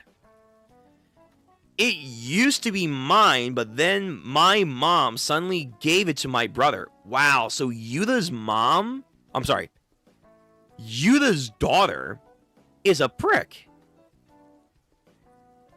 It's Sorichi really get the great of Jujutsu Sorcerer? Not really. Even Usami said we're basically the same now. The only difference between us is 1 year of age. He is a hard worker, though. Isn't that a good thing? Not at that point. Anybody can tell when someone's a hard worker. All he does is work out like a maniac. Okay. It's like he's begging for attention. Look at me. I'm working so hard, and I'm so strong. All because he doesn't want me to take the ring away. He's truly the worst. Plus, it's not like he has any memories with Grandpa. I'm working my butt off, too. And he's interested in that. Why don't we complete this mission together, then? Show everybody how good you are. And since I'm the inspector, we can do it together. Be it like you completed the mission all by yourself. Acting on your own like that is forbidden in our line of work, you know. Oh.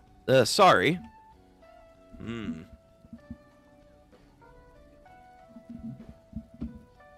Alright, let me speed this along. I never said I wouldn't do it, though. Okay, so she has a cutesier personality. That matches this art style a lot more than the old art style. But you can't help with the mission, got it? Nobody finds out as long as I don't use my curse energy. So laid back, you definitely aren't from around here. Come on, don't just stand there, let's move. So they do their mission. Crap. I can't find a thing. Of course, it looked like nothing here to an amateur. Don't just lie there in the street either. You mean you've already found something? Is that a holoc? Oh, damn, tech. They got actual tech now. Maru, which way do you want to turn at the end of this road? Right. Now, this one. How about left? Next, I want to go straight. Wait, what are you doing? Here. It's what you were writing from before. You guessed which direction I was going to. So, right, left, straight, right, left. And you got all of them correctly. But what's so about it? This is nothing but time for games. Shut up and I'll explain it to you. The road had physical gaze, manipulation, and a curse cast on it. The sorcerer could lead stray wanderers or curse curious children straight down the path they intended. So you mean it might be what activates a barrier technique. A barrier that captures anyone who follows the path in a specific order. That's, I feel like that's not efficient, but okay. Perfect for quietly kidnapping children. We can't let them get away with this. You're amazing, Yoko. I almost say Yoka. Now everyone's gonna see how great you are. Heh, not really. Any window worth their salt could figure out something like that. Window? Hey. Oh, Suriji. Where the hell have you guys been? You been slacking off? Does he not remember he's the one who left me? You sensed the barrier too, didn't you? If you keep letting it guide you down this path, they're gonna catch us. Wait, you saw it? Yep, I'm gonna go get a tool. Hang on a second. So, does he have a heavenly pact or not? Or is he like Maki? Can he like sense stuff? Sorry, Yoko. Nah, no worries. It's not your fault. But why are you letting it get so much to you?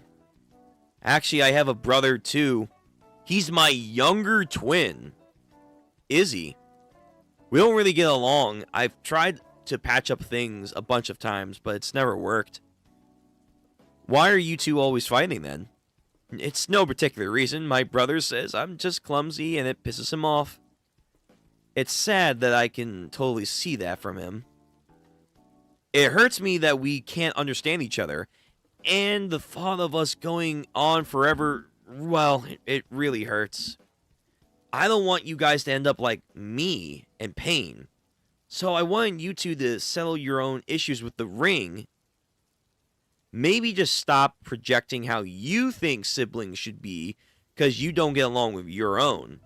Anyway, it's not like this doesn't happen between siblings. Yeah, that's true.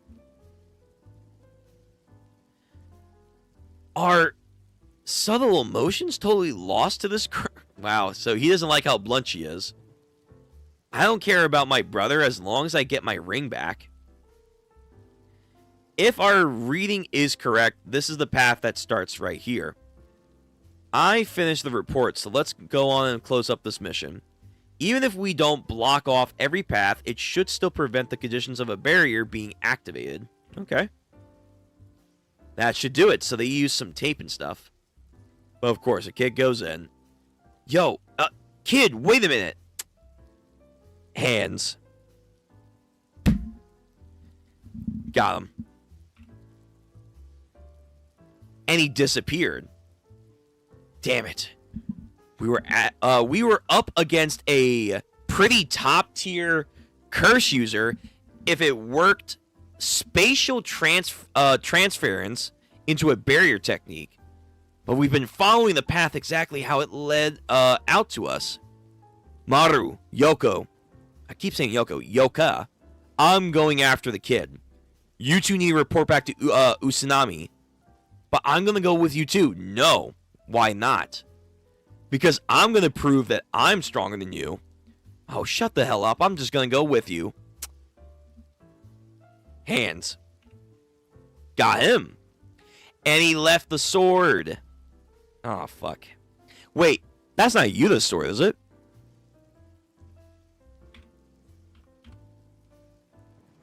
Wait, does he have Yuta's sword? Huh. Yeah, they're trying to make this kid like the next Yuta, but she wants to be the next Yuta. Does no one want to become the next Maki? Probably not. Damn. Wait, why did it only take Sugaraki? His katana got left behind because it's a curse tool. The barrier is repelling anyone with too much cursed energy. It keeps sorcerers from breaching. But Sudarachi's a sorcerer too? My brother is a special case. He's a sorcerer who doesn't Okay. Okay, so things did change a little bit. So they are valuing people with no curse energy. So Maki did that. She did that. Her impact and her legacy.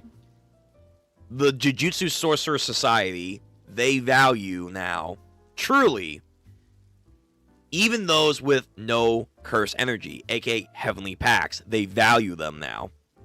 But to say that he deserves the ring and not her. I think that's still crazy.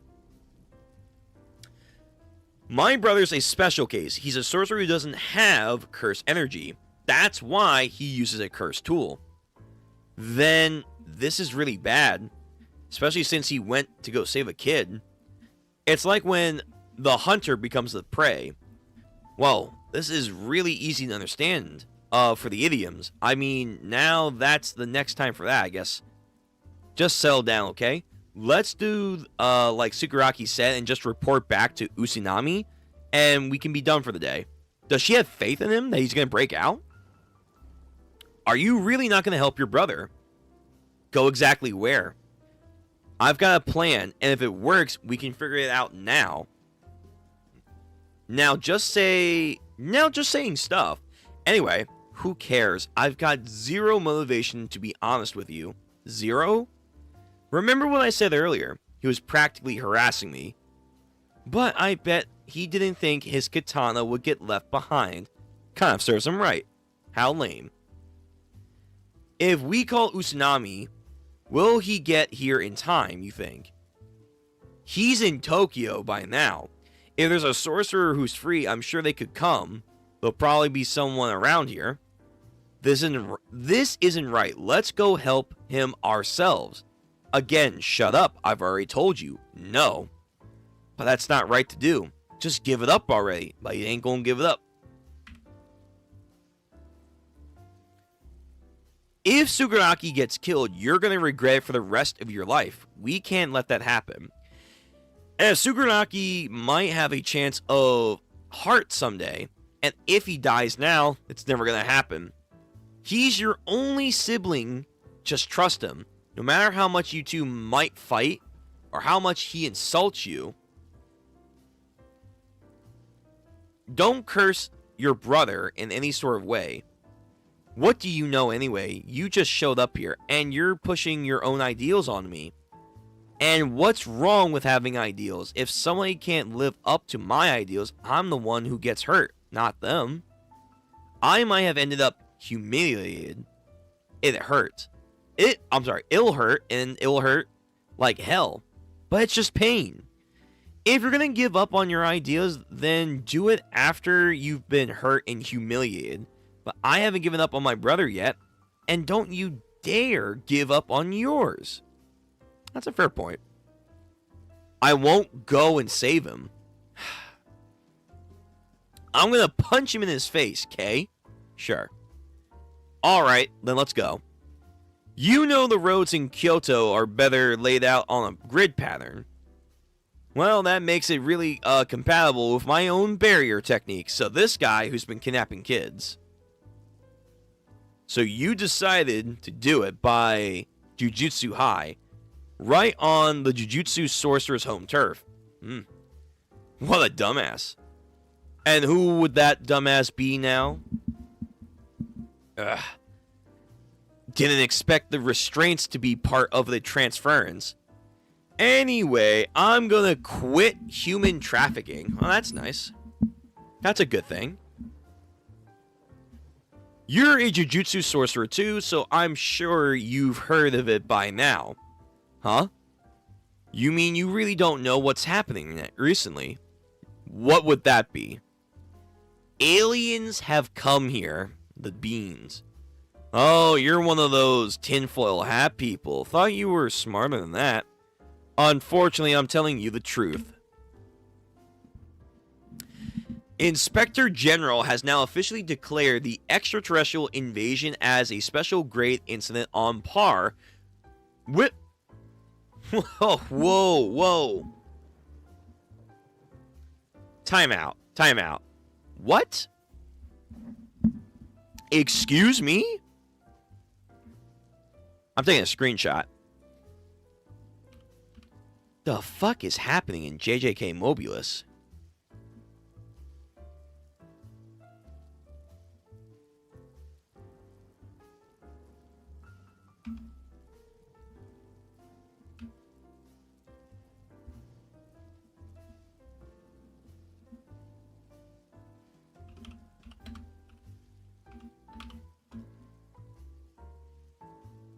The Inspector General declared that the extraterrestrial invasion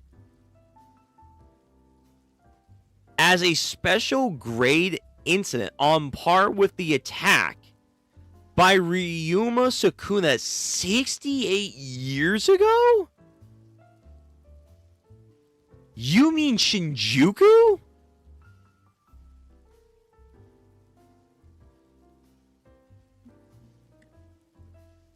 Alright, well, these aliens better be some crazy shit then. I mean, they're saying that we have similar techniques to them, so their alien species has jujutsu, I guess, in a way, or like we stem from it. Listen, as long... I mean, the only way they're going to do this is like, they're going to have to do some crazy binding Val fucking spam. Because I don't believe this. I can't believe this. I need to see some fucking feats here. Ryoma Sukuna? That's impossible. He's the monster who created Ground Zero at the Inhuman Makio. Glad to see you know your modern history. Ever since the Kyoto Paranormal Security Treaty was enacted, all diplomacy with aliens have been left entirely up to Japan. That's convenient. But cultural barriers between planets are unavoidable and will lead to a huge distortion. I believe the aliens will start a war and invade us again. Again? What the fuck? And diplomatic missions and the war will expose Japan's true colors. What do you mean by that? The squad back in the day. Megumi Nobara, Yuji, Maki, Gojo, and Yuta, the prime movers. I know you're familiar with the culling game? Wait, hold on. Is it still going? It was still going by the end, yeah. Wait a minute. Because I think the rules are still in effect until Megumi dies. Is he still around? Isn't the idea that if he dies, like, don't they all just fuse together to become Tengen? Wait a minute. Is that still going on? Yeah, we gotta take care of that. It's like the equivalent of, oh, yeah, I'll get it tomorrow. I'll do it tomorrow. It's like, no, you're not. You're never gonna do it tomorrow. You keep saying that for 68 years. I know you're familiar with the calling game that occurred 68 years ago, which promoted the signing for said treaty. Satoru Gojo, Yuji Itadori, put a stop to it. But do you know of anyone else as extraordinary as them nowadays in Japan? Damn. Wait, did Japan fucking nerf themselves? What happened to Japan? Did it, like, what, a time of peace make them weak? Like, the next generation? Because Yuji was the next generation. The generation that preceded them, and now? Are they, like, weak-ass bitches? What's going on here? Also, not giving anyone else credit. Yuta, Maki, Nobara, definitely not Megumi, but, like, no one else gets credit. It's Yuji Itadori and Gojo. Like, they were the only ones that pulled up. When the world finds out how weak sorcerers have become, this shady new energy business will be over. The value of the Japanese people will plummet. So, with no way to make money, I gotta call it quit. Wait, are the Japanese people having, in this case, not a birthing crisis like we have in real life? Are they having a jujutsu crisis? Are they not producing jujutsus that are powerful or at all? That's why my plan's to make one last safe and profit by selling you. He's sparing my life because I'm a commodity. Yes.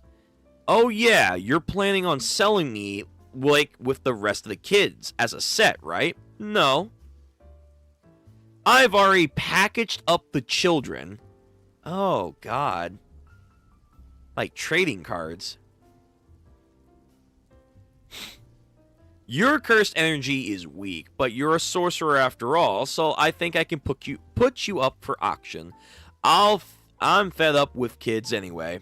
They're all dirty, unimaginative, and the way they speak is so annoying. Fucking Christ, this is dark. The more I speak to children, the more I grow to hate them. Well, that's probably because you're the same level as them. You're a pathetic adult who can't even get a real job. At least kids are cute. Took that personally. You need to stop acting tough. You're in the old city district that was left to rot for a lack of funds. Back when the Paranormal Foundation and the tree didn't even exist. Go ahead and scream at the top of your lungs. No one's gonna come and save you until someone comes and saves them. Oh, she like did some kung fu shit? Like she knocked that shit with her palms. You and Tsurugi are biological siblings, right? Yeah. I'm gonna use my curse technique to bring you and the world into harmony. The world into harmony. My curse technique will seek balance and find the person who is an equal match with you. That's that one Chinese philosophy thing. Tao? Like Taoism? Where like everything has like a purpose and like a balance, a rhythm to it. It was like in JoJo's Part 6. In other words, I will find Tsurugi. I thought you said you didn't want to use your curse technique. Are you sure you should use your curse technique? It's only a little bit, so it's safe. No one will know. I think someone's going to know. Give it up already. Give back the children and Tsurugi. Let's fight. Now? You want to fight now? Really? What? Exactly. You want to fight now? Yeah, she wants to throw hands. Yo, the sibling rivalry over here. She wants to throw hands. Okay, but knocks her on her ass still. Damn it, he's so strong. I mean, I already knew it. He works so very hard. But there's probably purpose behind that. Give it up, bad guy. Hey, what was all this about anyway? Savage jaw strike. And her fingernails grow.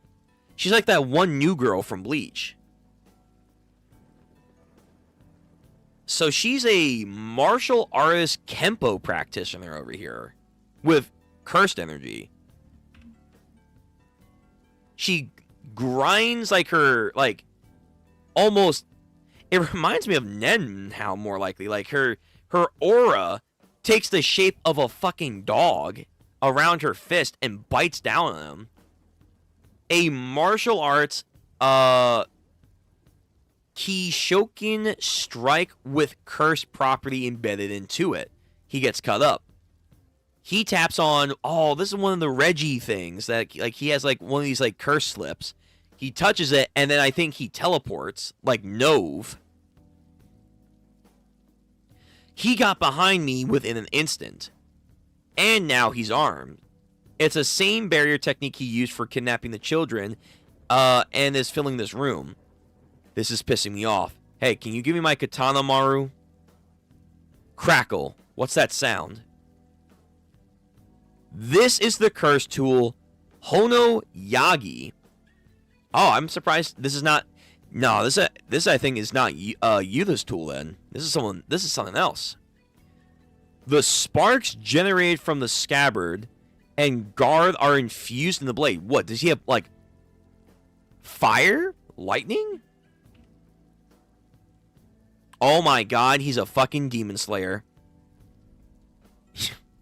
Wait a minute.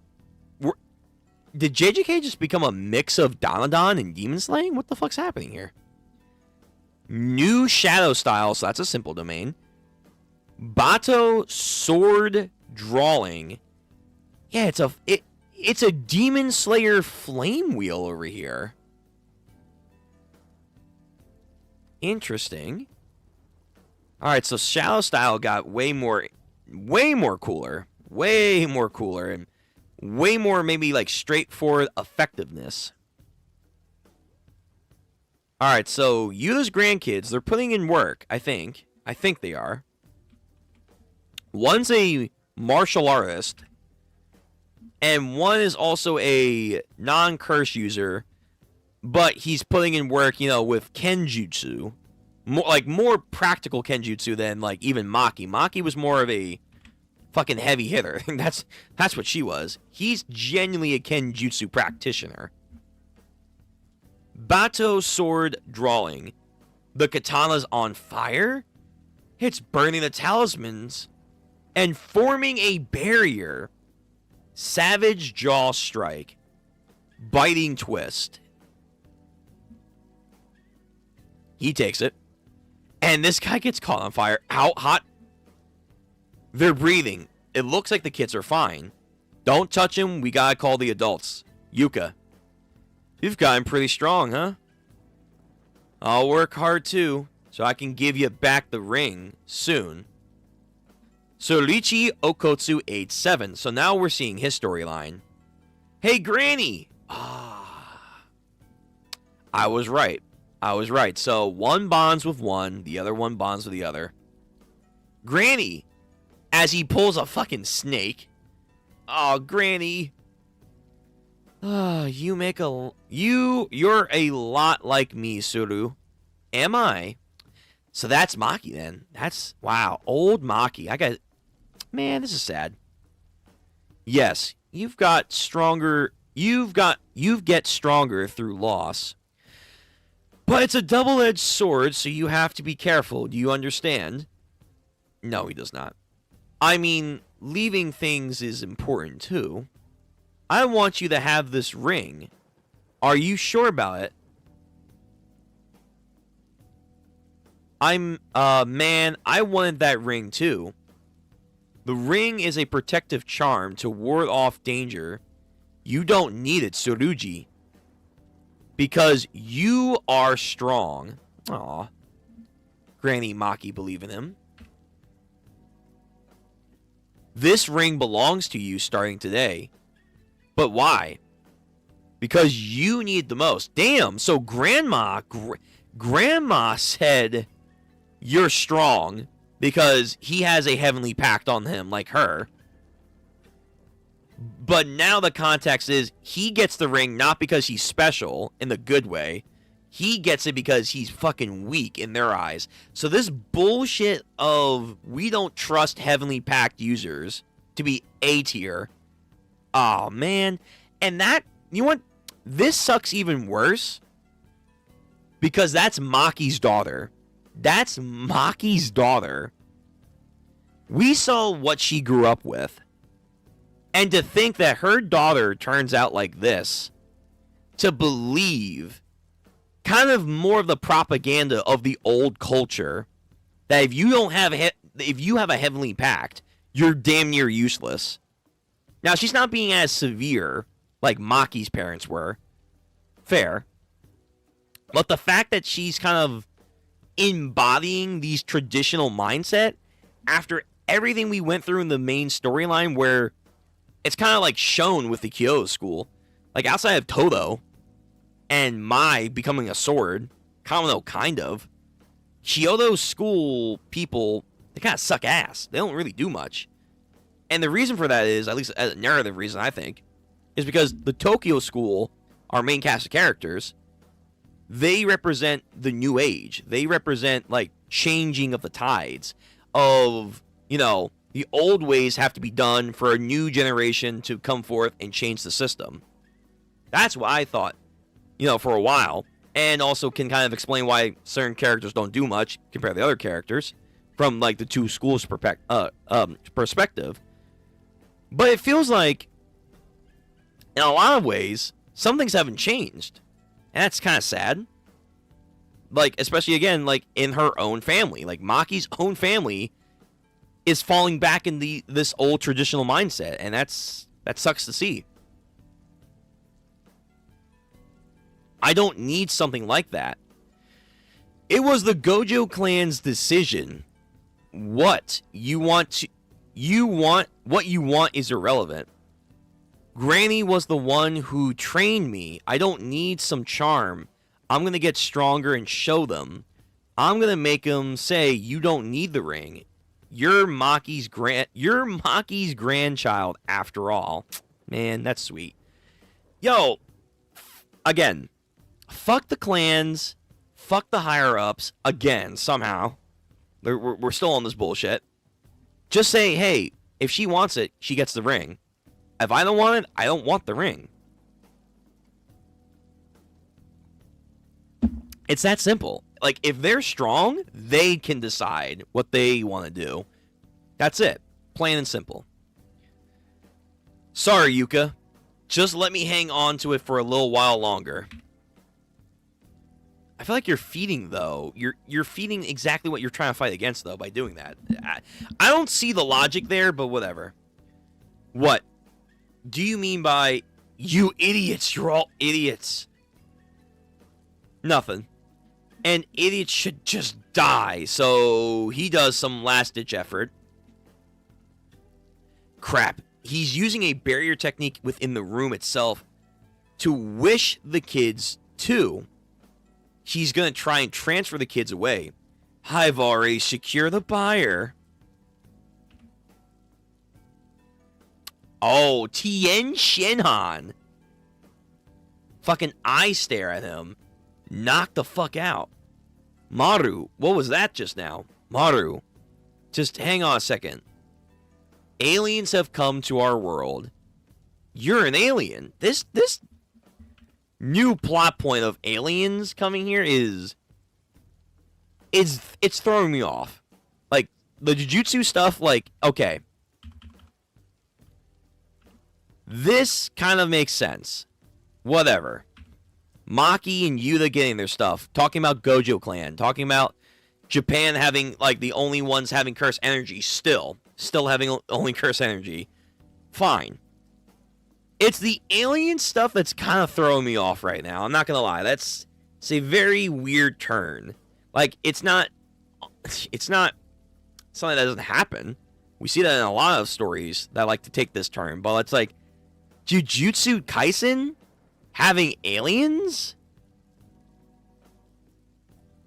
Okay, like, could we have not just done, like, hey, outside of Japan, when we said, like, there were other sorcerers that don't matter, we were wrong. Other nations actually do have, like, curses that are just as terrible as Sukuna. We couldn't do that? And they're trying to hype up these aliens as, I don't know. It's a very weird sudden turn. All right, let me read some comments. Oh my God, sorry, 2. All right, we might do like one more chapter, so not get to chapter 3, unfortunately.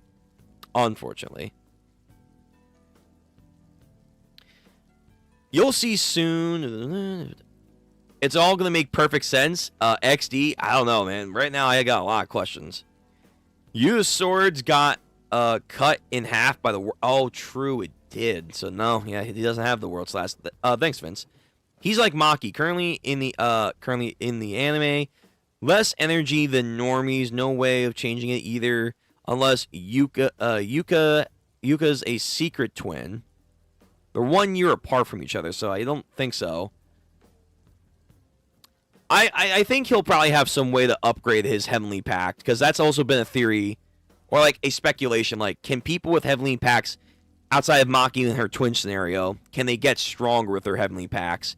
It was never confirmed or denied, so I'm going to say in this, we're probably going to see him genuinely find a way to, like, get stronger.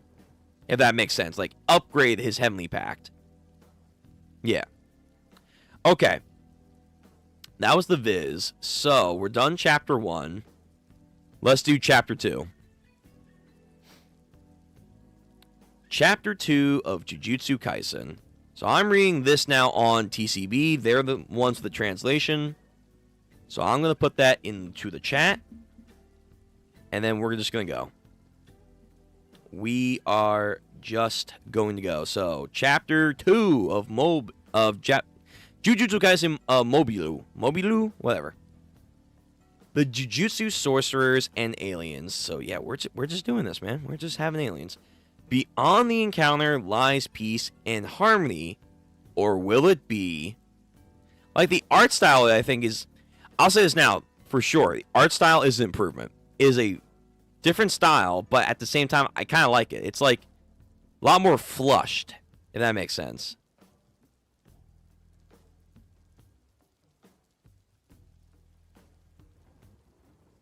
So let me zoom. Here we go.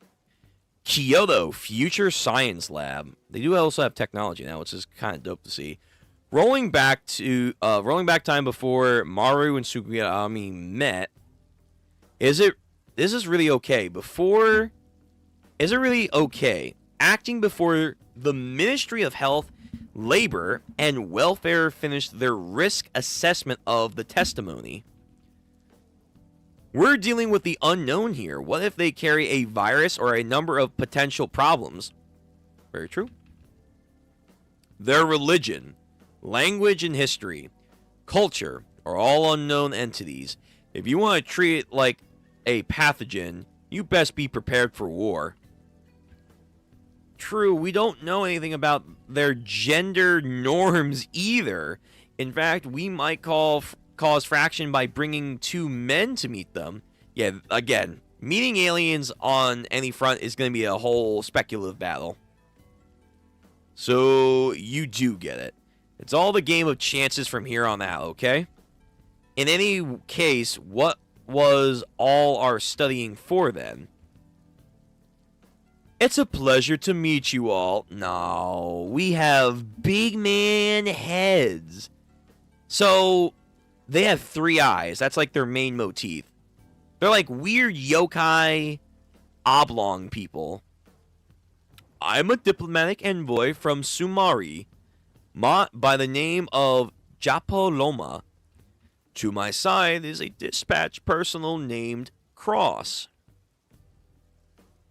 On behalf of my planet, we are deeply thankful for the warm welcome we have received from Earth, and feel the need to pay it back in due respects.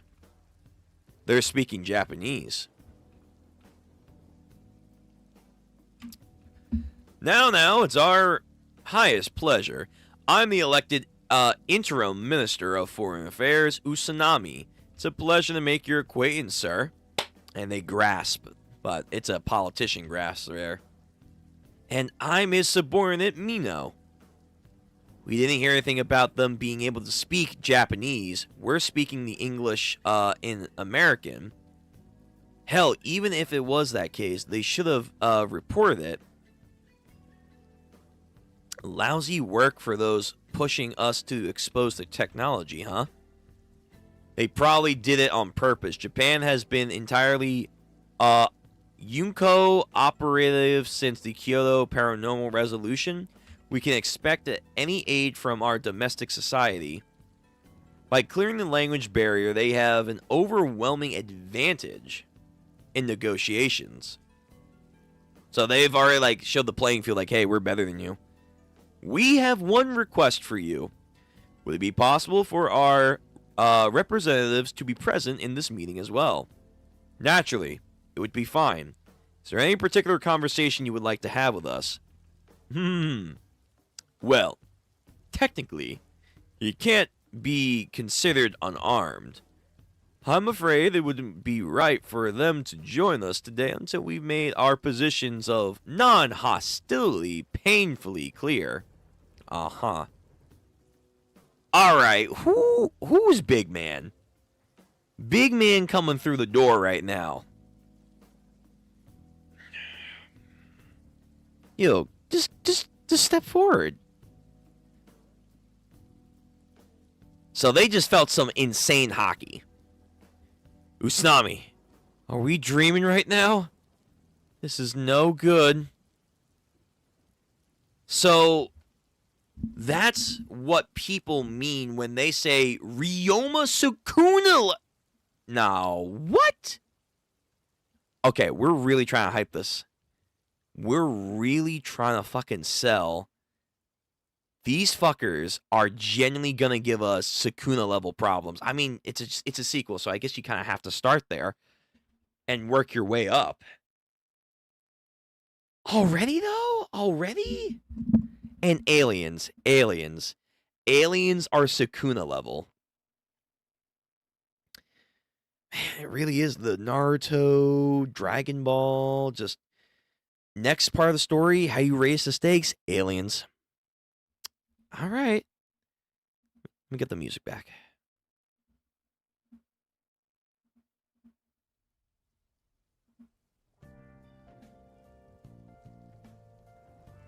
Fucking Sukuna level. I can't... Also, that fucking dialogue. That's what they mean by Sukuna level.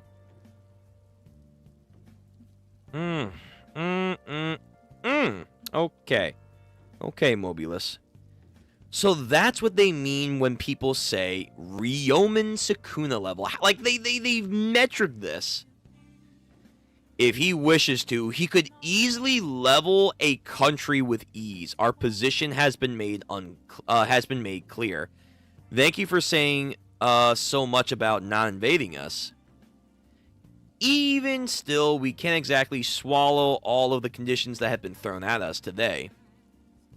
Allowing Sumerian ambassadors to learn sorcery, follow sorcerers around on missions while hiding the fact that they're aliens. I'm considering that getting off very lightly.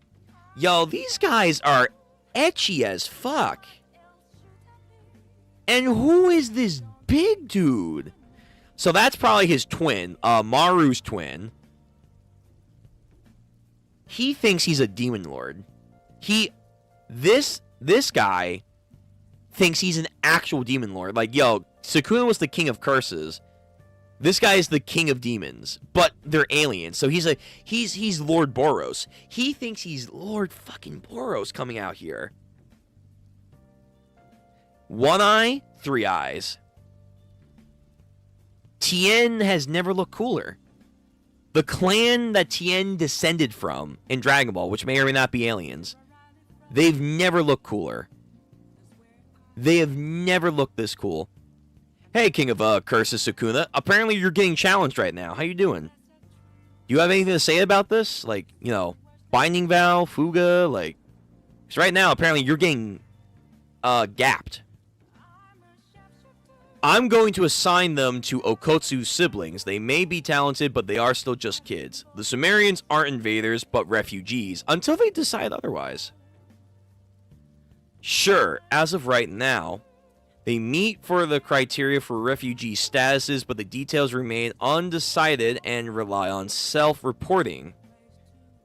Since the Paranormal Resolution 62 years ago, a Japan that was resting on their laurels of security treaty, where say swept up in a nationalism movement that was fanned by America. Oh, America was doing some shit, huh?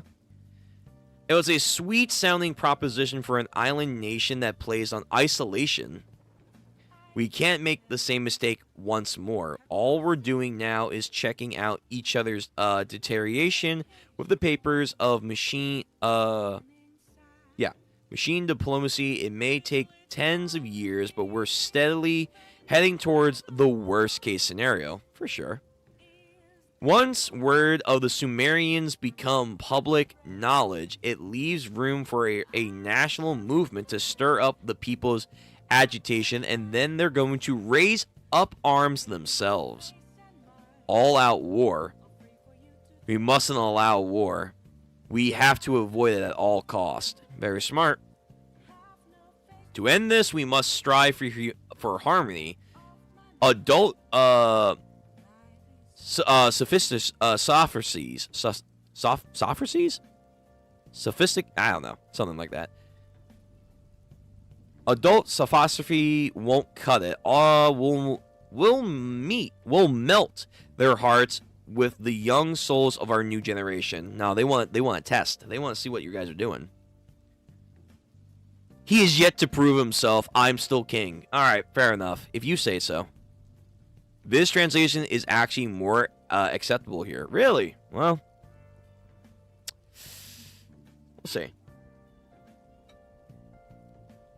Man, this guy. Well, he's a diplomat. And he seems like to be a solid diplomat. So leave the fate of Japan. Wait, the world to some little boy and girl? Why not? You guys already did it once with Yuji. Adults have things only adults can do. An alien? That's a bit of a stretch. To quote the curse user, apparently aliens are coming. Diplomacy with the aliens have been pushed onto Japan through the Secretary Treaty. Headquarters has been labeled that the aliens as the first special grade threat since Ryoma Sakuma. He's one, Ryomen Sakuna. He's one that messed up Grandpa's forehead. Yes and no. And you believe it? Yeah, that guy is a prick, but I can at least trust his decision making. Human trafficking of Japanese is a billion-yen moving business. Wow, so America was going to make money, man.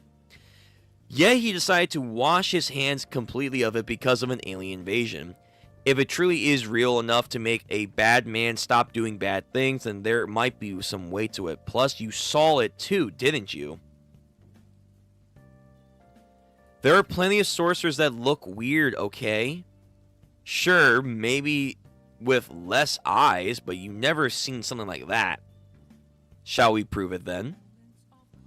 It will be a waste of time to use Usunami's introduction, Maru, as an inspector for the security treaty signatures. That means it's not time for us to privy that kind of information.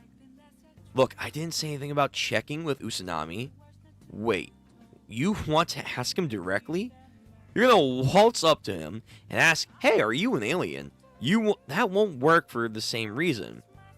I still can't trust Maru. That's what I'm saying. You can trust his decision making, right? Right on cue. Oh, this guy. We're gonna fucking ask him? A few minutes earlier, Mino-san, get away from the car. What's up with her? This detainee might be hiding some cursed explosions, so we're gonna just check it out. Explosions? I can't stand idiots. They are so far up their own asses, they think they're so smart. I'm at least smarter than you. I bet you think you'll flunk all creative tasks. Nah, that's my little bro. I'm sorry, little bro. That's my bro. Keep me out of this. You're here to talk about aliens. Before that, I wanted to ask you your own sources on the matter. You assume any information being stored as data has been leaked. Practically in government offices, they maintain their own system of awareness through hard work in this post-AI regulation world. Oh, wow, they got AI regulation now. How about going back to paper, right? These aliens, they all call themselves Sumerians. Hang on, are you really just going to speak under the preconception that they are aliens? Huh? You want to start back there? Man, you guys really are dense. Can I please hit him? You're a sorcerer. How can you rebuke the absurdity when you live in such a world? That's fair. That said, we still want solid proof that the aliens have come to the Earth. A spaceship carrying 50,000 Sumerians is floating above Japan right now. That might be a problem. 50,000? That's enough to max out a baseball stadium.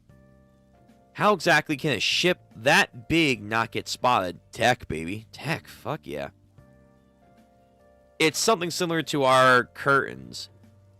It could utilize an aspect of their civilization we aren't aware of. I mean, they've come here by a space travel after all. If all 50,000 of them can wield sorcery, I assume they are fully self-sufficient with a ship. Still, eventually, a breaking point will come, so before that will happen, you'll need to gather as sorceries. Tomorrow, 8 p.m. at the Mount Kuruyama Highlands in Nagano. If they're using a barrier technique to make their ship invisible to the naked eye, then a sorcerer might have some luck if it weakens during their gathering. Go and take a look for your own selves. The explosion guys, yeah, all taken care of. He was pretty cooperative in the end. From our perspective, sure, but to the higher-ups who want this to be kept status quo, he's a real pain in the ass, you know? You know what's happening to the curse users that have committed grave sins. He thinks his best chance of escaping are kicking up a storm. Yep, he really is pissing me off. Nagano Prefecture, Mount Kuryu Highlands. Damn, it's still so muggy up here. Hey, were you just hiding to peek for fun, but what if it's from the foot of the mountains, huh? When you think flying saucers, it's gotta be the top right, right? Oh, brother. Oh, that ring. I'm not giving it back just yet.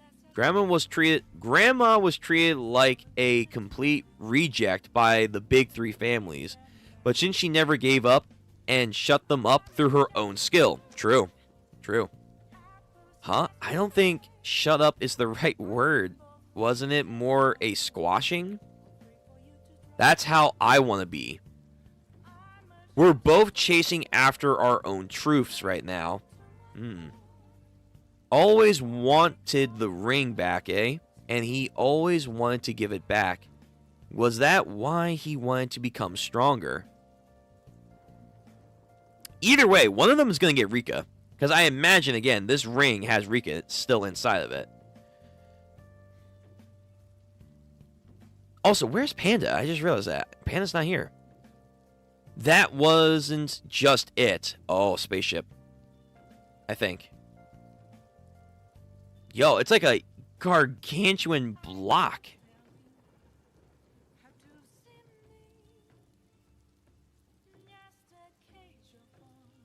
Wow. The aliens actually did come. So this is a true special grade incident that rivals Sukuna. Sukuna got defeated by Grandpa and Grandma. But on paper, apparently it was Gojo and Yuji. I don't know what these aliens are here for, but whatever it is, it's up to the sorceress to stop them. That's the treaty. But Grandma and Grandpa aren't around anymore. We're not cut out for this just yet. I want to become Zenin Maki Okotsu Yuta. Look at these two. Alright, they are the future. Yo, where is Yuji's kids? Where are his descendants? Because right now, the two people that everyone in the old series wanted to be, quote, the main characters, the main female and the main male, their kids are or their grandkids are now finally main character status. Where is Yuji's kids? Hello? Like, are we going to do Yuji like this? After everything he went through, are we going to do him like this? Like, are his kids not coming in? Please? They better come in, I swear. Hey, Cross, it's been a while. Maru, carry on with your post alongside the sorcerers. Well, that's fine, but is it needed? What did you say? We already know about the Earthlings, and we're just like us, Sumerians. If there's bad people, there's good people too. If you can't share those moral judgments, then it's all meaningless.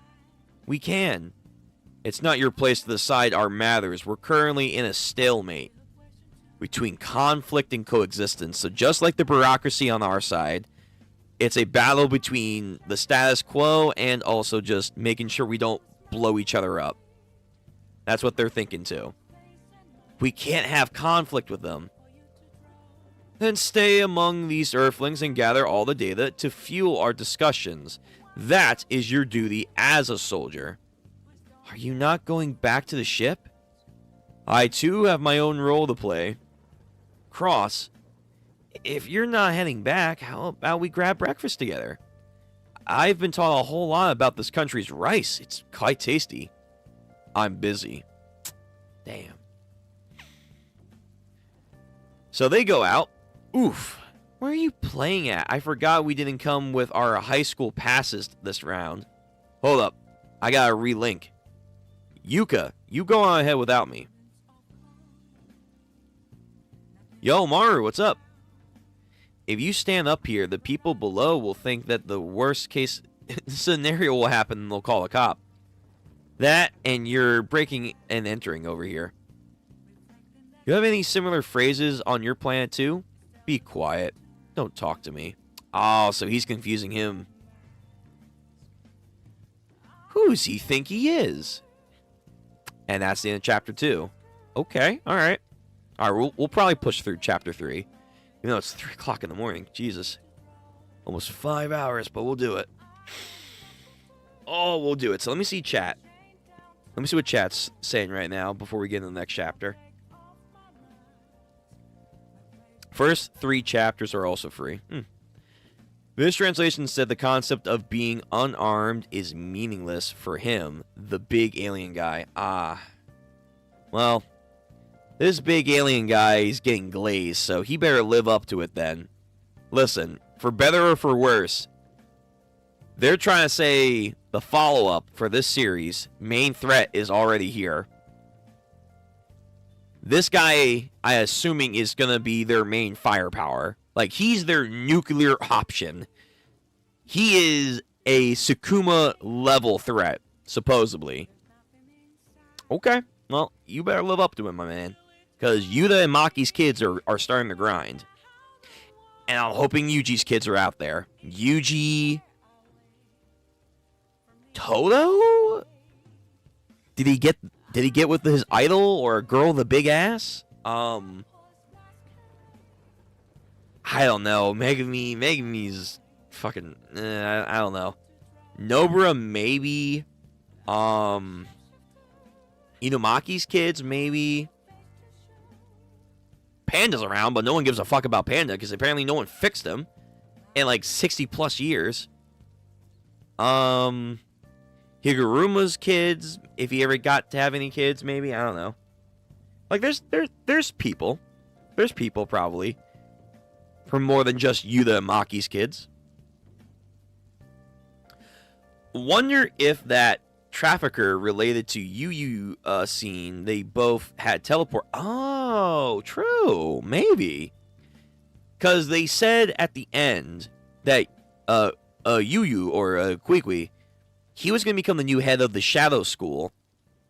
And that, you know, obviously, Mei was like, hey, make sure you get some money. Maybe he did. Maybe he did become the new head of the school, and he started to teach people how to teleport. That's actually not a bad idea. Vince, that's actually not a bad idea.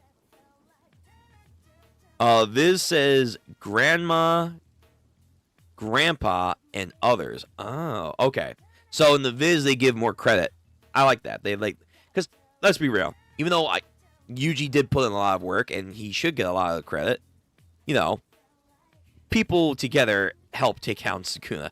It was a team effort in the strongest way possible. Yuta was maybe always the MC. No, it's Yuji. Listen, I get it. I understand. Well, kind of. Yuji was the MC. Yuta is backup support for our MC. Same thing with Maki. But now it's like it's like the author Gege heard people really wish that a lot. Said, okay, fine, here. There's their grandkids. They're the main characters now. You happy? Which is okay, but again, Yuji, his descendants better show up too. Soldier is a bad translation, is a warrior.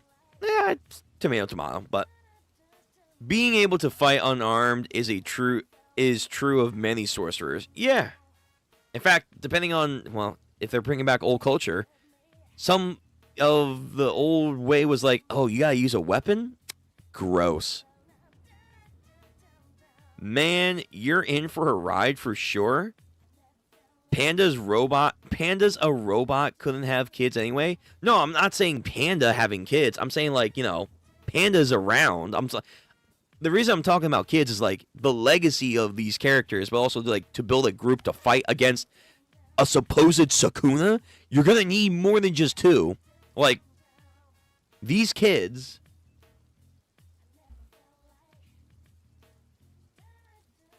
These kids here, yeah, they're Maki and Yuta's grandkids. They're gonna be special.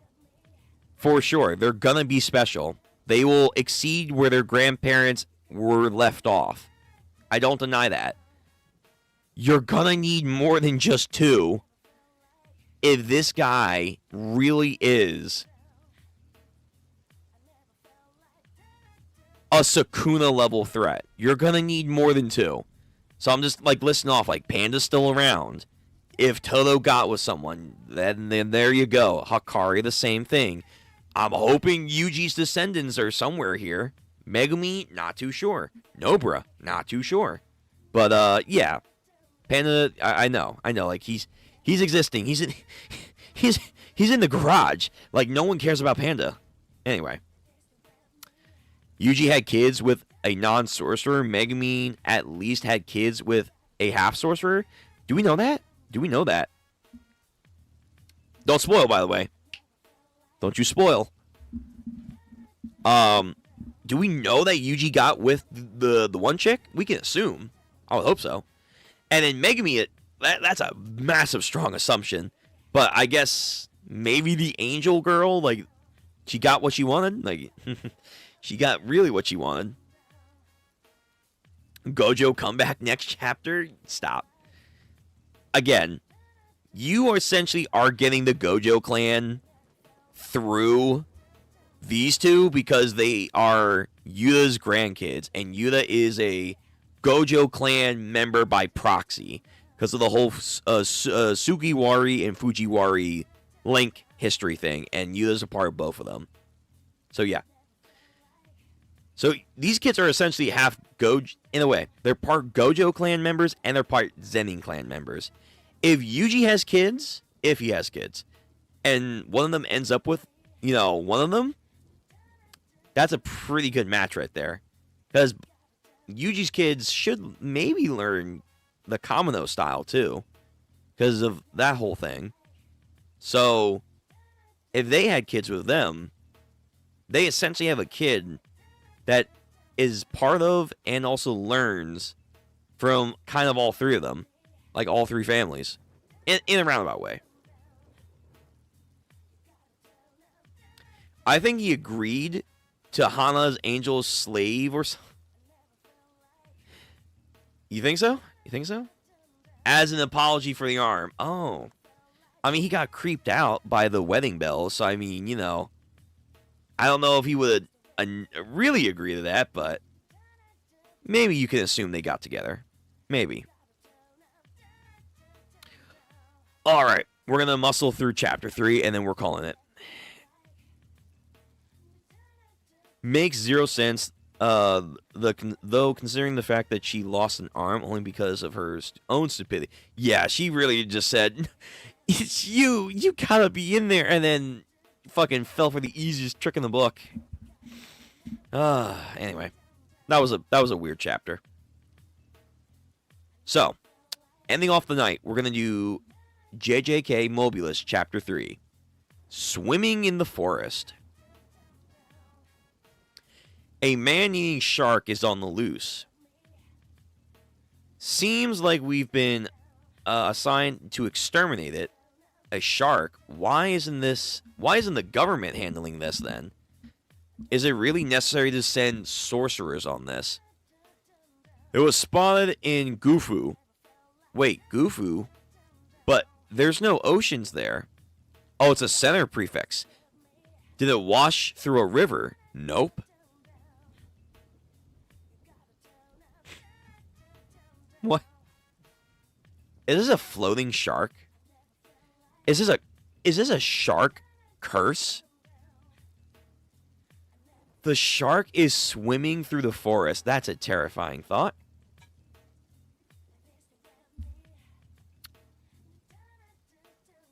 Don't talk to me. So about cursed spirits, they only appear in Tokyo, correct? Cursed spirits? You seem chatty today now. Oh, he doesn't know that was his brother. Even though you all use sorcery too, don't you? A cursed spirit is a byproduct of leaked cursed energy that takes shape. Their typical explanation for all your ghosts and demons and strange phenomenon. Unless, now that we introduced aliens, is this the first time they've come here or have they come here before? Again, Don style. For decades, work like this, the so-called suppressing of the threat missions, haven't happened outside of Tokyo. And to think, just when aliens have arrived too. Right. He's saying that this man-eating shark might actually be one of you. Oh, my brethren are nothing like that oddly shaped creature that showed up earlier. And we don't eat people. See? And he's an alien. Sorry. I'll tell you when the time's right, though. I'm sure, like Usanami, he has his reasons for not telling us information. You're not a bad person. Huh. Yuka? Probably, though. They have an interesting chemistry together. There are 2 victims and 3 witnesses. The victims' bodies were found shredded to pieces by a shark. And there's no water near their location. It's hard to say this, but could you mistaken it for anything else? Sorry, sis, but I already saw it, alright? There's no mistaking it. On a moonlight night, with these 2 babies. So this old man over here. Yeah, I think they just mistook it. So they got some holotech information. Oh, wait, do they have like a implant chip? Oh, no. Did Elon get his wish? The autopsy has shown that the bite marks... Oh, the autopsy. The autopsy has shown that the bite marks slightly differ from bears and other things. So let me check with another witness and catch up to you. You heard her, right? Yep. You better not do anything secretly over all of Japan. And what's that supposed to mean? I think that this alien invasion might have begun. I'm just going to ask you plainly if you're invading us from behind the scenes. I'm trying to stop it. Look, that's my line. Has humanity really developed the morals and reasons to speak such ways about us aliens? Huh? Well, that's pretty rich coming from a freeloader of you guys. We didn't go through this willingly. Right, so they're refugees. Why are they leaving? Is their planet gone? No longer habitable? Like, what's their lore? What's made you so angsty anyway? Why don't you like... What don't you like about me? Look, we're sorcerers. We can die anytime on any moment. This is our assignment. It doesn't help having an idiot weigh me down. You sound just like my little brother. How am I an idiot, huh? I don't know what technique you used at that kidnapping thing, but why didn't you do it from the start? Look, I told you I'm ordered not to get involved. So your orders are more important than a kid's life. Well, that's... Shark. Hyper-realistic shark in the forest. And they both freak out. Shark! Okay, out of my way. Wait, hold on. If you use that in this place, like that, you're going to start a wildfire. He has a point. See, he cares about nature.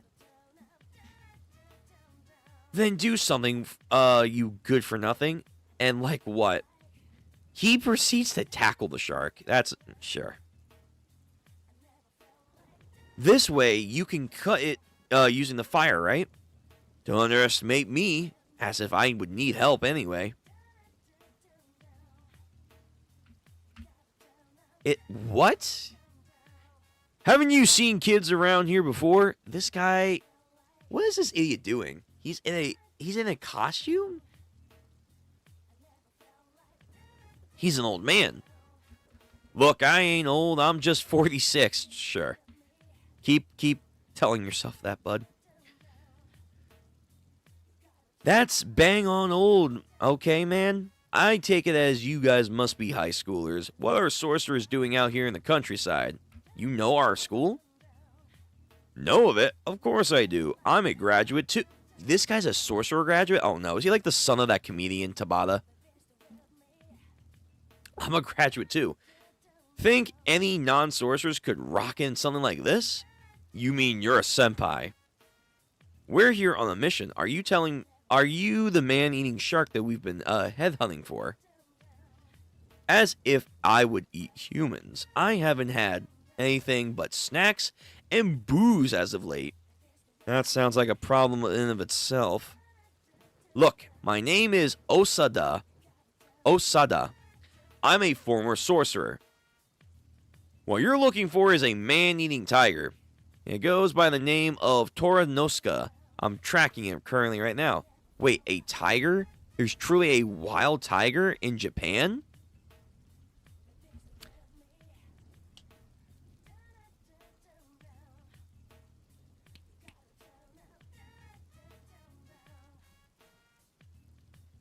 Isn't Yuji's nickname the Tiger? Hold on now. Hold on. Isn't Yuji's nickname like something Tiger? Because Ryoma Sukuna is supposed to be like the dragon. And then Yuji's supposed to represent like a tiger. Because dragons and tigers, for whatever reason, in a lot of stories in Japan and other Asian places, they don't like each other for whatever reason. So of course that rivalry there was Sukuna and him.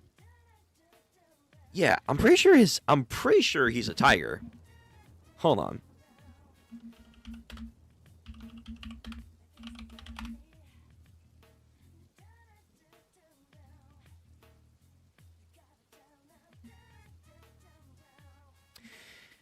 Yuji Ichidori's connection to a tiger is a symbolic stemming from the Japanese kanji within his own name, tiger plus staff, representing the strength and guidance, plus his nickname is Tiger of the West. Tiger of the West, junior high. Yeah. He is tiger-like.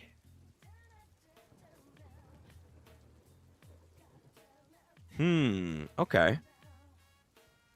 I mean, I don't think this is Yuji, like, killing people. I would doubt that. Because he would be an old man right now.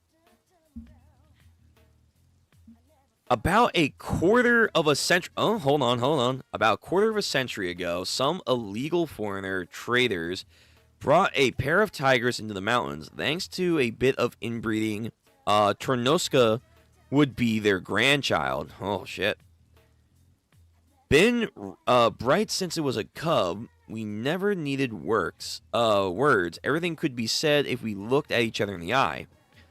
Thanks to the paranormal funds, the worn-out solar panels near the top of the mountains got repaired, and the additional heat created helped dry out the river. Oh. Without the local riverbed, life wilted and dried, drying Toranosuka to make his way down to the nearby villages in search for food. That's when the old man Osoda got seen trying to stop him. So that's the gist of it. Anyway, with my scenic technique, I can draw out the power of anything I wear. Don't blame the villagers for mistaking me. So wait, he's a costume guy? Like Phoenix Man? Anything he wears, he can draw out the power. Well, trust me, I wasn't blaming them. Though I do feel like blaming you. You've made everything more complicated. Still, I don't want to stop Toranosuka. I want to save him. Beasts that have taken the human lives must be exterminated. Especially those that have developed a taste for it. I don't need to be told off by a kid like you. I have my own reasons. Human circumstances drove it from its home. And now you get to just kill it because you decide of circumstances? My house is far away from anyone else's. The villagers would never come near us. And you plan on looking after that tiger there, then? I'm a sorcerer, bucko. Looking after a tiger is too easy. That's obviously not allowed. if we're talking safety or care for the ecosystem, Trinosuke's grandparents should have been put down. I picked up the path of the coexistence, and I'm not about to change my own mindset on this. Ooh, he hit him. Coexistence. Suturu, please. Not happening. How will you take responsibility if the tiger goes out on a killing spree? Are you talking about harakiri? I'm saying it doesn't matter if you killed yourself. It won't bring back any benefits to the victims or their families. Make a point. End of discussion. It's closed. Man activates his fucking shark power and swims in the air. Why do you think I've conjured the shark? For honed blood-sniffing senses. Trinosuke, I know you're there. So goes over. Yo, this tiger, what the fuck? Did he just set a trap for this guy? That's right. He's always been a sharp kid, and then the tiger. Whooshing. Old man Osoda. Wait, Suru. No, it's fine. Yo, this is a massive fucking tiger. And it's smart, apparently. Hey, old man, you good? It's okay. I'm alone, too. Aw, he's having flashbacks. Can't raise wild animals, people. I know it's cute. I know it's cuddly. You can't raise wild animals. You can look after them and, like, safe and secure, but... this is sad. It's okay. I'm alone, too. My bad. Didn't see your mom purring back there. Still, parents always die first. Loneliness isn't necessarily a bad thing, though. I'm sure it'll make you strong. But if you ever find yourself that you can't withstand it, come and find me. Tiger footprint. Since you came to visit, I thought there might be a chance, but not a shred of you from back then remains, huh? Is there really no helping you now? Just make sure it doesn't hurt, please. Trinosuke, please forgive me. Damn, gotta take out the tiger. Sorry about making you do that. It's my job. You're a sorcerer, alright. Maru, you good? I've been assigned to retrieve information to determine whether or not we can actually coexist. My technique is shared with my twin brother. So outside of emergencies, using it is off limits. Right there. You figured it out. Yep.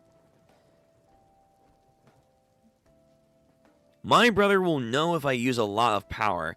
I hesitated before I figured out that if he thought I was forced into using my technique, his impression of Earthlings would suffer greatly.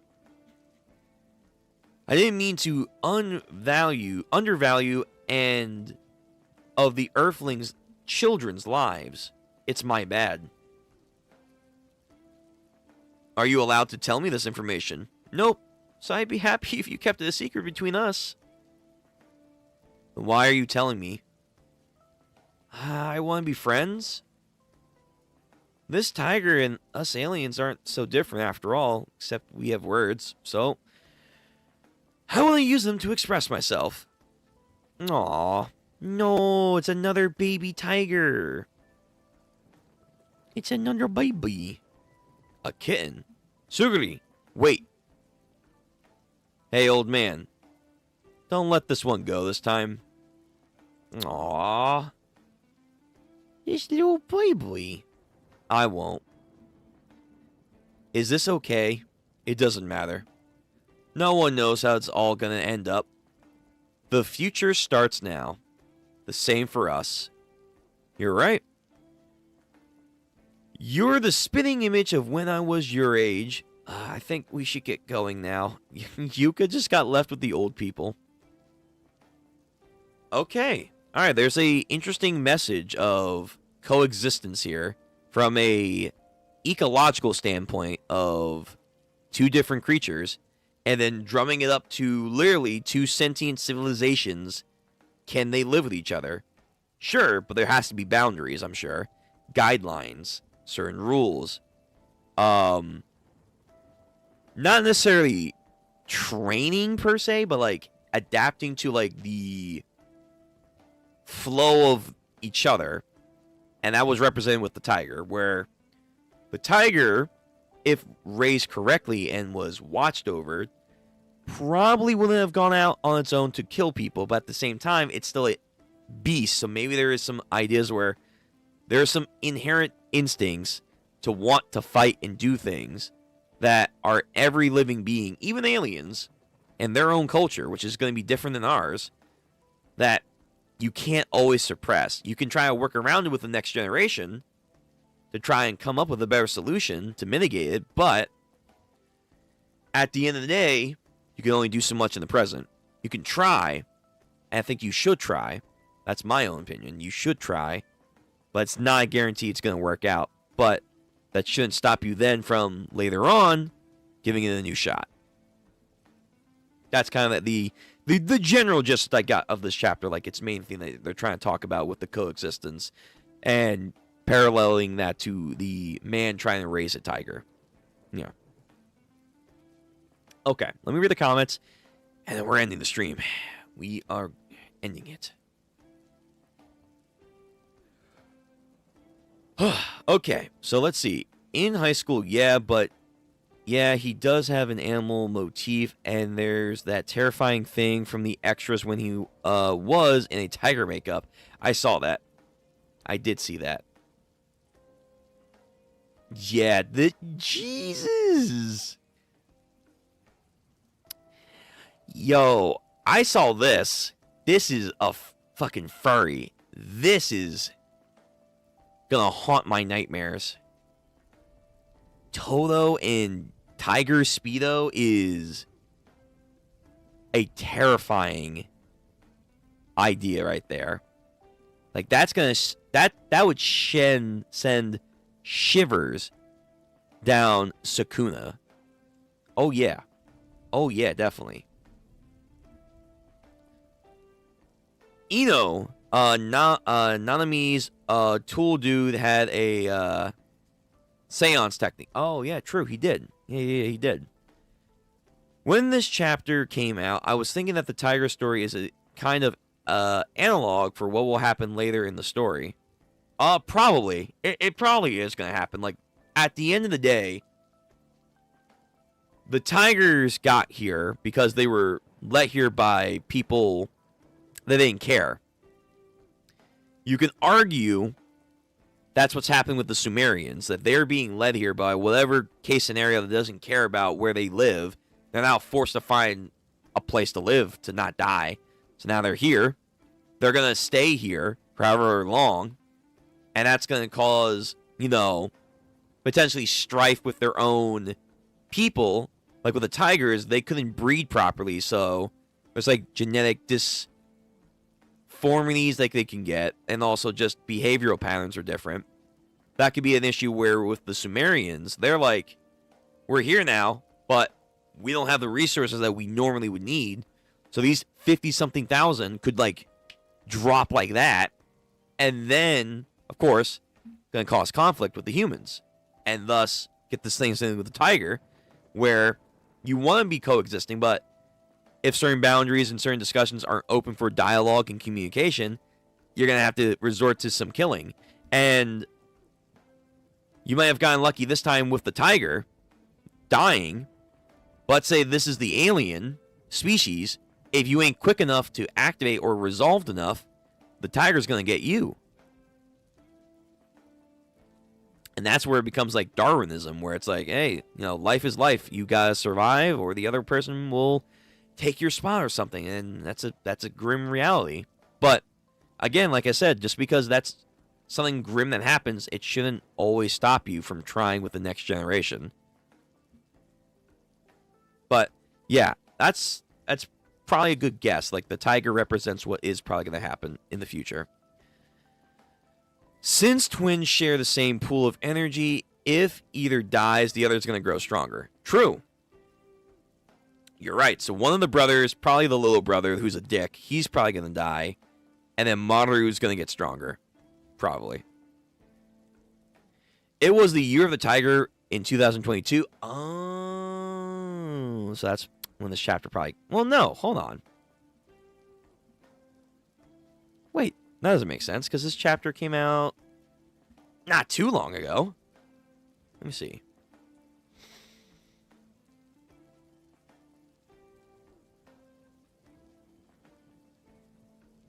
No, this didn't come out that long ago.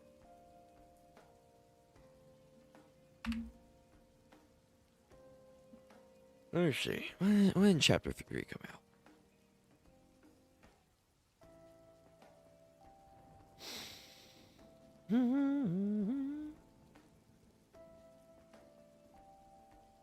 No, it came out not too long ago.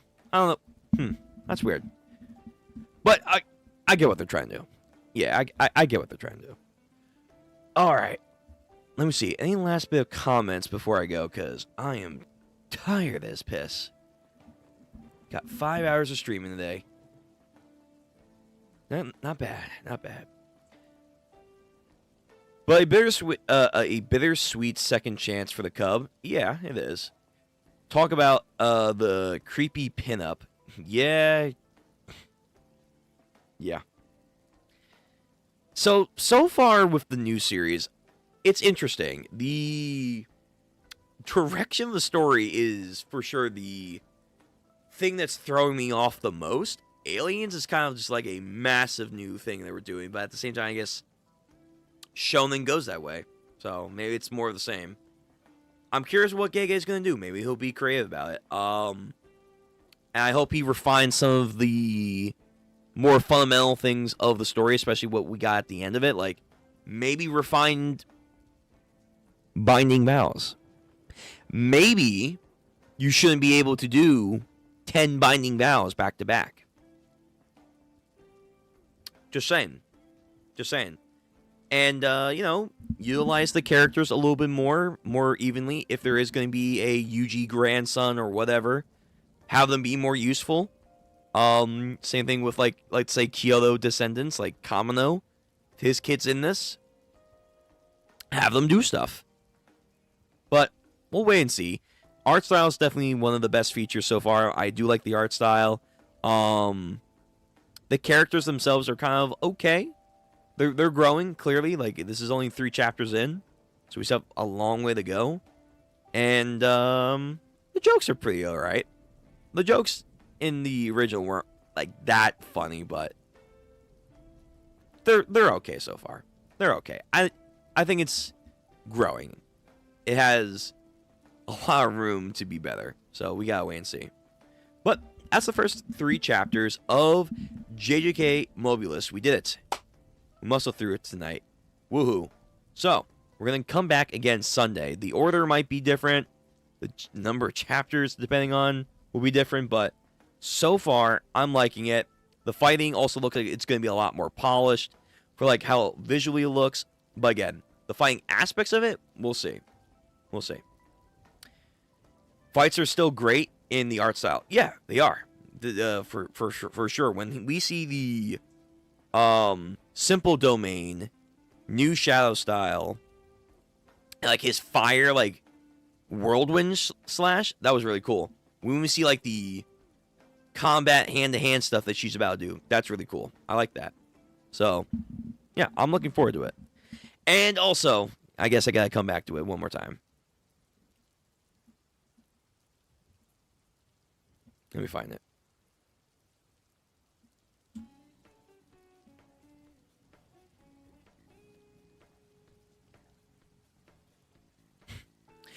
Bro, we are gassing this guy. We are gassing him. He better live up to it, man. Like, he better not be a punk bitch. Or, like, I don't know. Like, I'm also hoping to, like, though the kids are going to grow better. They are. If they lap this guy and he supposedly is a Sukuna level threat, oh my god. We just power creep the next generation that much? That quickly? Okay. Alright, but these guys are getting lore, and they're getting interesting gas. Will they live up to it? We gotta wait and see.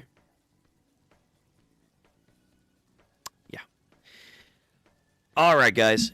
I'm going to head out for the evening. So, Vince, thank you for sticking through all the way through, man. I appreciate that.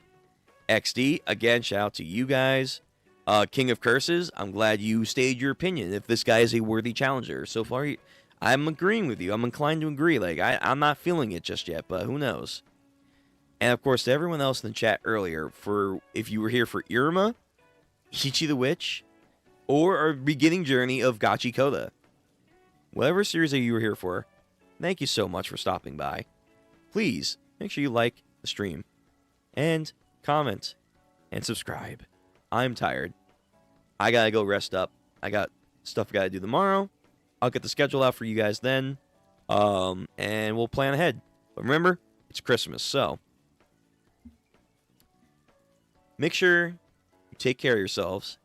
You stay safe. Know that you guys are very important to me for being here, and that you guys matter. Okay? So, have a great holiday. I want you guys to spend it happy, hopefully with people that care about you. And no matter what you celebrate it with full gusto. Okay?